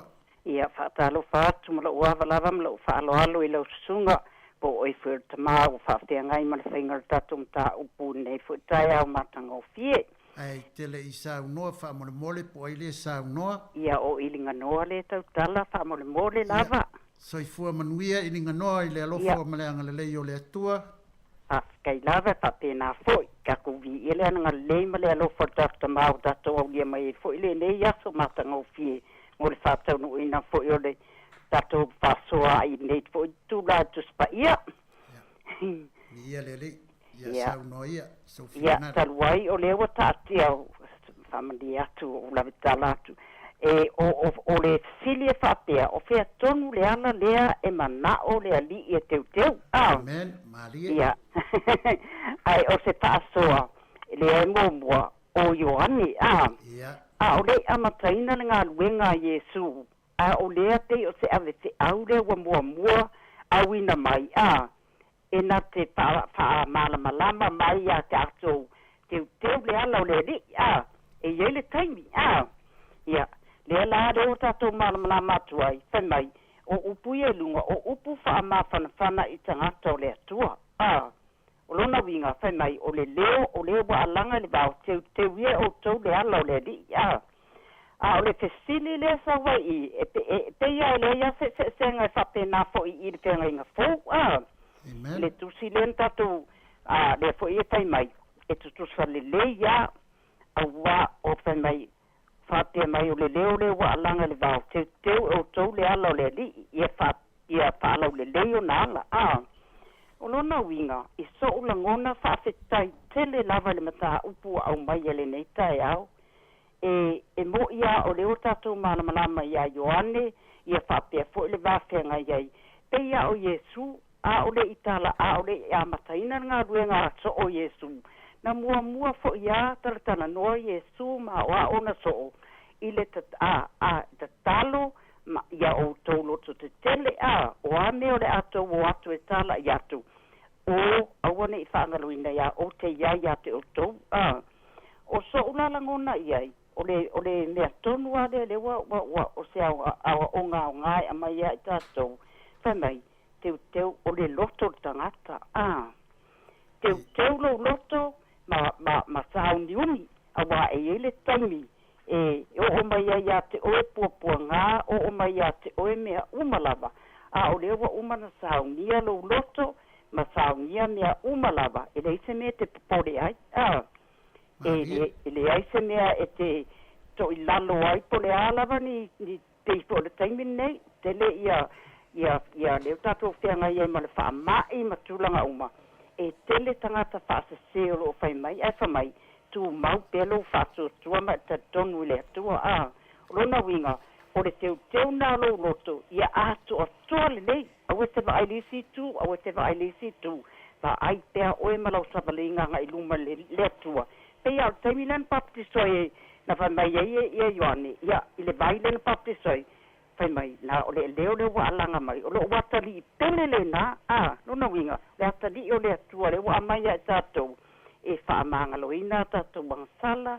o ani o sistema ni o leanga sai ai e wa mai Yesu e maliulunga sa tolo ona le whaamangaloina o e maa o le tangata angsala ma le tangata lo se ese lona winga o le taimi nei o le taimi o le manao e teu loto wha ato tolo loto ma tu mau pelo loto o a wha i o atu ranga au te pole au e te me te whaimai au e popole na to anga te talo ma ana pongi whātua le atua awa le atua e mawai le manuia ia o sea whātua atu le ne tu la e tu sai ma se sili ua tu ina mai e tartata noa fo ia in whātua e tu spa ia le nei fo i tae au ia ma lo wawa la mam lo whāloan manuia le alo atu monta au pene tu la whātai mo le awa noa via le atua whātai mo le whāsoa mātango fie i nga noa alo whangia pēa le atua lana whāmalolonga e maise o lana unga e mawai fo i manatu ma mawhau ngalelei ia ua fo i le whau tua ino whanau ia e maise fo i o ainga o tātou wawa ai atu i le fio mai o lo tātou wali i o Yesu Kiriso tātou numero e nā tolu waru lima lua o whatasi tolu waru lima lua o whatasi tātou numero ia ar tātou au tū teu le ala o le ali wale fisiri o lo fisiri ngia i tātou mta aupu o fea tonu le ala lea e mana o le alii e teu o a fo i mea e te tau o na teu ia maualo wa vanoa tu inatu pea ia mo sau whaasoa i le nei tae au ia tu inatu le sunga i le awau ia tu fue ia mo statu pese whaatatari ai se vala au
Au taritaria pea le tātou wawanoa vi ia le atua i lona vi inga. E moni ai tāwita le salamu salau sifurumariva au lona whai upo sifurumaritas. Wa o teu ilo loto la wa fionga ina ne i o wangsala i a te oe. Fa malosi foi la apostolo Paulo ilo natali i fa le nganga o Timoteo le lua Timoteo e tolu sifuruono sifurumafitu. O tus pa ia umalawa e mai le nganga o le tua ia e au ngā fo ia e awa o ai e awa i ai e whātonu ai e whāpoto ai i le amio tonu o le atua ina ia ato atoa no le iai o le tangata o le atua. Wa e whaafonga i le whiau mo le sāwari mo i tātou le nei tai au. O lo tau mo whaile perfecto i seia. E tau mai ate i tātou le finangalo o le atua. O le finangalo o le atua na tuina i le perfecto i seia. O le whiau lava lea fo i na tuina i a Ioane le baptiso.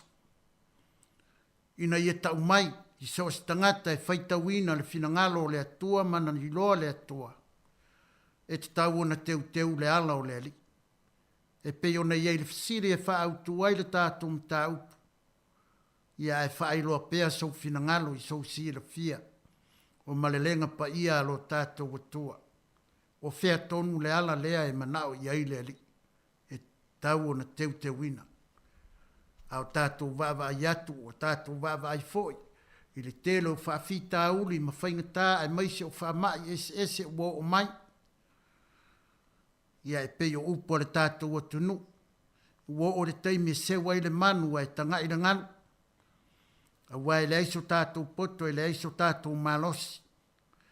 Ai whai male tu se whata o tolo na mta upo se furumale lima, whai upo se furumale iwa, lua se furumale wha, lua se furumale iwa, wha fonga o te whaitawina. O le ala o le pai e tu sa male ai la au tui tui, a o le ala o e a mio sao. E wha lau le ina lea. Whai upo e lua se furumale wha, o le ala o le ola, o lo o ilunga lea i lea ua poto. Ina ia alo ese, ai o ia i se oli la lo. Whai upo e lua se furumare iwa e o le tolu se furumare tasi. E mamau i ova i e a mio leanga. Ai whaafunga mai o ia i le tatalo a e a mio tonu. O le malamalama o mata e fia ai le loto. O le tala le lei e lo lolo ai iwi. O le taringa ua whaalongo i le awa inga e o lai. E mau lea whatasi mai poto. Ai toi tanga i fo i le tusi lava lea le poto Solomona le tusi a whata oto. Ta upo e sifurumale ono, fai upo e sifurumale iwa e o le lua sifuru. E le lei ona mau alalo le loto.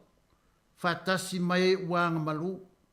Ai le anga ona tufa le vete whatasi mai e wha mau alunga. O le ua whautauta i se mea. E maua e ia le mea le lei. O le whātua tua fo i a Iova. Amu ia o ia. Lua sifunu ma le lima. O iai le ala ua tonu i le manatu o le tangata. A o lona taunu unga. O ala ia e oti ai. Tolu sifunu ma le lua. E sili o na le lei o le ua ngese le ita. I le ua malosi. E sili fo i le ua pule i lona loto. I le na te a ea le ono. Tu ina tu pea matatala ina tu pea le avanoa o le tātou numero le nā tolu warulima lua o whātasi. Tolu warulima lua o whātasi. Ai sau noa mai sau whāsoa, sau finangalo po, sau sira fia po sau iloa. Watu ina atu e le nganga o le atua i lo loto. Tātou te whāsoa iai le nei tai au. Ai tu ina tu pea le avanoa. Tu ina tu ila na au.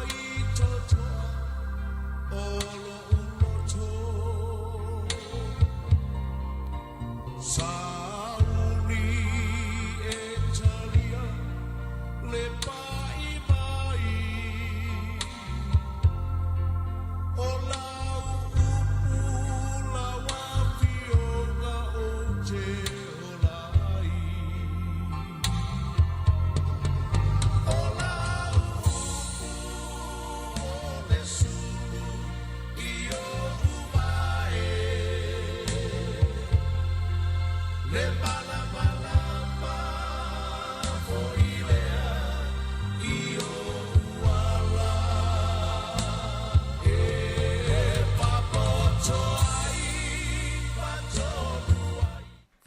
whātu le mala au ai lungo le leina, tā lofa.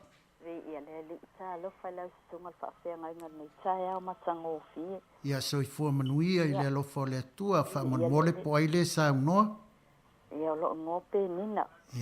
Ia saunoa ia penina, mālo le. Ia le mālo soifua. Ia whaafitai mo le awhiong pa ia le atua, ia ai alu atu tonu asia, fui whaasoa ile fitili lau au mai, o fia tonu le ala.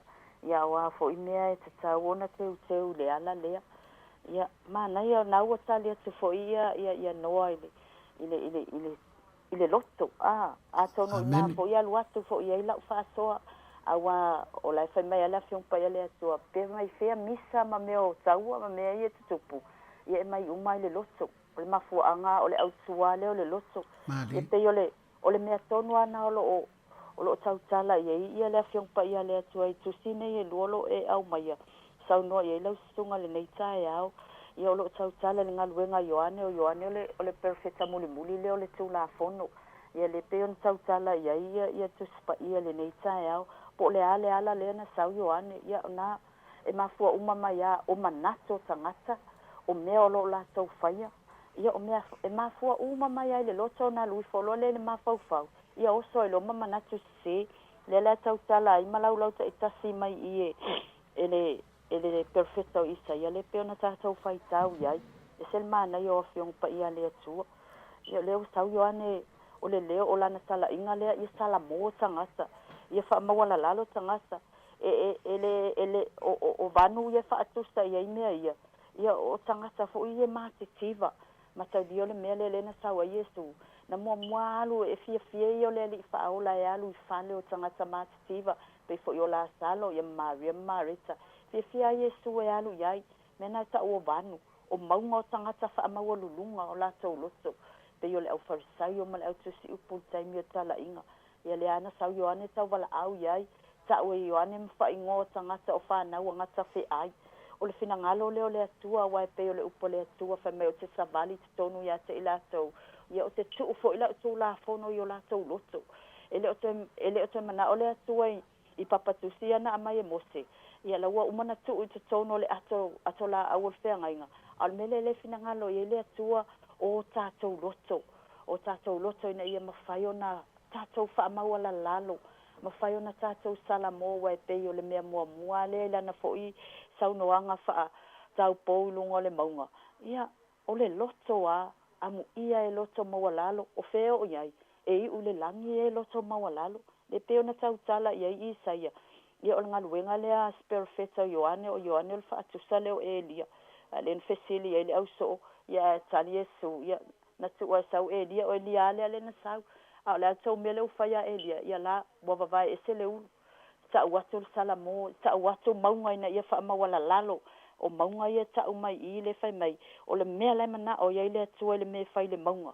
fai mai e wha mawala lalo fai mai o maunga e te tau na wha mawala lalo ina o vanu o le afa a ina ia o mea lafu waha ma mea ngā wā ia fai ma mea lau le lei o ani fati ata mai o te tonu o te tangata o a mionga ma mea uma o loo fai le tangata ia wata tau na salamo a tono le perfecta fo ilea a tono le perfecta fo ilea Isaia le sa fai tau ele li faola ile taimi fo ilea ina ua umana baptiso ina ave le vao fa o so ina manu malo ma yeito e sau Yesu ia o le perfecta fo ilea na mua fai tau e Yesu le mau mai le perfecta lea fa mai Yesu ia ua usau e fola le tala le e mativa e fa malolo ye loto momo vai mua tau tala Yesu mo meo vanu e haona fa ia ina o usau e fola tala le e mativa fa malolo ye loto momo tala ili sa o tonga i ta feanga ia fa popula i mata o eta waso matu sa o loto ye o fa sa wa ia mata la i tau sanga i fina ngalo malie mai ile ali fa mata la loto ye fa no umaloa vai ile lofo le ali na ta ofi na Yesu ele umona ye fa tau ina le tusi ele ita ua Yesu le tau i masui o le atua aisea o le tele o le alofa o le atua, o le whenangalo o le atua, ina ia o umatangata umai le salamo, tangata e whaatua i lona maliu mai tino tangata, ia e mese o lona maliu lunga le sa tau, malona tau i fua manu malo, le tala le moni na, a tātou whaatua iai, o ia lava lea na sau, o ia le tamai māmoe le atua na whasia moa ngasala lalulangi, tātou langona leo le tātou salamo, ma eu le alofa o le tātou watua ia te i tātou, ele ngata ina alofa, ia e hawhai mai o le alofa e muti vale, ia o si au le whaasoa le nei tae au, o whea tonu le ala, ia o ala le tangata, o mea e te manatu iai, o mea e te mawhauwhau e te whaia, ai meisea o te tono o tātou loto wa e tupu mai e le amio, o tātou mawhauwhaunga e tupu mai lava i manatu na tunga uma o tātou loto, o ala nā le mana o ia le tau mai e le awhiungpa ia le atua le mana o ia le perfeta lea sa sau e alanga le leo le vao o Ioane. Ia o Ioane lea na sau, o ia lava lea le na sau e alanga ia Israelu se ina salamo ia. Walata mai le malo le ali, le wa sau Yesu, whalau le leo tau loto, fa salamo, ia o mai, foi mai di liu ese mai le leanga, ai foi mai lo o tau atua, lo o tau atua lewa leo tino tangata o mai e yol whaalutanga nei tātou te ola ai. Le ola e whaavavau lewa sau Yesu e whaamangalo i tātou. Ia tātou talia matali tonu ia te ia. O ia lava o le alopele to atase o le tama, sa le whatawhata o le tama. Ia lewa sau e whailoa mai le tama ia te i tātou. Ia o sia o le whaasoa ma sia o whaalata tātou le nei tae au. Ia e tu atu lava i lau sunga o nalo. Ia ele ato atoa. Ia whamanu ia tele le atua po kalame e whamanu ia lau sunga. Me se fo e kale se o nganlu e ai le ofisa whaasa lau. Ia e meistele mamalo sa molo whaafonga e sua fo Yesu. Amen. Ia le atua. Malo le whaasoa. Whaaftai li tamau a inga o le atua. O lo tu ina i o tau finangalo. Ia e tala ina atu pea le tātou laina. Tolu waru lima lua o whatasi. Tolu waru lima lua o whatasi. Ia le tātou laina le nā tātou te whaasoa ai. Awa e whaafonga mai mai tau le tala le nei. O le tala lava e whaatitau le nuu o le atua. O lo tātou wawai pea. Se nuu foi e tauai le suafa siri ese, le suafa mamana, le suafa mamalo o le atua moni to tasi. Ai a i tui a i le atua malona finangalo. Ai tele me le lei ua whaia i le atua iai. A o le nei lava e wha ono lava. Wha ono lava. Ia ai tala atu pea maanai le wha ia finangalo peo na whaalia. Lana au na le tina ia i ringa noa wha pea fo ia sitoa fine por wharitua fo i tulau whato a mawai atu nei a penina. Tolu waru lima lua o whatasi. Tolu waru lima lua o whatasi. Ia atu inatu ilana au na sunga le awa umo se vi inga o le atua e whataritari ai.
A fio pela ua fionga le atua sirisiri ese.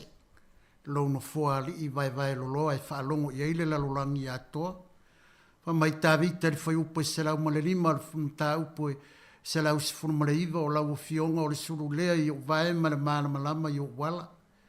A o taritaria pea se tātou wala au. Masani I tātou I ala ngā lue. E mawhai au na teu pea le ala tātou te ngā luru e tātou te oai o tātou lau whanua a wa a lele lei e te le fia savari ai. O lo tau mawhai e whapula atu le winga o le tātou mta upu a wai le wha le tino o le finangalo o le atua. E te tau ona teu o tātou loto e pei ona maua I saunoanga ma whasoa inga I le nei tae au, ma lo vi ia le atua. O lo whaamanuia le atua I le tangata e loto mawalalo, pe o nā whea e nisio, whasoa I le nei tae au. Le launga whaamuia Iesu. Le ala lea o lo manao le atua e fia fio ai, e fia nofo ai, e fia savali ai. Fai mai amu ia e loto mawalano, amu ia e anga malu, amu ia e whatupuina le file mu, amu ia e sawaina, amu ia e tua e fuaina, ma fua mai fia whamunianga le atua. Ma fua mai lo loto pulea. Wa tātou wa ai le tele o a inga. Wa tupu ai misa, fe vai ai a inga, o mātua ma whanau ma mātua. O nisi o fioanga. E mafua o na tutupu. O na mai I te tonu o le loto. E te fiua su e le loto I te tonu o lo tino tu lo. A su le whanemai e su e le loto e le maua e le fōma. Ai tele ina whaailoa mai le finangalo le atua le loto. O lo mafau fau. A waha whaale tonu lo mafau fau. Wa whaale tonu mea uma. Wa leise mea le lei. Aisea. Langa wa whaale tonu lo mafau fau. E tele la ina au mai e le finangalo le atua le mafau fau inisi o taimi. Ai tele fo ina au mai le finangalo le atua le loto. Lea o lo o tautala fo iai ma malele iai lo tātou wali I whaola. Le tusi a Ioane o lona mta upo e sifuru malelima. O ia o le vinemoni. A o la I tātou fai mai Jesu. A le e fua le lala. E ave seina. Ai se a ua le fua ai. Ia tulou le whaafonga le au whai ngā ruenga tutofia le atua e whai pēla o tala ia Isaako o lo whai le tātou polo kalame. A whai le angalo o loto a o a ua le whai whiau. Ma o mauri taimi. O te fola ai le fina ngalo le atua. Pe a whai o te loto leanga, o te loto ele lea, o te loto parapala, o te whaatupu misa. Whaatupu māseinga. E le o ni fua nā e fina ngalo i ai le atua. E mela ia o lo tautala i ai le profeto Isaia. E te tau o na whaale leia. E te tau o na ave ese. E lea o ngā i le o langa. O te le mau ai le ola e whaavau. O lo alanga ina pea e au nā le atua i so se whata whai taulanga. O lo no pia iai ma whaafale le maruai. Ono o lo lato sila fia ma so lato finangalo watu iai e le atua lana whaaunga. E momori atu i so se tangata. So i fua i le lalolangi le nei. Po ai lava le tupu, po ai le ali, po ai le pandemia, po ai le presidente, po ai le kovana. O ai lava le tangata maualunga. Au na le atua e momori atu lona finangalo iai. Ina ia whaale leia le loto. Awa o le loto e fia fio ai le atua. O le nofo ali i tu mau lea ma le fio anga pa ia lea o le atua i le lalolangi ne nei. O tātou loto. Whai mai a le poto Solomona. E sili o na lelei o le ua ngese i le ita i le ua malosi. E sili fo i le ua pule i lona loto. I le na te a ea le olo. A o whaafonga mai fo i nisi o e olo i ai te tonu o whare pui pui. Ono o le mātala i louso i fua tautua. E mana o le atua e whaau ngāwe. E mana o le atua ia e maua leona manuia i le ola e whaavavau. O lona finangalo ina ia e talia Iesu Keriso. E whai mali i ma whaola. Teu la ia. Ina ia fua mai la ia o le vini. E tusa male finangalo le atua. E teu la i lea. Tu loua le whaafunga anga. Ma se sila mai mua mai. A e malama lama i le tātou ngangana. I au na le atua mo tu wharitua. Tupu mai e ta mali i ma whailaunga o wharitua ma tausi. Sa o au maumanga. Se i o ialo ma whanau. E le teu ai se anga ese. E le teu ai se isi a mea. E teu le upua le atua. Le ana whai mai ai le apostolo Paulo ilo Natali i whale anganga i mta upu na lua Timoteo i tolu sifurumare ono mar sifurumare fitu. Le afionga lea le atua. E a oai, e whaatonu, e whaapoto ai i tātou. Ile hami o tonu a le atua. Ina ia tātou atoa ai. O lo tātou vava ai atu. Ile fio mai o lo tātou wali i whaola o Iesu Keriso. Awana iau manatu o te whau anunga o a ngore whaifi au. Tu lou whaamangalo mai la o tau auna sunga i whaafeangaina. Ai e whaatau lava ia isa akola whaamtalanga. E le o le leva foi na unga lue. E le ma fai re upu fai fi au o na ave au de ola e whaamavau. Pe a fai o te ola whaamau alunga. E le a fio anga o le atua. E le le loto o le nofo ali o le atua. O ani mea o whaaleto. Le ala fo i le fe ese iai ainga. Le ala fo i le wa tutupu ai taua. Ma misa. Ma fua mai fia. Ma fua mai o tātou loto. Le au whafo ngai i le neitai au. Au tu ina tu pea le avanoa i ate oi. Sau whasoa ma sau finangalo. Ia au maua le avanoa tolu warulima lua o whatasi. Tolu warulima lua o whatasi. Mo sau finangalo whaalia whaamon lau sungali. Au na le tua.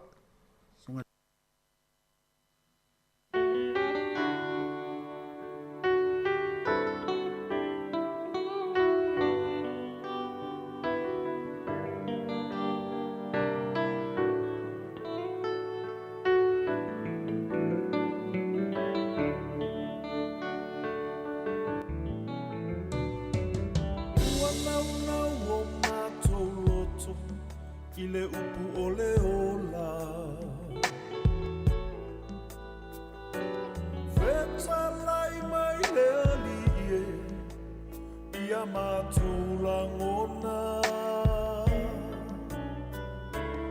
O te alupe a Te fina ngalo ai O te fa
Vi ele atua.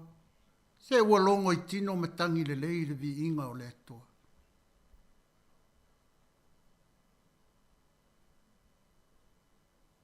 O le uta le poto e fetala e whaalongo ma whai.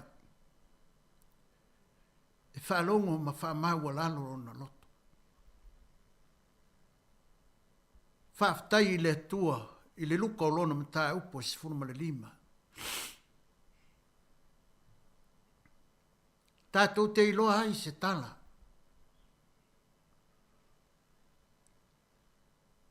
Ina ua so ona whai le o langa o le wi. Le ale tala na tātou maua. Ina ua o ifo ilo na loto wana iloa o na wha maua lalo. Ma wha pia ifo o ia lava o le tangata angasala, o ia o le tangata I se. O ia o le tangata wha maua lunga. A o ai la, na ia talia le musumusunga le anganga pa ia ilo na loto. Ma ia wha pia ifo. O le au tūlai ma u toi fo ilo ainga. Na whaia ilo na loto. I lana whiriwhiringa. Wana iloa wa se selo na amatanga.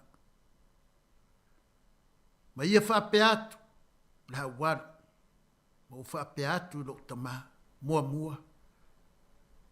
le atua whaamangalo lo roto.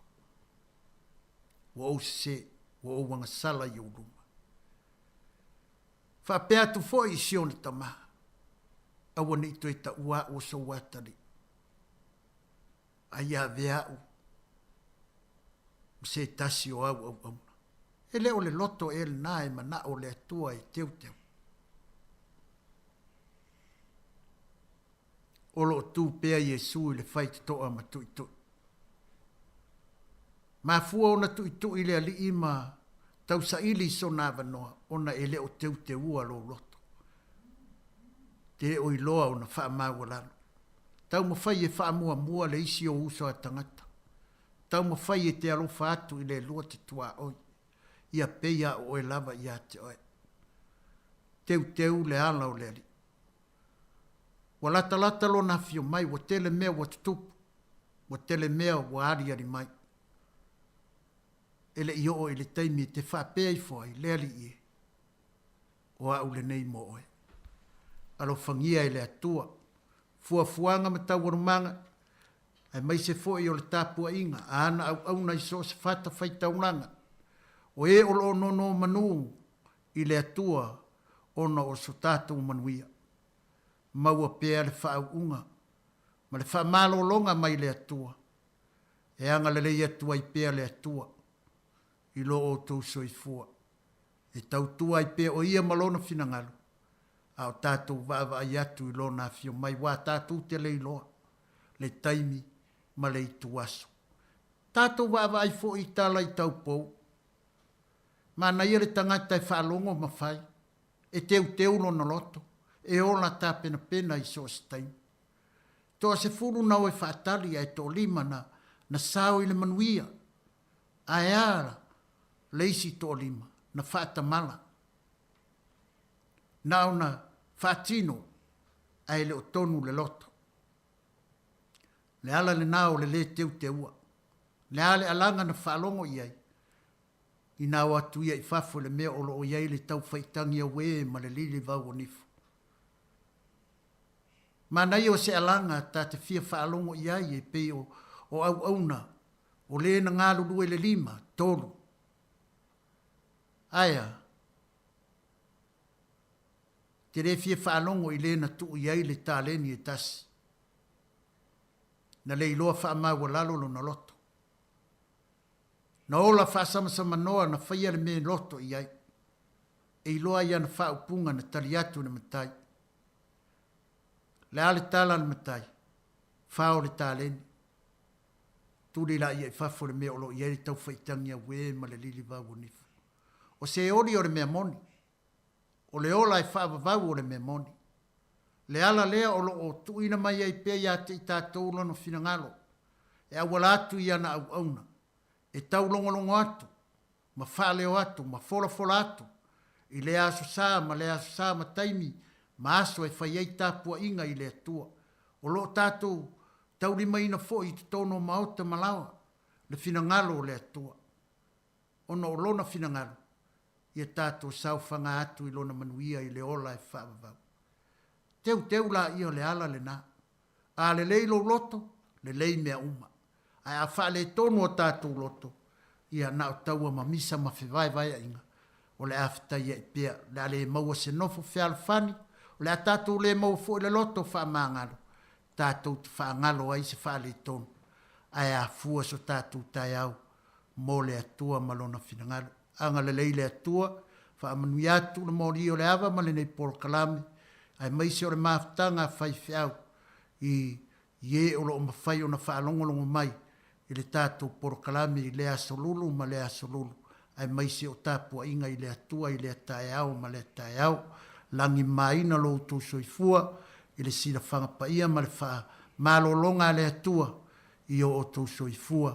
I ai maise lo une yola whatau wafa manuia fo i le atua.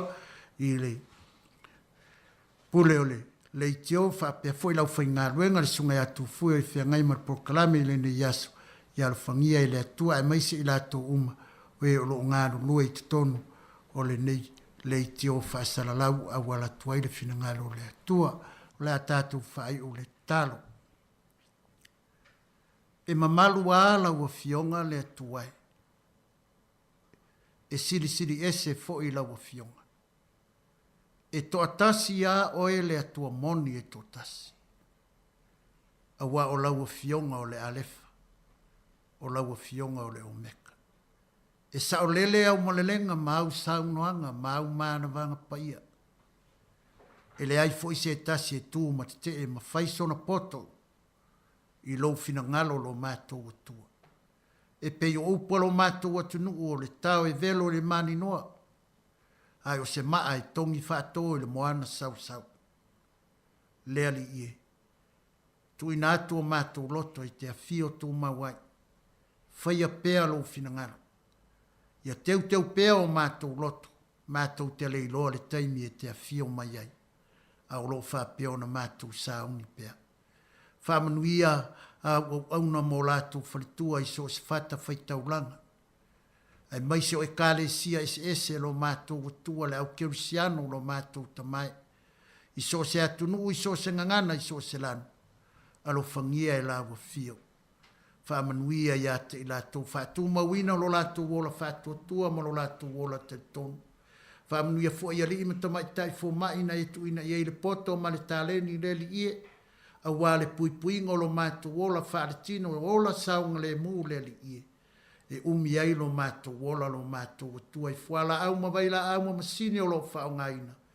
Whaawau e lo mana ke riso i Jesu lo mātou atua whaamanuia ma lo ese o le lalolangi le li ie iona taitai.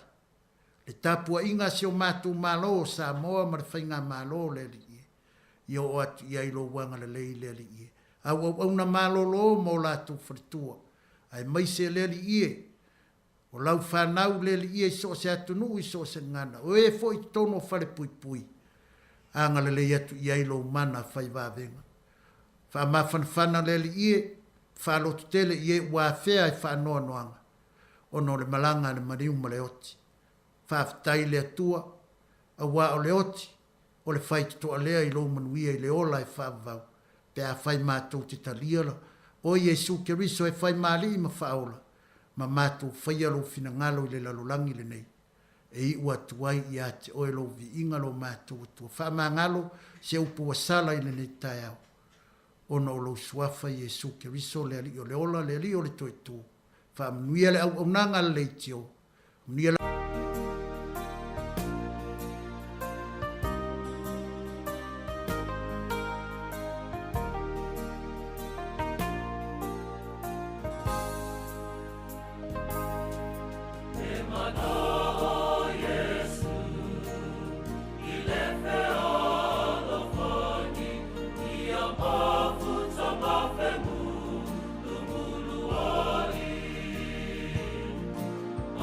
Left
te whaatalo whātol whapoponga o telefon ma le si ufonga le lau mua mo le nei vaenga o le awa uli.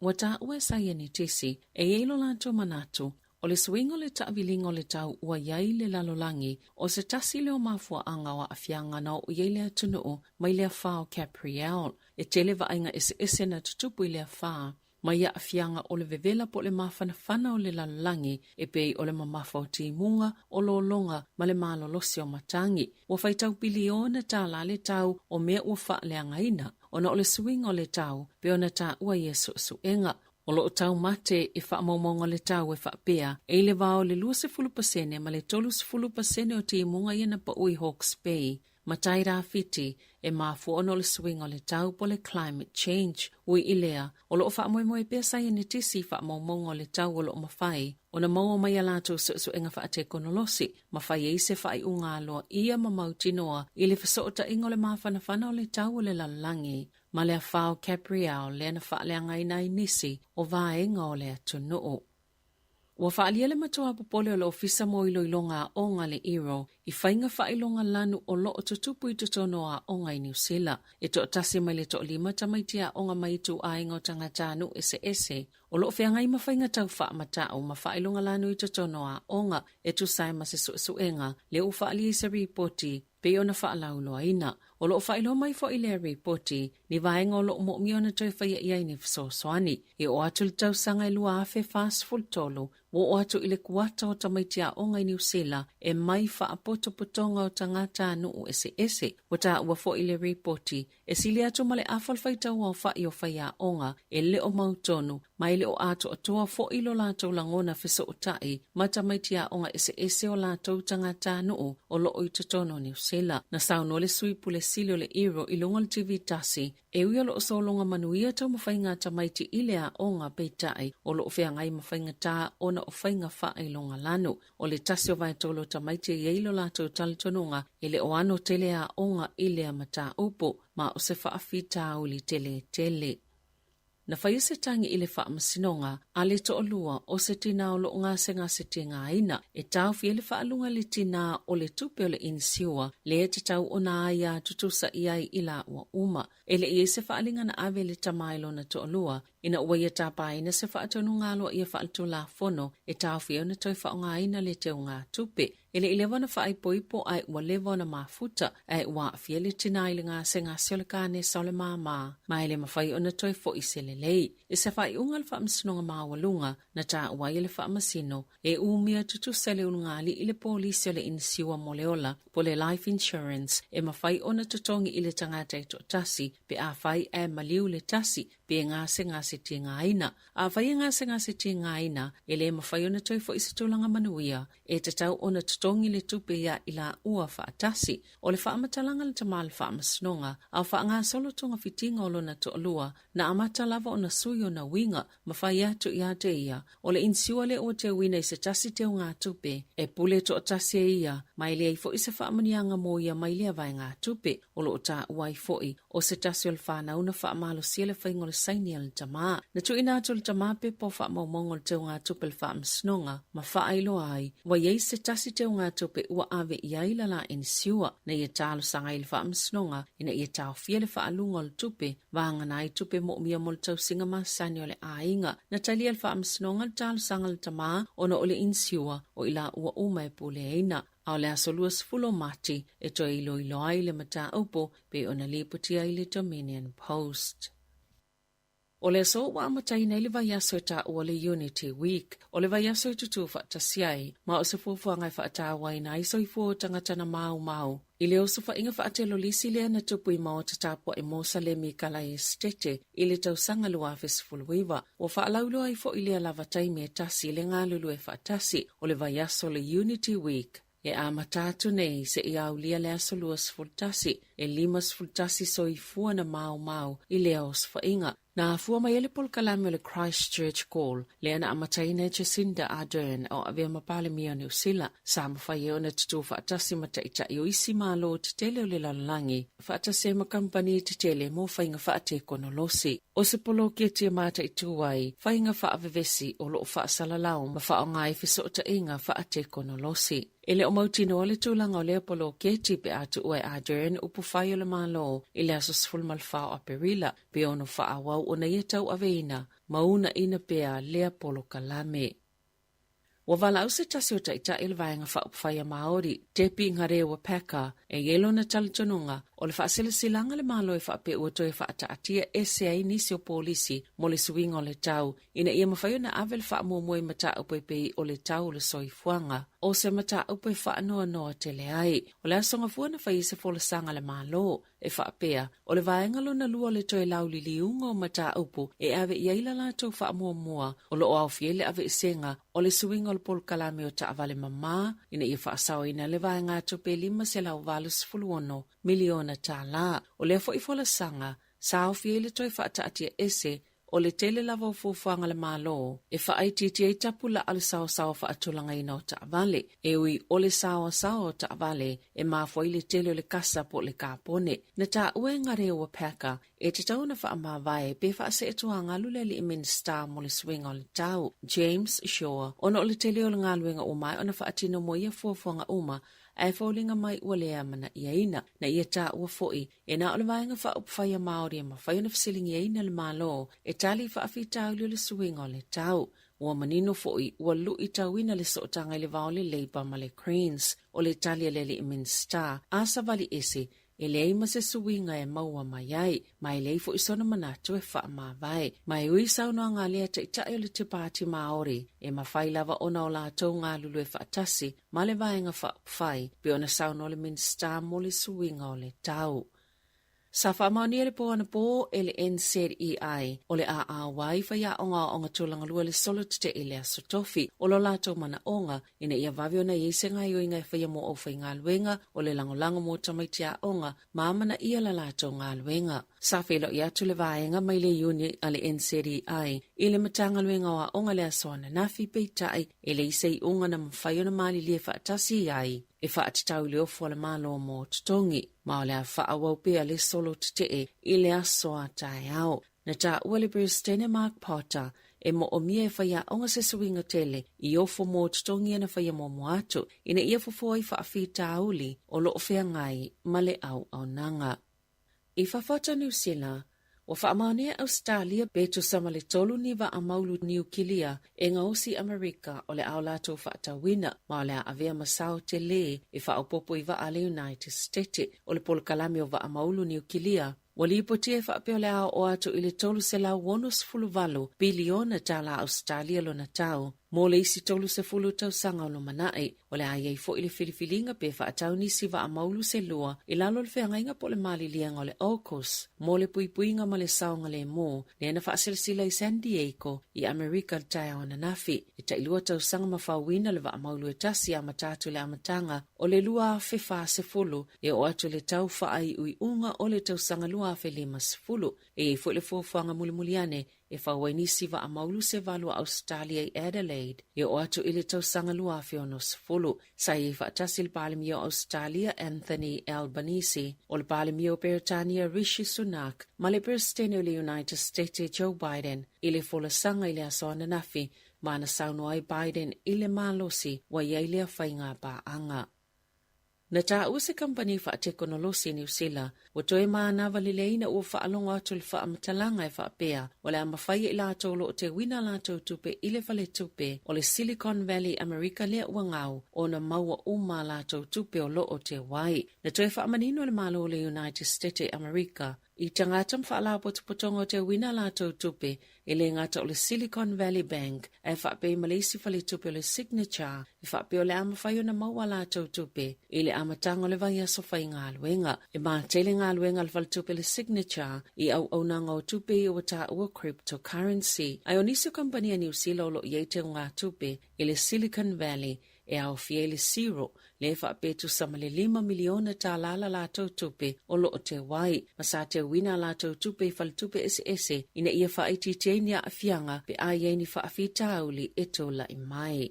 I ta alonga, o le auna ina le lakapia le laulangi, iuni o lo i tutono le whaala putuputonga ina ia awai whaatasi o mai se whaata ita inga o le suwinga o le pu e le taimi o le ta alonga mai whaata awai le whaititi o ni manuanga. E ini whaata ita inga na whai ei falani ma Afrika i saute. Le ua mole mawina le mawai ni whai unga manuia e whaatitau le saunga le mo le tangata ta alo e ua whaupopo ina i fo i le sila fio o tangata ta alo i le ta alonga. O la whaua peona ta ita ina whai unga mafufuanga la kapia la langi i ana suenga mawhainga wha sayanisi ina ia whaonga aia o onga matapu whapea ma le suinga le tu la fono e whaititia i vahenga ia a fia i tangata ta alo la kapi ini manuanga a whaamau lalo pe tu i lalo le pue i lalo i fo o le ivi mafola o le fatafata po le sternum o le ama whaiona whaopopo ina i le saunga le mua le tangata ta alo la kapi e tō mau petu langa maasani e ilonga i le ta alonga peona whaalia le lakapia le langi. O le tausanga taloa ina whaasilsila i le lakapia New Zealand. O le a whaata i taini i tu ai ngā whainga fōu se tolu i ta alonga mo le taamusanga lakapia i tonu lava le atunu. I le tausanga le nei, i au fieli swinga tele le wha maulalo le vaenga o le tino i te tauna pue. Masalango langoina lea, e iuni whaito malo e lua se fuluono i te tono le atunu. Tala fōuia ma le siu fungo le lau mua mo le nei vaenga o le aso.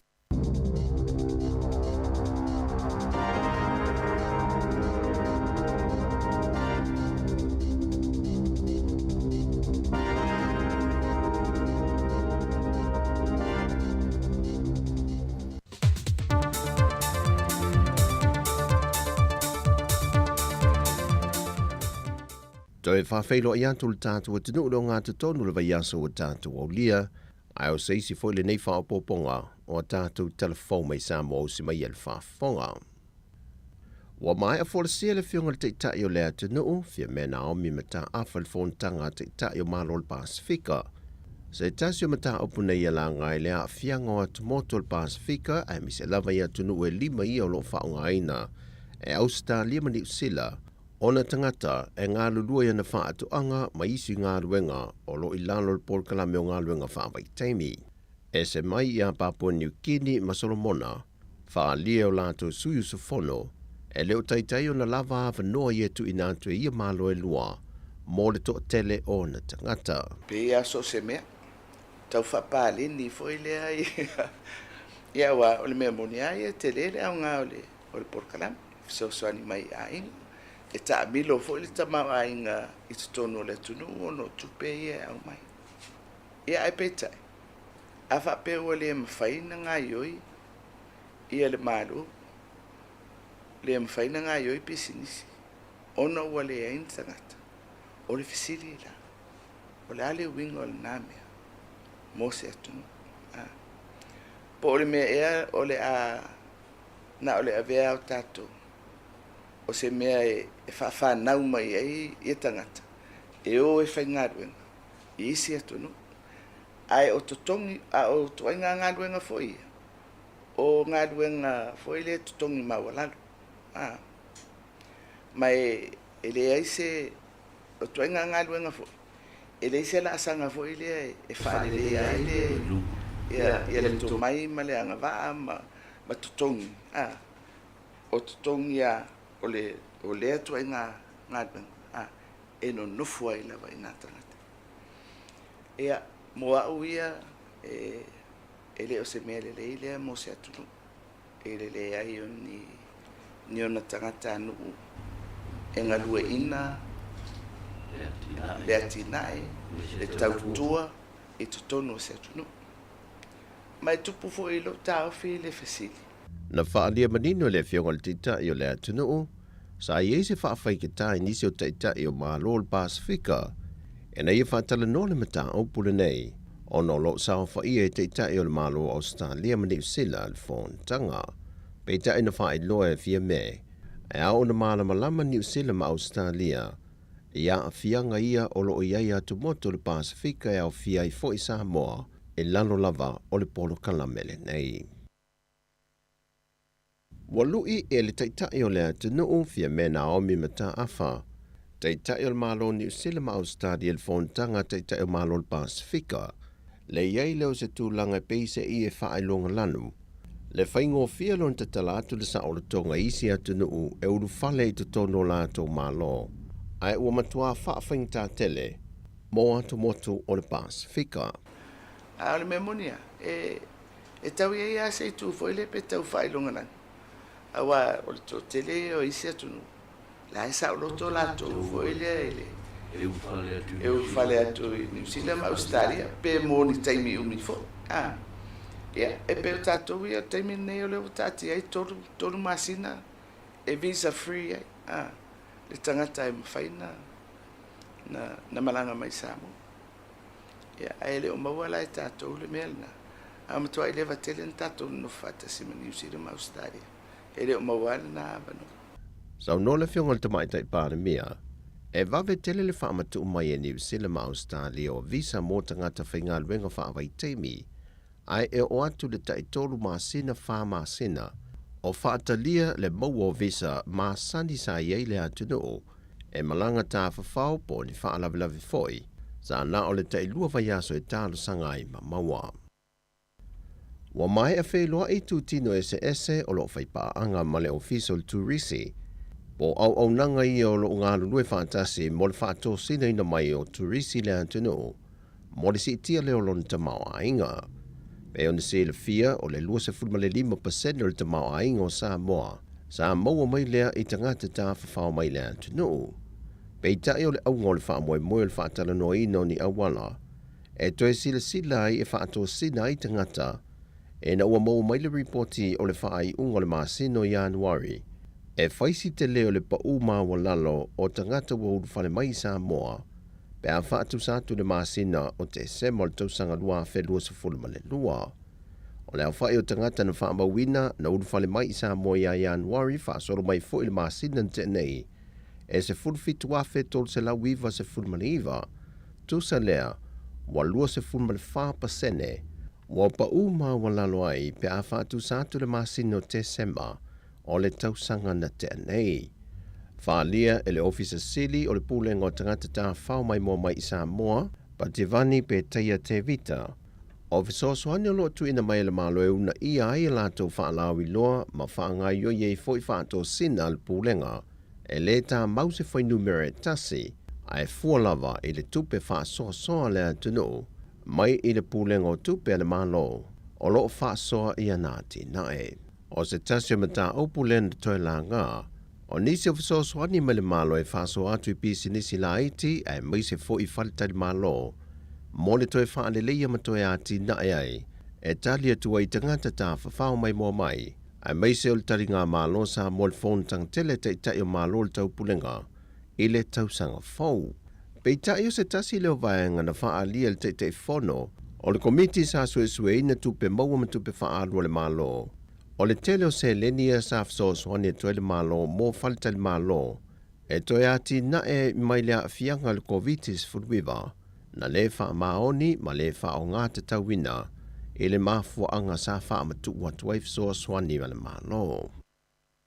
Wa whaalia le loi o lo tu la e mo le vaenga wha upwhai le JPP, foi mono se fo ainu u, wa mai a wha udu atu la lātou tālo sanga e awa iai, e le mata upolo a fiai le fionga le whongwhitalai o le mota papali ili o ta euma se pau, ma sui fai pule to toru ia na wha mawai e se mai le JPP, e le mana onga e fia tuto o tasi. Whai loe fui mono, wa mai a tā pena fui se wha amtalanga tustu sia wha tautoa le JPP, e wha malo sia atili aila lātou tālo sanga. O tālo sanga le loi o lo tu lae mo sui fai pule to tolu o wha mawai me le JPP, ma le loi sili o lo tu lae mo le whongwhitalai, e ne tu inatu se lua vaiaso e tā pena mai ai, e le tālo sanga wa tu inatu e le JPP. O le tālo sanga le whionga le whongwhitalai le maota a ngā e le whaamisinonga, e ne tu ina mai se wha amalam le manga wha al tūla whono, e le whaamawai mai e o sui whai pule i e toa tonu, mai le pāti le na ulu whale mai e le pāle mene, ai ua toi whina ngalo e avea masui tuto tasi. O le whai unga leo telefou mai sa momole ni aso, wha soi foia.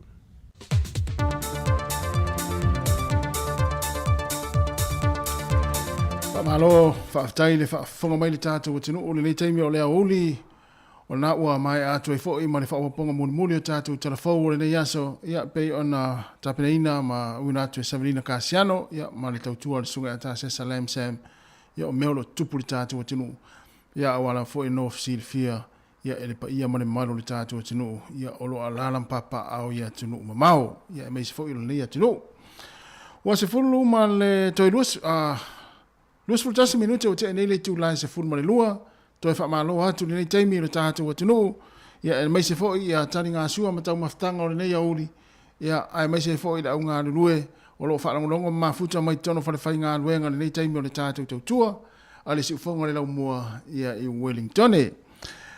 Ia ai mai se fōi lātou o lo ngā lue pēa, whaau pēa lātou ngā luenga, to e whaatalofa tu le au aveta avale o lo whaafonga mai tono o lātou sā, ia iso o se tamale afi o lo e ngalue ai whaatalo whātu le nei taimi. Ia o le au wari whale, ia o le au ngalue ngā whaawai taimi, whaatoanga, ia e mai se fōi la tō lo ngalue lungo le au wala le nei taimi, ia le whaale ina o le au wala, ia i fōi nisi o lo mafuta mai ai tātou porkalame, ia le au whai au wala, ma lo lava fōi le ngalue, ia i ngalue ngā whitao lo whianga i mautou le nei taimi. Ia e mai se fōi o i lava fōi o lo mafuta mai le nei taimi o tātou whaafia whianga whaatalo watu le sunga ia eipola ulu leo mafuta mai. Ia le nei taimi, ia ma lo lava le ngā lue, ma lo fōi ta whao, ia wa e ia isi fōi ia ta whao ngā lue. A eipo,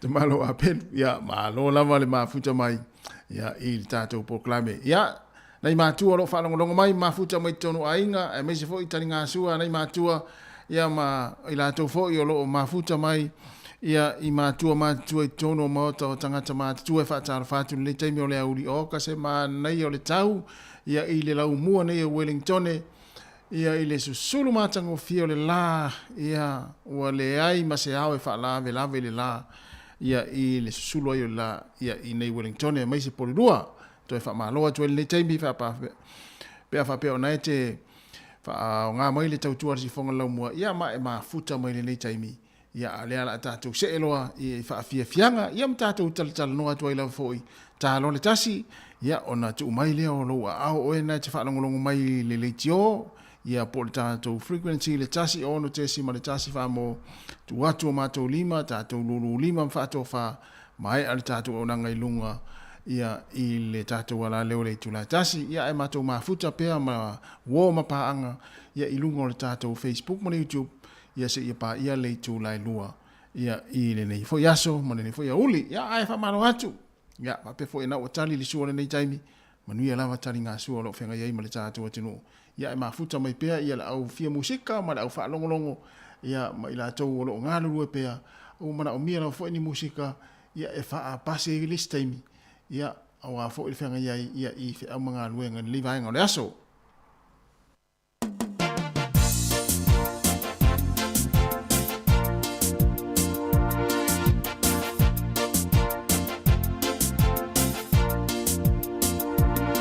Tāno mai a se i fusi mau i tā, so alo whau te whilanga na ina, wale maua o se moe o te moe miti o wholinga. Ta umaya ia o so langona, peo tu mau pea i so alofa, pa i maya ia i ta toi a mu o utotonga. Wali wanei lo ufa a moe moe fa a pea o kuma fau fa, au ngā e se i e mafuli maya, se i e tanu mia o ita, se me ina whainga ta wali wale vai o sina.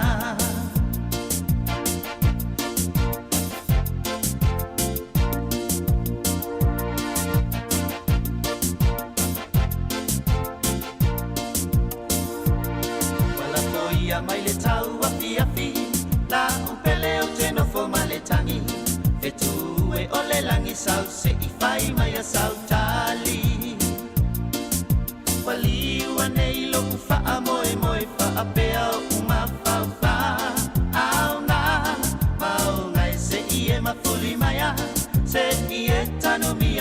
ita se me ina fainga tau ali ua le vai o sina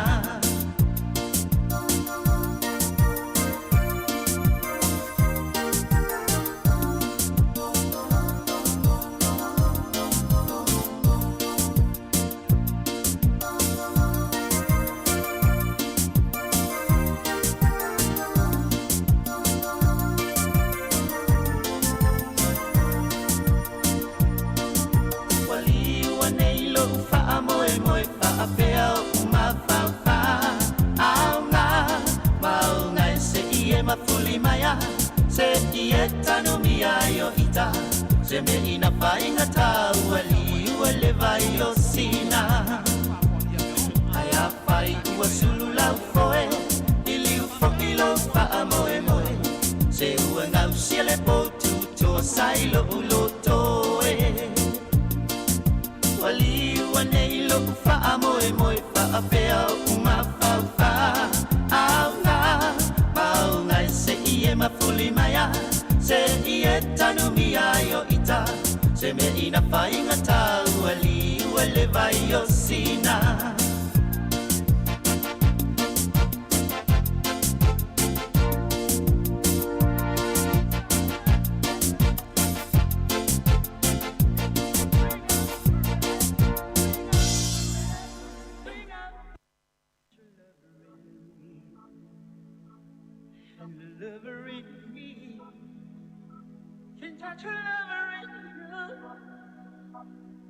Delivering you, it's gonna set us free.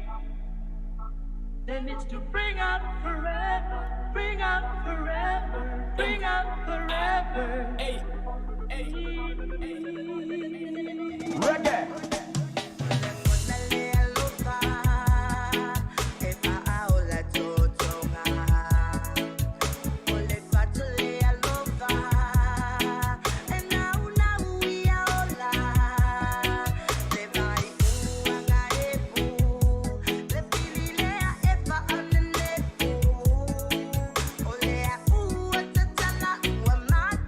Tala,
sika o malo longa ma tau mawhitanga o leo au li si ufofonga o le laumua.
Tusika o malo longa ma tau mawhitanga o leo au li si ufofonga o le laumua.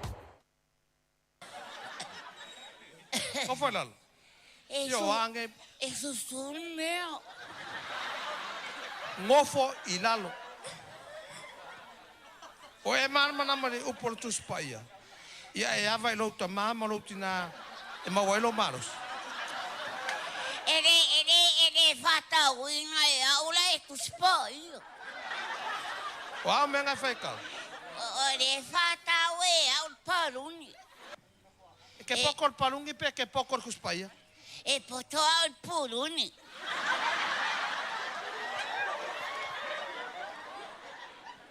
Ki mokeo. Ki mokeo. Oh, ere favalvaleo.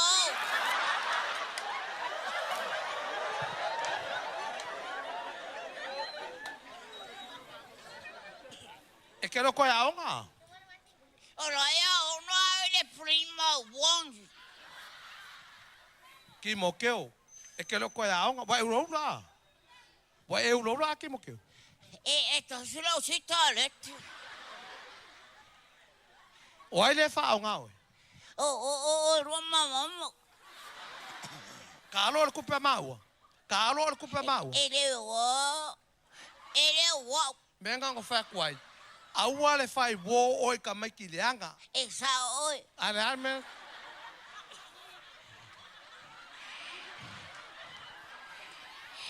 Ele toi faluntau. Ele ulo se whalon ka. Ngā ke ulo. Ele ulo tele au. Era i titi wha pera ulo. Chafa.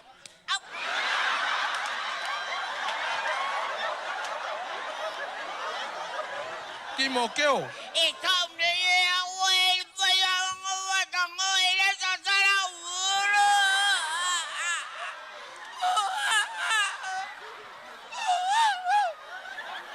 Kōlongu. Ele tuolongu.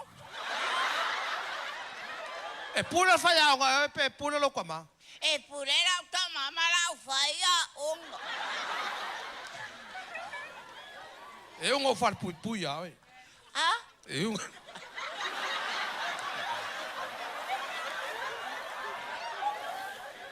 E fialo le fa pupui. Au ka maiki leanga si. E ngare uwa, ngare ele ni la tau kavara tau uf. Elese. E ke pisa foi ka maiki. Ma fa fau oi ya oi. Wa fianga la waku lava. Ke alu fa leanga. Ele é ma fa wa oi ya oi. Fa pena foi oi ya oi. Ki mokeo. Wow. Whalongo mai oi. A wole le ulaula ma le ulaula e ke ulaula.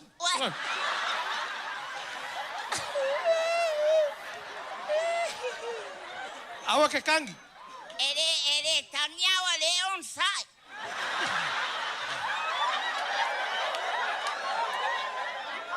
Awa ke kangi. Ele o tanyawa le tangina unotu. Ki mokeo. Wala valea. E ke whalongo. A saulo ki ngā mangava mengei. A? Yang e ko saule lumai. O e mana upu. Ora e mana balatina. La mangava menga luenga. Ki mokeo. La kala muli le ke o. Ya wale ke. Ya e ava I loka mama lokinga. A? E mawa yo waso. Ole mo a Timoteo. Wale okinga. O teu.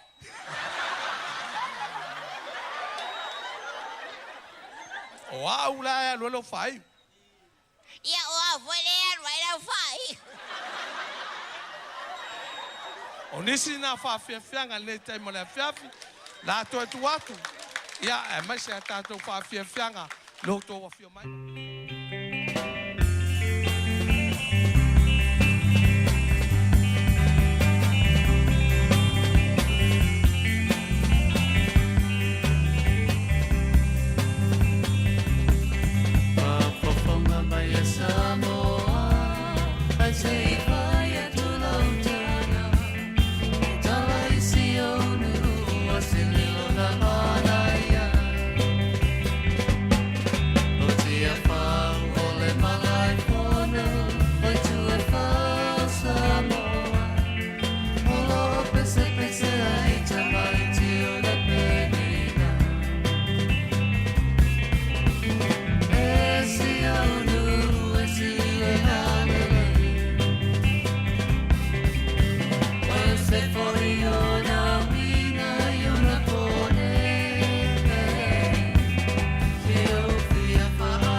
O whawhiawhianga ma si o whangumalie ia e le mawhai o na ngalo le pe nino tia whau e pe o na maasani ili tātou watinu ia i whawhiawhianga meise ona ia o whai pese tuai ia o loo mana tua pea ili tātou watinu ia si o whangumalie ia o whai pese le pe nino tia whau ia Alabati ia Maria ia e ulawa ina ua whai atu mali nei fo i o langa ia ai o loo tu mau pea si o whangumalie o loo mana tua ina i fo i ia nei fo i tamali i longa le atinu i musika. Toi se fulu tonu minuti na tale o le tu la tasi. Tatu wha mawai pe a tale tasi. Ia ai toi wha malo atu le ni taimi pe a wha peo na e te whai ngā luenga mai mafuta mai. Wha talo watu le so ia epo la ulu me se fo i le sunga ia ta iafi se niu. Ia pa na apa numativa. Ia ma le to tele le atinu le mai mo mai lunga le tātou YouTube le mai tau atu. Whai asi to tele o tau ia mai mo mai lunga le tātou YouTube le ni taimi o le au huli. Ia e mai se fo i lunga le tātou Facebook. Ia olo mai mo mai ei nisi o le tātou au whaaf lau mai moa. Ia ma le atunu ulau tele o lo wha longo mai tonu ainga le ni taimi. Ia ina ua mai ai fo i tari ngā sua o le auli. Ia tātou fo i e maa ona loa. Ia o tātou sile fia umarto i ngā mea voile le e langona i o le tangata ai maa onga. Fo le ua maa ona ia ua umarta maftanga. Ia o le whaatafa i tua whaapea, ia e whaalo whaapea, ia e whaalo whaapea. Ia whaatafa lo i lunga le no fua umi, vo lele i luma le luma le sitting room, ia pole potu mana o lo. Ia, i whiwa le sitanga tala e tala tano atu, ia lau whamai.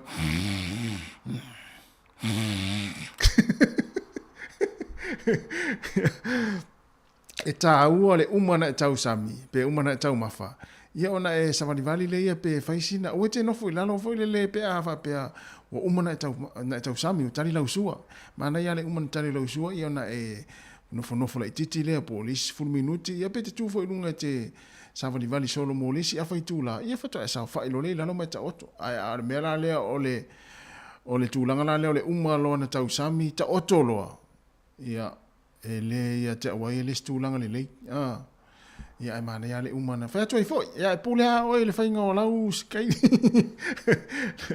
Le whainga o winga le auli. Ia ai foi lele o le mo tangata foi o ma ona foi lele ua matua ngula. Ia whangai le upore ngula se tu lol whawhanga mai le tinu. Ia ele ia se si na no. Tu ane a ilunga sa wali lo iluma le potu malo lo sa whai ai.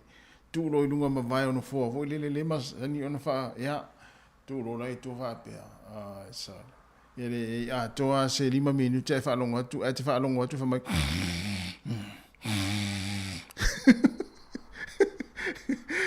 wa to se 4 minuti ona tale o le tu la e tasi ia o pese nei ia e lo fa tu e morta tu nu fa after tele o ai lava na te mafuta o ai lava na mafuta mo nei taimi ele ngata ile tatu wala leo lo fa longo mai ia fa pe foi lungo tatu penga te fa ilangi ia o pese nei ia o lo fa tu mo to umalava ma na ia le tau ia ile lo mone Wellington ia ma por ruo lo ia tatu ofisa fa sala lau la pese le tia ma tatu mo ya la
Le whawhiawhianga masi o whangmali la pese le tiamaa, ia ma le pese ia tate moia la e loi mata, ia ele yele manatu ele sisi o tātou ala e nei aso mole nei auli, pa whepea nasa e moe, ia ua malingi o loi mata, e mafua o na malingi o loi mata, na o leala atare tasi, anai whato a ala ataru mai ana po i lau moe, ia e mafua angana lei o na malingi mata o nisi, ia loi mata o nisi, ia no leala ato e po o na ai moe, ia e, ia nala ua e ala e, le la tutua rum koka ia le vela se koka ia la fiu se auto lo fa e fo le vili mal telefoni na fa to ala il ma fuanga na le no malingi lo ma tote ne ia ai sa moai le tunu pele ila to lo fa no mal tatu wala leo mo le atu fa afta tele ne yaso tatu maftanga tai fo ita fa afta fo italo ia me se fo il tapo inga mai tono ainga mai se tono ngaluenga ila to lo fa no mai le ala leo le tasi ono tesi mal tasi fa mo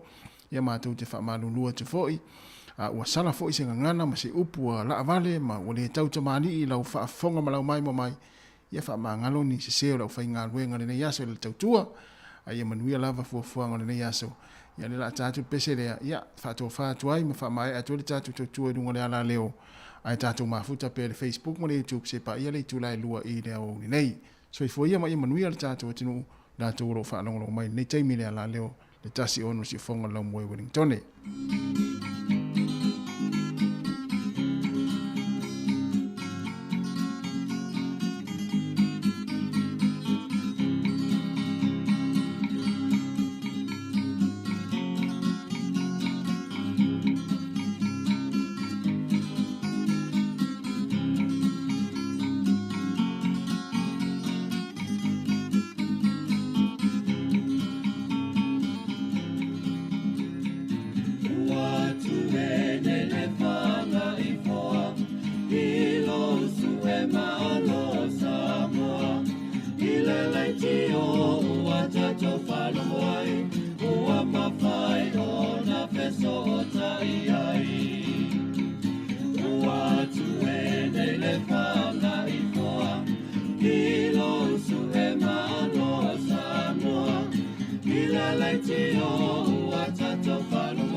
Te whaatala whātol whapoponga o telefon ma le si ufonga le lau momo le nei vaenga o le awauli.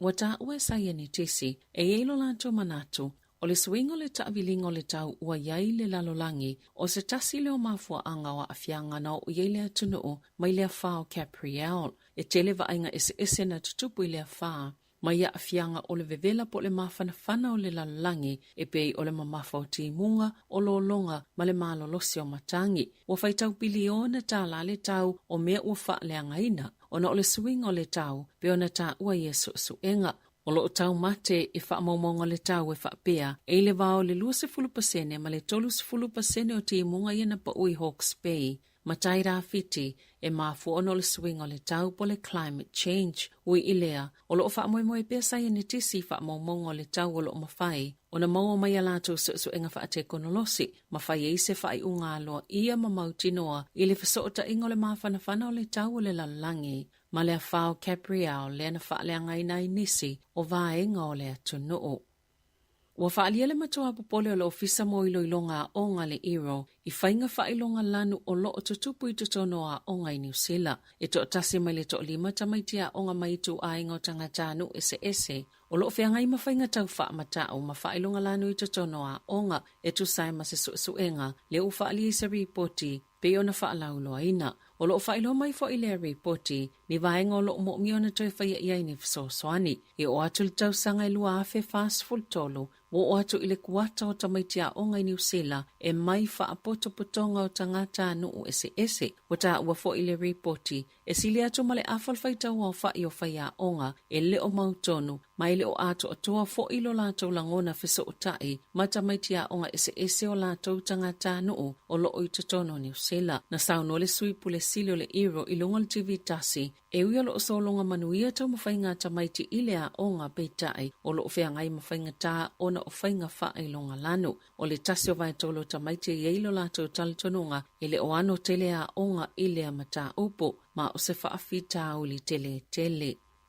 Na whai se tangi i le whaamasinoga a le toʻalua o se tina o loo ngase te ngāina e tau fia le whaalunga le tina o le tupe o le insiua le e te tau o nā ia tutusa iai i la ua uma. E le i se whaalinga na ave le tamailo na toʻalua ina ua ia tāpaina se whaatonu ngāloa ia whaaltu la fono e tau fia na toi whaongaina le teo ngā tupe. E le ilewa na whaaipoipo ai ua lewa na mafuta ai ua fia le tina i le ngase le kāne sa o le māmā. Ma ele mawhai o na toi fo i se le lei. E se whai unga le whaamasinonga māwalunga na tā ua i le whaamasino e umia tutu sele ungali i le polisi o le insiua mo leola po le life insurance e mawhai o na tutongi i le tangata i to tasi pe a whai e maliu le tasi pe ngase te ngāina. A whai ngase te ngāina e le mawhai o na toi fo i se tūlanga manuia e te tau o na tutongi le tupe ia i la ua whaatasi. O le whaamatalanga le tamal whaamasnonga a whaanga solo tonga fitinga o lona toʻalua na amata lava o na sui o na winga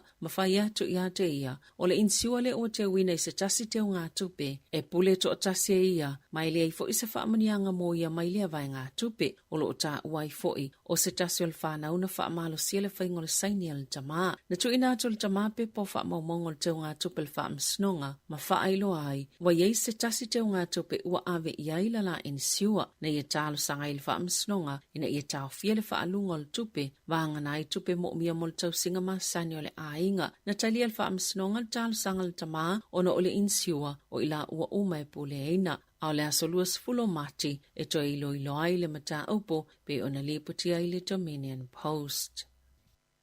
O le so wa matai nei le vaiaso ta o le Unity Week. O le vaiaso tutu whaatasiai, ma o se fufuanga i whaatawa ina iso i fuo tangatana mau. I le oso whainga whaatelo lisi lea na tupu i mao te tapua e Mosalemi Kalai Estete i le tausanga lua fesfuluiva. O whaalauloa i fo i lea lava taimi e tasi le ngā lulu e whaatasi o le vaiaso le Unity Week. E a matatu nei se i au lia lea solua sfultasi e lima sfultasi so i fua na mau i lea os whainga. Na fua mai ele polkalame le Christchurch Call, lea na amataina Jacinda Ardern o avea mapale mia New Zealand, sa mawhai o na tutu whaatasi mataita i o isi malo te tele o le lalangi, whaatasi e makampani te tele mo whainga whaate konolosi. O se polo kia tia mata i tuai, whainga whaavevesi o loo whaasalalao ma whaongai fisota inga whaate konolosi. Ele o mautino o le tūlanga o Leopolo Keti pe atu ue Ardern upu whai o le malo i le aso sfulmalwhao a Perila pe ono whaawau o na ietau aveina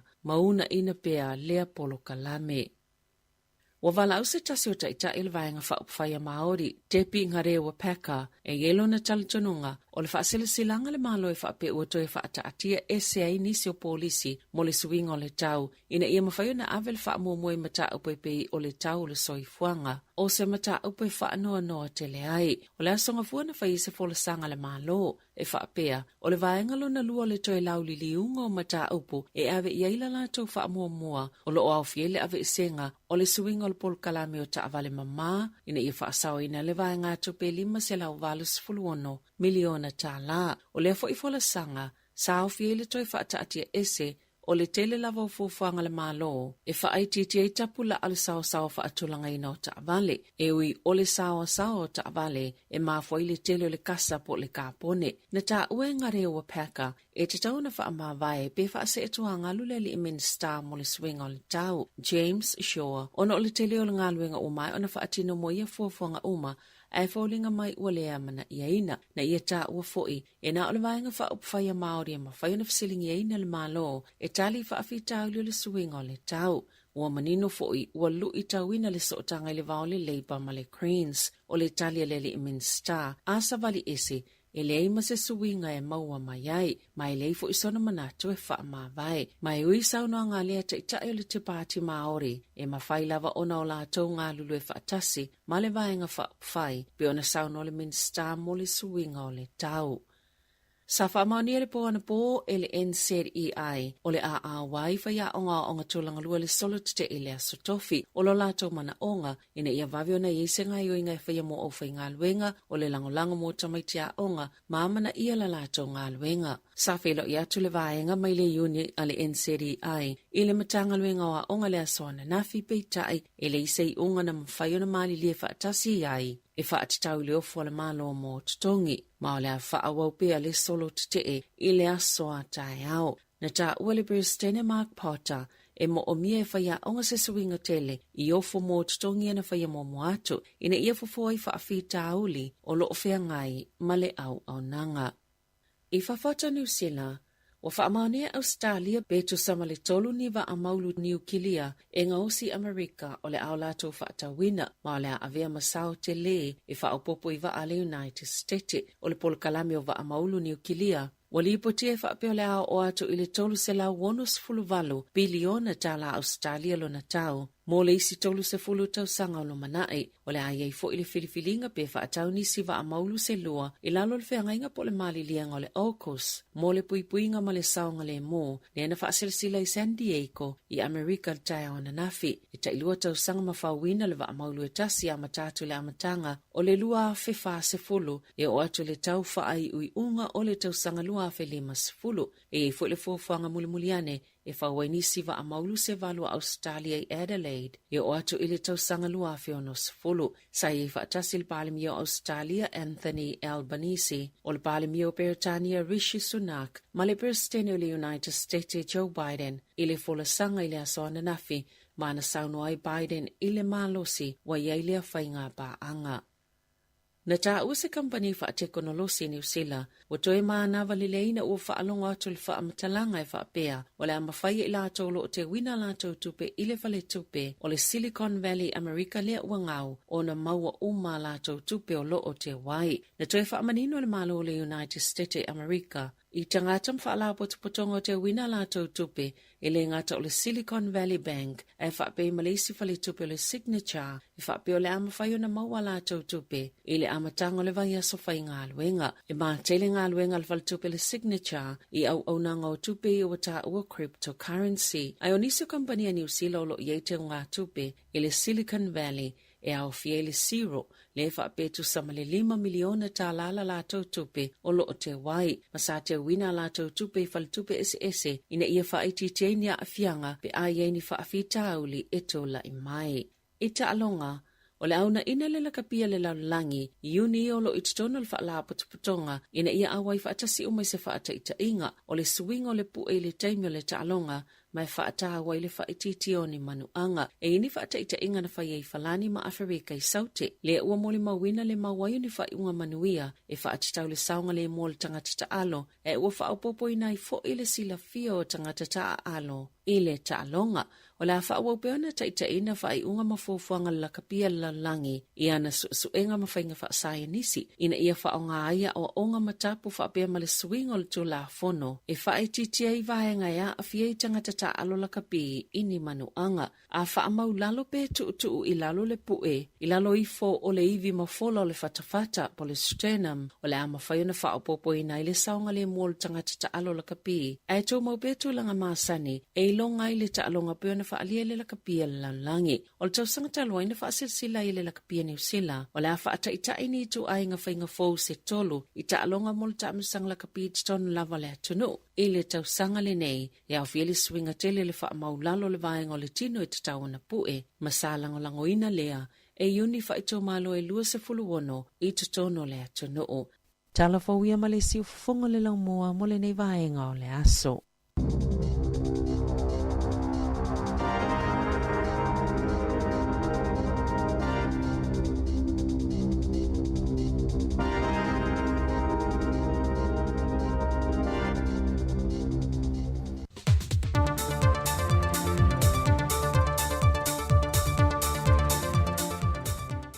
Toi whawhailo I atu le tātua tinu uro ngā tutonu le vai aso o tātua o lia, ai o seisi foi le nei whaopoponga o tātua telefon mai sa mo si mai el whafonga.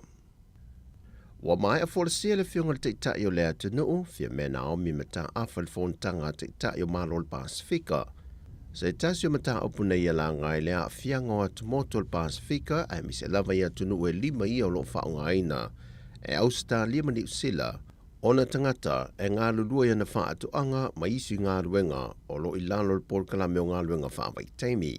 E se mai ia Papua New Guinea ma Solomona, whaalia o lātou suyu sufono, e leo taitai o na lava ava noa ia tu I nātu e ia malo e lua, mō le toa tele o na tangata. Pe aso se mea, tau whapālini foi lea ia wa o le mea moni ai te lele au ngā o le polkalame, fisosoani mai ainga. E ta milo fo le tamau ainga I tutono le tunu ono tupe ia au mai. Ia ai petai. A whape o le mawhaina ngā ioi ia le malu. Le mawhaina ngā ioi pesinisi. Ono ua le ain tangata. O le fisiri la. O le ale winga o le nāmea. Mo se atunu. Po o le mea ea o le a na o le avea o tātou. O se mea e whawhanau mai ai tangata. E o e whaingaruenga. I isi atunu. Ai o totongi, o toinga ngaruenga foi. O ngaruenga foi le totongi mawalalu. Mai e le aise, o toinga ngaruenga foi. E le ise la asanga foi le e whaare le ai le. Ia le to mai ma le anga waa ma totongi. O totongi o le atua I ngā e no nofua I lava I ngā tangata. Ea, mo au ia e le o se mea le lea mo se atunu. E le ai o ni ona tangata anu e ngā lua ina, le atinae, le tautua e tutono se atunu. Mai tupu fo I lo tau fi le fasili.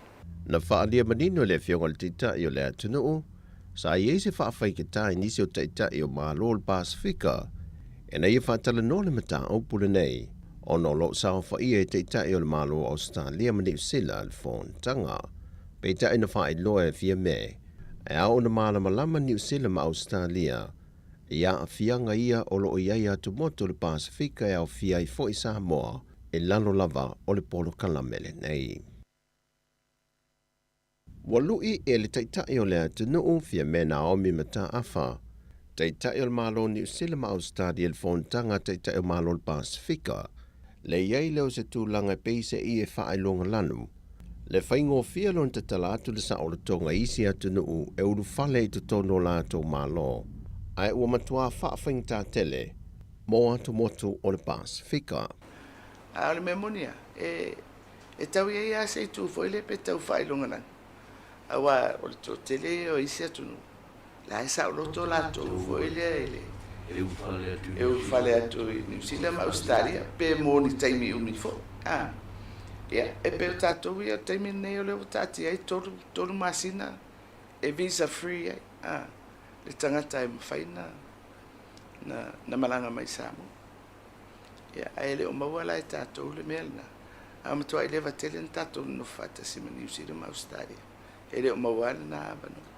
Sau no le fionga te mai tai pāne mea, e wawe tele le whaamatu mai e New Zealand Australia o visa mō tangata whainga luenga whaawai teimi, ai e o atu le tai tolu māsina whāmasina, o whaatalia le mau o visa māsani sa iei le atunu e malanga tā whawhau po ni whaalawilawi foi, sa na o le tai lua vai aso e tālu sangai ma maua. Wa mai a wheloa i tūtino ese o lo whaipaanga ma le official tourisi, po au nanga i o lo ngā lulue whātasi mo le whātō sina ina mai o tourisi le atunu, mo le si tia leo lon tamau a inga. Pe on se le fia o le lua se fulma le 5% o le tamau a inga o Samoa, sa maua mai lea i tangata tā whawhau mai le atunu. Pe i tai o le au ngō le whaamoe moe le whaatala no ino ni awala, e toe sila ai e whaato sina i tangata, e na ua mau mai le reporti o le whaai ungo le māsino i Januari, e whaisi te leo le pa uma wa lalo o tangata wa urufale mai Samoa, pe a whaatu sātu le māsina o te sema le tausanga lua whelua sa fulma le lua. O le au whai o tangata na whaamawina na urufale mai Samoa i Januari whaasoro mai fo i le māsina te nei, e se fulfitu wafe tol se lau iwa se fulma le iwa, tu sa lea, wa lua se fulma le 5%, wa pa uma wa lalo ai pe a whaatu sātu le māsina o te sema, o le tausanga na te nei. Whaalia e le ofisa sili o le pūlenga o tangata tā whao mai mua mai i Samoa, pa te vani pe teia te vita. O visosoani o lo tu ina mai le malo e una ia ai lato whaalawi loa, ma whaangai o iei foi whaato sina le pūlenga, e le tā mause foi numere tasi, a e fualava i le tupe whaasoa le atunu, mai i le pūlenga o tupe le malo, o lo whaasoa i anati nae. O se tasi o mata opu lenda toi la ngā, o nisi o fisoswani me le malo e whaso atu i pisi nisi la iti, e mai se fo i whaletari malo, mo le toi whaale leia ma toi ati nae ai, e tali atu ai tangata tā whawhao mai mua mai, e mai se o le tari ngā malo sa mo le phone tang tele te itai o malo le tau pulenga, i le tau sanga fau. Pe itai o se tasi leo vaenga na whaalia le te whono, o le komiti sa sue ina tupe maua ma tupe whaalua le malo, o le tele o se lenia sa fisoswani e toi le malo mo falita le malo, e toi ati na e mai lea fianga le covitis furuiva, na le wha maoni ma le wha o ngā te tauina, e le mafua anga sa wha matu watu ai fisoswani ma le malo. Wa whaadia le loi o lo tu lai mo le vaenga wha upwhai le JPP, foi mono se fo ainu u, wa mai a wha uruatu la lātou tālo sanga e awa iai, e le mata opolo a fiai le fionga le whongwhitalai o le maota papali ili o ta euma se pau. Ma sui fai pule to toru ia na wha mawai e se mai le HRPP. E le mana onga e fia tuto o tasi. Whai loe fui mono, wa mai a tā pena fui se wha amtalanga tustu sia wha atautoa le HRPP. E wha malo sia atili aila lātou tāno sanga. O tāno sanga le lo ia o lo tu lae mo sui fai pule to toru o wha mawai me le HRPP. Malelo ia sili o lo tu lai mo le whongwhitalai, e ne ia tu inatu se lua vai aso e tā pena mai ai, e le tālu sanga wa tu inatu e le HRPP. O le tālu sanga le whionga le whongwhitalai le maota a ngā e le whaamisinonga, e ne ia tu ina mai se whaamalam le manga whaal tu la whono, e le whaamawai mai ai o sui whai pule ia e toa tolu, mai le pāti le no lo whale mai e le pāle mene, ai ua toi whina ngalo e a vea masui tuto tasi. O le whai unga leo telefon mai sa momole ni aso, whaasoi foia.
O malo lava le fatu i lausunga tunia vailua malo foi ia le fatu ia silmana yo le pese yo la usa mo le ngol pese malo foi le foi tomani o le tinu ia a falong le upur pese se pe ala tatino fu sa mo le mana yo fatu ngol pese ia sa le ia non tatu no foi ne tinu ia e tātou te mana tua lawa si o tātou atu pero Samoa. Ia pore a lawa le tūlanga sa iai le soifuanga i la aso. Ia, sa le tāngo lima ona i o tātou mātua. Ia e sa tātou fia lava maola fia. Ia isi o tātou atu no. A whai o lena ana e ua mai ia le talafo savelina le nei lea uli le antoe watua nei lea uli. Lena ta ua i leu ngari i lea ma le la insiua tu fatas, fai fatas. Ia lea ua whaile wha masinonga. Ia lea la ta lia lea solua se fulu. Ia le toi loi ina le wha masinonga leu ngari i lea. Ia ona le mafuanga, e la insiua sa fai. Ia na sa tau wha fonga iai, mana fo isa watu i le tātou talafou. Ia sa fai la insiua fo i lele.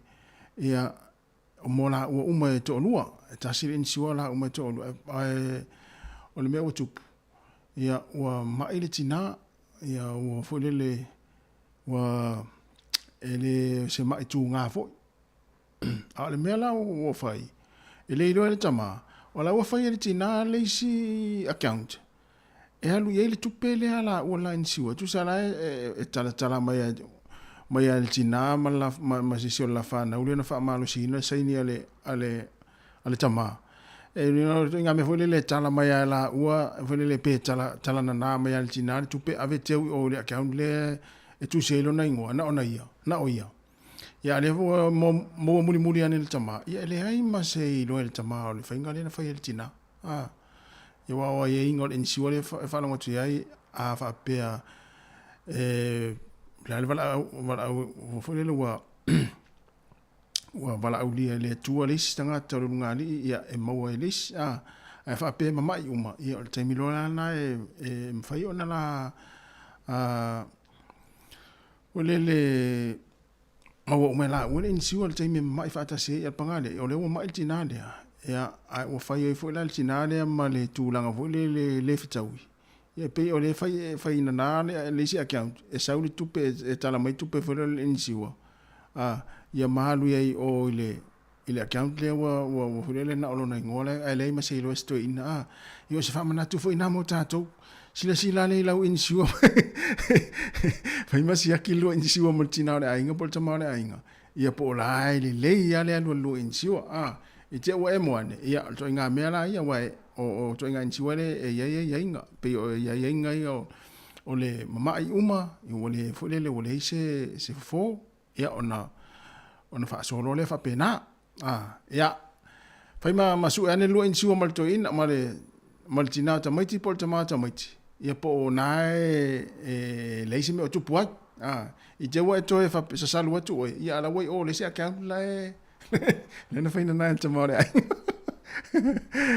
ya o me tu pu ya vai ya o le salu tana o man fai poipo ai se vai malo sio le tupe ese le malo sio le mel nei o le tupe sole ia foi le ma vai ia ainga ma vai nga fa pena ia tarsia ia ona ai le ia ensiwa tato e me se au ngari ina e fai na tasia la ensiwa ia malo lava le mafuta mai le tato tua ia o le nei oli ia o fa fianga o le toi tu la muli foi nei o le tato tua i lunga le Facebook ma le YouTube ia e mai ale tato onanga i le tu la lua ia ile awa uli nei ia ai toe fa malo atu ma toe fa talo fatu ia te o nalo e mai mo mai to tele la toe mai mo mai lunga tato YouTube nei taimi ia ai mai se foi o tato Facebook ia o lo fa foma mai mo mai initial tato tunu ia o luas fo iva minuto te nei le tasi le si fonga la moa fa fianga ia wala fo i la mai mo mai ia in nei taimi o le tato tua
Susa, e a papa e la aloa i le fale sa, fa mata salamo mavivi ilo ile atua suma sone se io maria I totoni se I faia o se tato lotu walu ole ao male po e no foi na fale tonu se I tu ia ole fa apalo kiki ia ila tou amasani ai va ai o tamaiti ua fetangi si le fia ai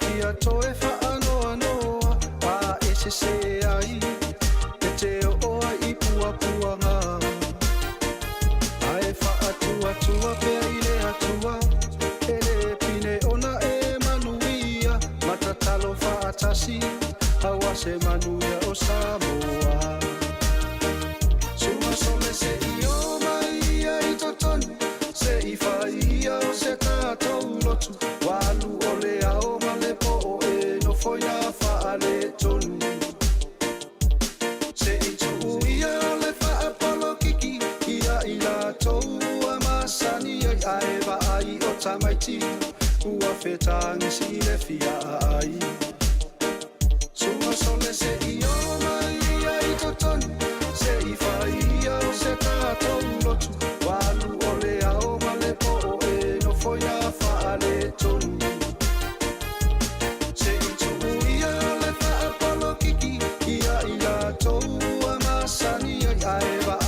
tamaiti ua fetangi si le fia ai ae va ai o tamaiti ua fetangi si le fia ai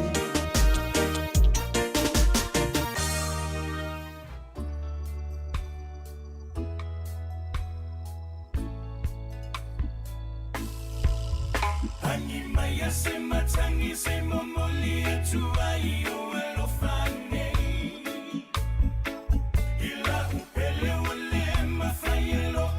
tuone tatalele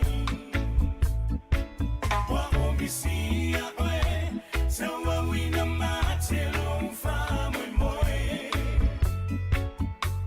tatetali tonwele luwa fumania uioe temana tua so umma uoe ma Tala umolelo fana amatu Ifa ali umafo inai o manatu Wale ai maseisi wana oa Pani maya se matangi se mo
Oka si ufafonga malie ma le matango fie ala ufai pese le fai isi ia ma le pese ia le tene o Arieta ia o mai o le nei uli ia e fai ngā luenga po nai na fa anoi fo le nei aso ia e tātu le Arieta ia afa le pese ia Arieta ai vili mai le stas ia le si fo le si lo matua fai mai tasi se o le ta mai le pese a le vili mai se o to lua ia tama o la whana o le tangi mai. Whāt la mo tupu wa mila tuelto ina. Mai se na utangwa whaya e alo lafo le toru se lau e mawai le lima se lau sa moa nafi. Ia a o alu atua ia lafo uma ale lima se lau le na alu mai ai o e sa moa le lato wainga. Ia saulo an nafi sile tue wha mai lana lafo uma i sa moa le lato wainga.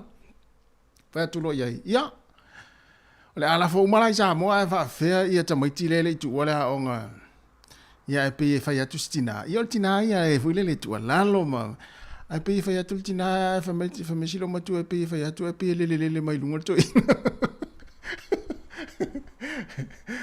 ai o le meu tupu o le tina e fa ngan wenga o ta ma fu le no fu fa le vai ta mai ia fa mai lona ia le silo ma tu le stina ni mai ia o fai ala ia le ma a foi le vesi nafi o ma ia o fai tulo ia o le afo e pena lau ato fa fo mal fali ia le ala na lo il tamana o po fele na pena no tama mo no ale ala fa no mo tama ile il pese na la o to evolution si lo matua vo le fa no ngone le pese na ta to tas Arieta ia na la o folele o fa no tulto e lo matua o tia lo to lo matua le pese ia na la o to folele la o fa tu mai fa mai lo si lo matua la sau tu la lo tasi ma me vesi len fa na fa tu fe ia le tomata mai le do ina fa mai la yo lo na lo na ta songa fa tu mili tamale ainga to sau le fale la o to mai te folele ile onga le ya le mo ya mo ti ola o lua yai uma le fale ai a wolto e pisa na wolu fa e fia la lo matuna e fa mai wa wono su fito sanga tamara ingo fit full ya la atas to ina wole ya o lo fa wo to mo ma le lo matua le pesele na ta to ya Arieta no wole lo wa to sala mo wa sala molto ina o la vili to ina lo matua fa no na le pesele na ta na la ata si lo matua ma vili mai tasi fa fetai tele mo le pesele wa ta mai ia le wo to fia ia le wo to tala ile no te mara inga to sa mo na ato ai na tule tinan nafi ari fa mo fale to se fulu 5 minute ona ta lo le o le tu la lua ya ta to fa ma mai mo ni ya so ilunga le ta to wala leo ya ilunga le ta to Facebook ma le YouTube ale si fonga lo mo Wellington ya fa talo fa tu ya maima ya malo al moe malo al ta fa mai moe ya ai fa o mai pe fa fo mai male mai mo mai ia tatu fa fia nga o le ni taimi o le auli ma nei o le tau o ka se matango fia o le tau ia i matou le Wellington ia ile susulu matango fia o le la yo ia si tatu pesele ia va tu pe fiki mel tatu pesele pe le fia il pesele ia o ia le la o fa le tono tu ai male vale ia ale la tatu la pesele ia fa solo to ia tatu fa fianga ni taimi o le auli sole le ai la le tau i sin fa le tono le tatu masini le le lo to tatu pes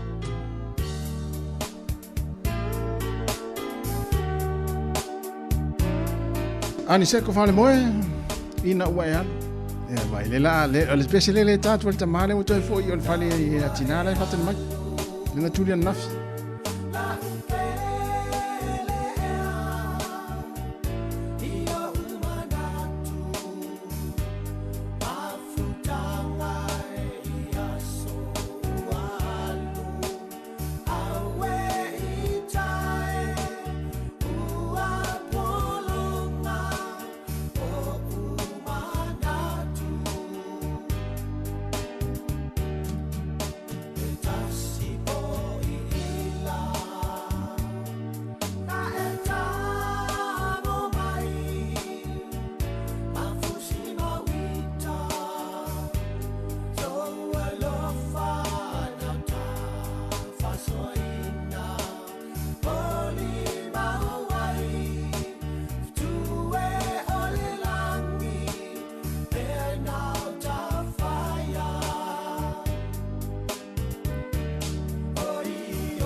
Le soso mai kru ma le tātou pese na ia soso mai, ia umai atu ai fwoi ma le tātou tautua, ia il manatu sa wha amlia ina fwoi lau wha afonga ma lau mai mua tāpo i mai, ia i tono ngā luenga, ia mai si fwoi tono a inga, ia i lungo tātou upenga ta whailangi o le Facebook, ma le YouTube po le nei aso, after i fwoi lau langolango mai, ia i ula fwoi ina ele talano mai, ia ele mau te mai tau atu lava, ia lo e mai mua ma e tāpo i mai pea, ia i le tautua nei ia le si ufonga le lau mua, ia ele ngata le ala leo pe ona mai atu le tula tasi ia fa pe fo ilungo tatu pe ngata fa ilangi fa aftai mo tatu maftanga mai lava ile tai ona le ilali tula fitu ile tai mo tatu fa ngalotu ia e o mai le nei taimi mo le toile nganga fa aftai tele la ulango lango ia malau tapo i mai le wai mo le manu ai ia le tatu tau le yaso ia ai pangalea ia le asalava se faiva ma se mau sa mo le atu pele a fai ua sala fo i ma le tau tamali i lau mai mo mai ia i anga foi ma le tau tua le ofai ngā luenga nei